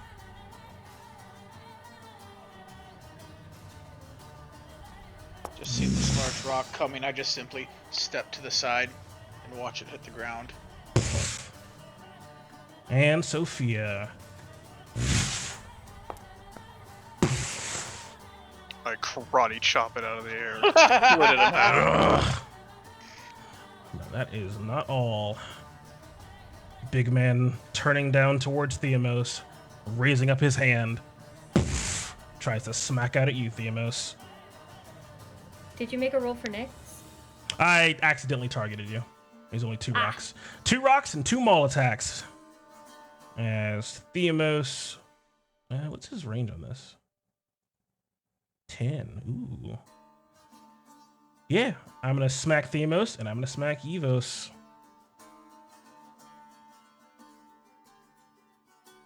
Theomos first. 12. I'm doing a And smack it away with my spear. a punch coming out at Evos. 14. Nope, that's just kind of... Eos just kind of shrinks into himself like a turtle. And that's As his AC goes down by 2. Boop. And As he feels his right foot starting to slip unless he wants to move. yeah, he'll move. Let's see.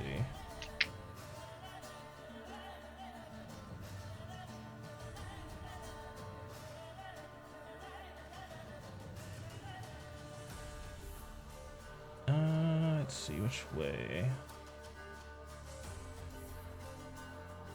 He will squeeze past our little fly boys. And press the advantage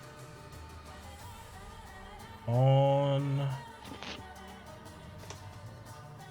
you guessed it, Nyx. Should be some opportunity attacks, right? Oh, he's just out of reach. I can't because I already did it, but Eos can. Eos! 13! Ooh, even with some of the rocks missing from his stalwart form, that's not going to be enough. As now it's Darius' turn. Thanos is going to look to Darius and nudge his head towards the other troll. He's going to run down and just kind of hop on his face. Using Eos to help action against this guy. Alright. As such, Eos is going to also fly down towards this guy. Try to bite out at him with advantage. Chomp chomp. Ooh, 20 will connect. As he takes 11 damage.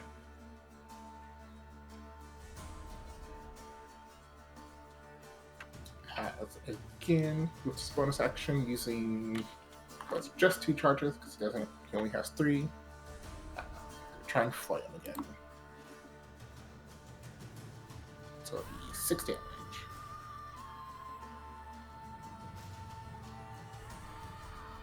Oh yeah, because he went to 1 and you recharged to then use 2. All right, cool.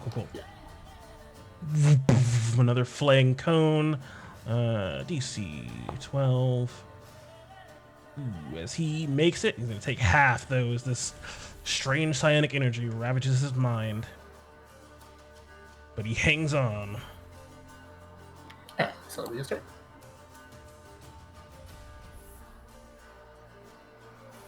This troll is frightened. It's going to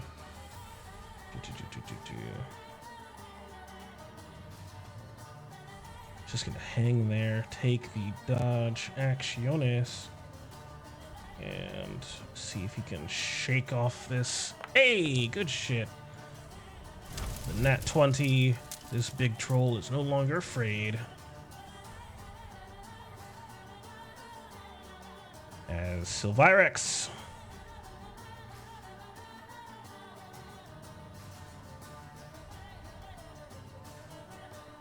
You're muted.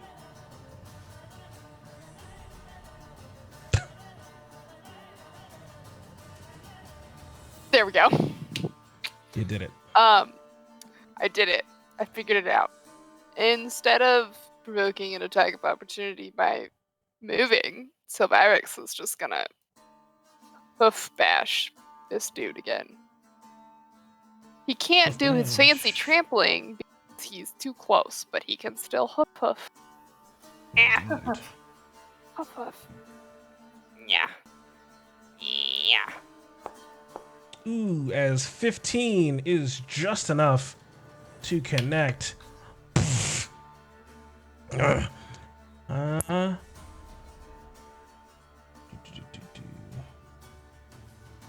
Yes, this guy's gonna get smacked into.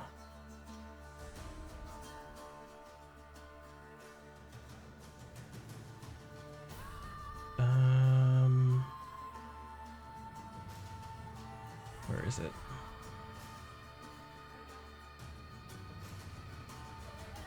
Yeah, because he did half damage last time, right? Yeah. Yeah. Where's the... Yeah, okay. He's a tough boy. That's right. As he takes 7.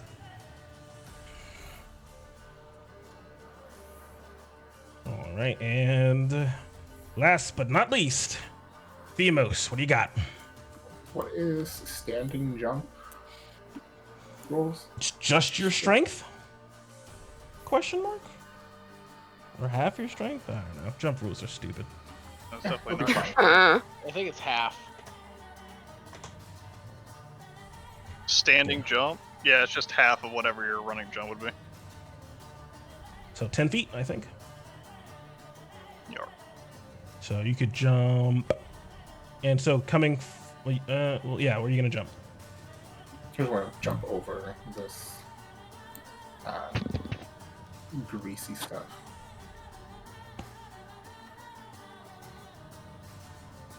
To Skelios? Yeah. Okay. Yeah, you should have enough strength for that, right? He's like 18 strength? Yeah. Yeah, just get on the other side of this and take my supercharged spear. Just start poking at this guy's butt. Just poke, poke, poke, poke. You can see the lightning crackling across it. It's the last turn of its supercharge. Using as much energy as you can as... all 4 of those will connect. And just dump a bunch of smites. How many smites do I have? Oh, 2 second level smites. That's it. On the first 2 hits.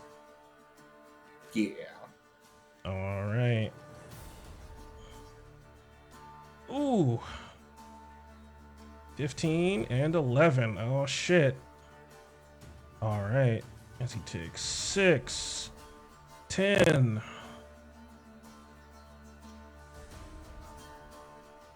15. This surges up. 11. Dude is bleeding green. And then 6 and 9.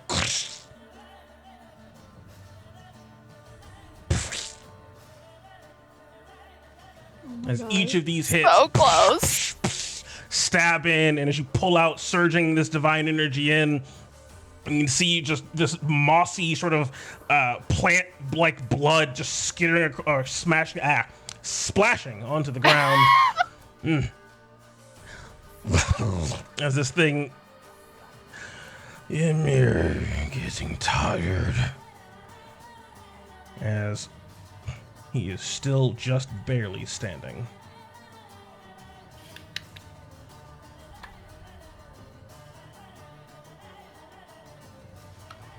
That's my turn. Dun, dun, dun, dun.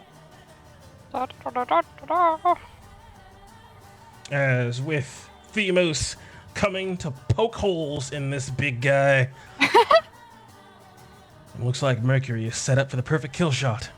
But we'll have to see if he can land it next week on Heroes of Thylea. As we'll be coming back to this hopefully riveting and fun combat to break up all of my boring narration. Sorry. As the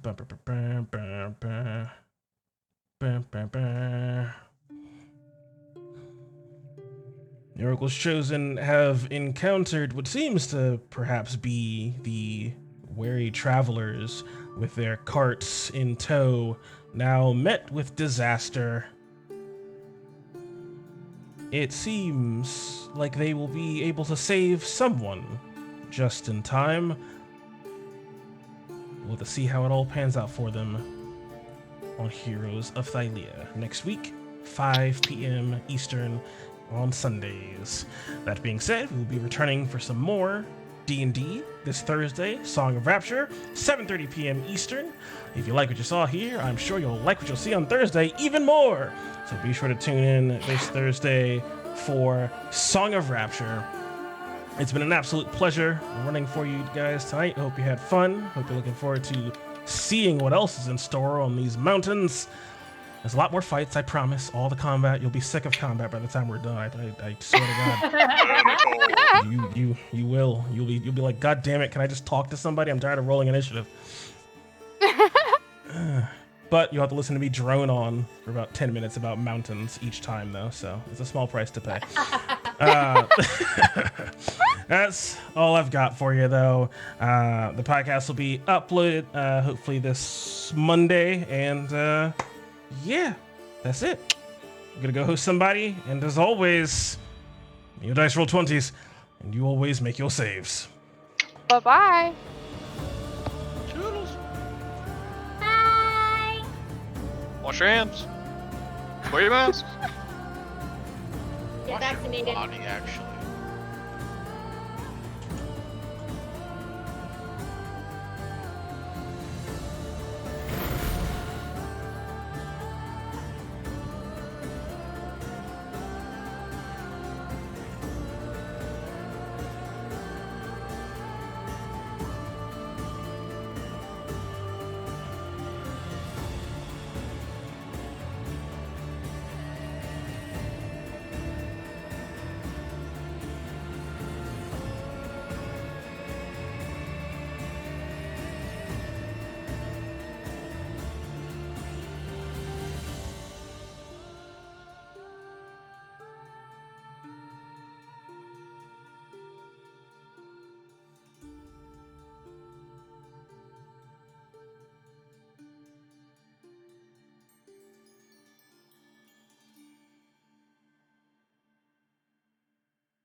That hasn't initiated yet. And I'll just lean over to Abe and be like, they're obviously not in the mood for a conversation. They're afraid, or they would have attacked. You are the ones who took my children. What place would you... Your children entered our city. Oh, Jesus. Feasting upon our... Gary.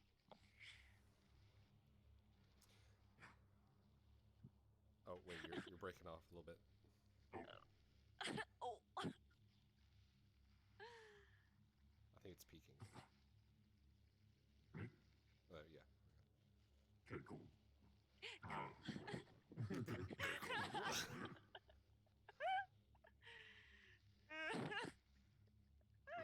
So, I have come to find what manner of beast intrudes upon your domain, as we are not the first to come here.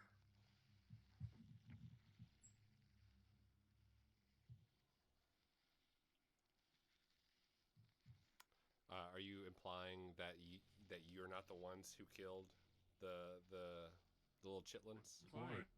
Yeah, so I said three things. I said first that they came Oh yeah, that's true. Yeah, I'll just deception that. I will straight deception that. Okay, deep voice deception. Clip it. Abe and Steve forgot. Okay. Solid. Voice mod, Yeah, please. go ahead and roll Alright. deception with disadvantage. You guys don't know, but Steve is both very, very heavily affecting his voice pre-mic and then adding voice mod. Like, I love it so much. Gosh. That's But probably like why even it's more like this.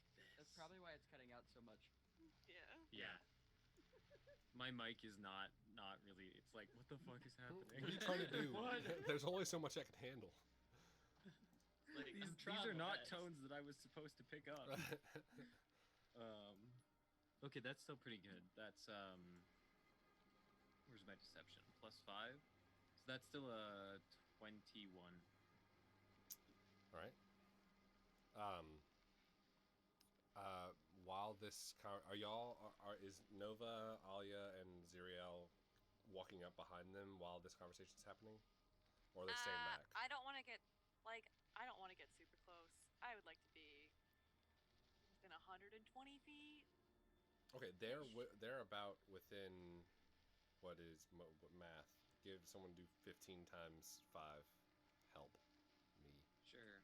That's 75. 75. Yeah, they're within 75 feet. So y'all are about like still good like 40 feet behind them if you want to stay that far. Okay, yeah. I don't want to get too close. I'll be like 120 feet away from the lady. I'm gonna get in with 130 feet. Or not 130 feet, 30 feet, sorry. Of our friends. Oh, I was like, you just sprinting in there. of our friends. Like, okay. And as I walk up, I am going to tap the stone on my chest, and I am going to cast Vigilant Blessing, and I'm gonna give myself advantage on my next initiative roll. Okay. And Nova, are you staying back with Alia or? So, how far is Alia? Like, where did she go in this? Alia's like back here this way, to the bottom right. Alia's way back. Oh, okay. Like 40, 50 feet back. I'm probably going to be up where Ziriel is, maybe a little closer, like behind the rock of where that bigger crowd is. I wish I could direct where I want to be. Okay. Here's wait. I moved there. Nova's Yeah, token. that's where I wanted to be. There we go. Put right next to me. Yeah. Behind the rock. Excellent. 3/4 coverage, please. Okay. Yeah, so y'all are right there. Alia's back here. And As y'all long hear... as I can shoot the queen with a guiding bolt at 120 feet away, I'm good. Okay, sounds good. Y'all are hearing this conversation back and forth. With the 21. Do we understand it, though? Does anyone understand it, or does this just sound like Abe and the Queen sort of bellowing back and forth? Loud, angry noises. Pretty much They're bellowing having like back a and forth. they're having like a screamo thing. Yeah. At this Can't point, tell if you guys are happy or not so happy. So. Listen, I would like just to. saw an attack on Tommy. True. Yeah. You underestimate how expendable Tommy is. Yeah, Abe does not care. No, it's not the expendability. It's the attack. The hostility. Part.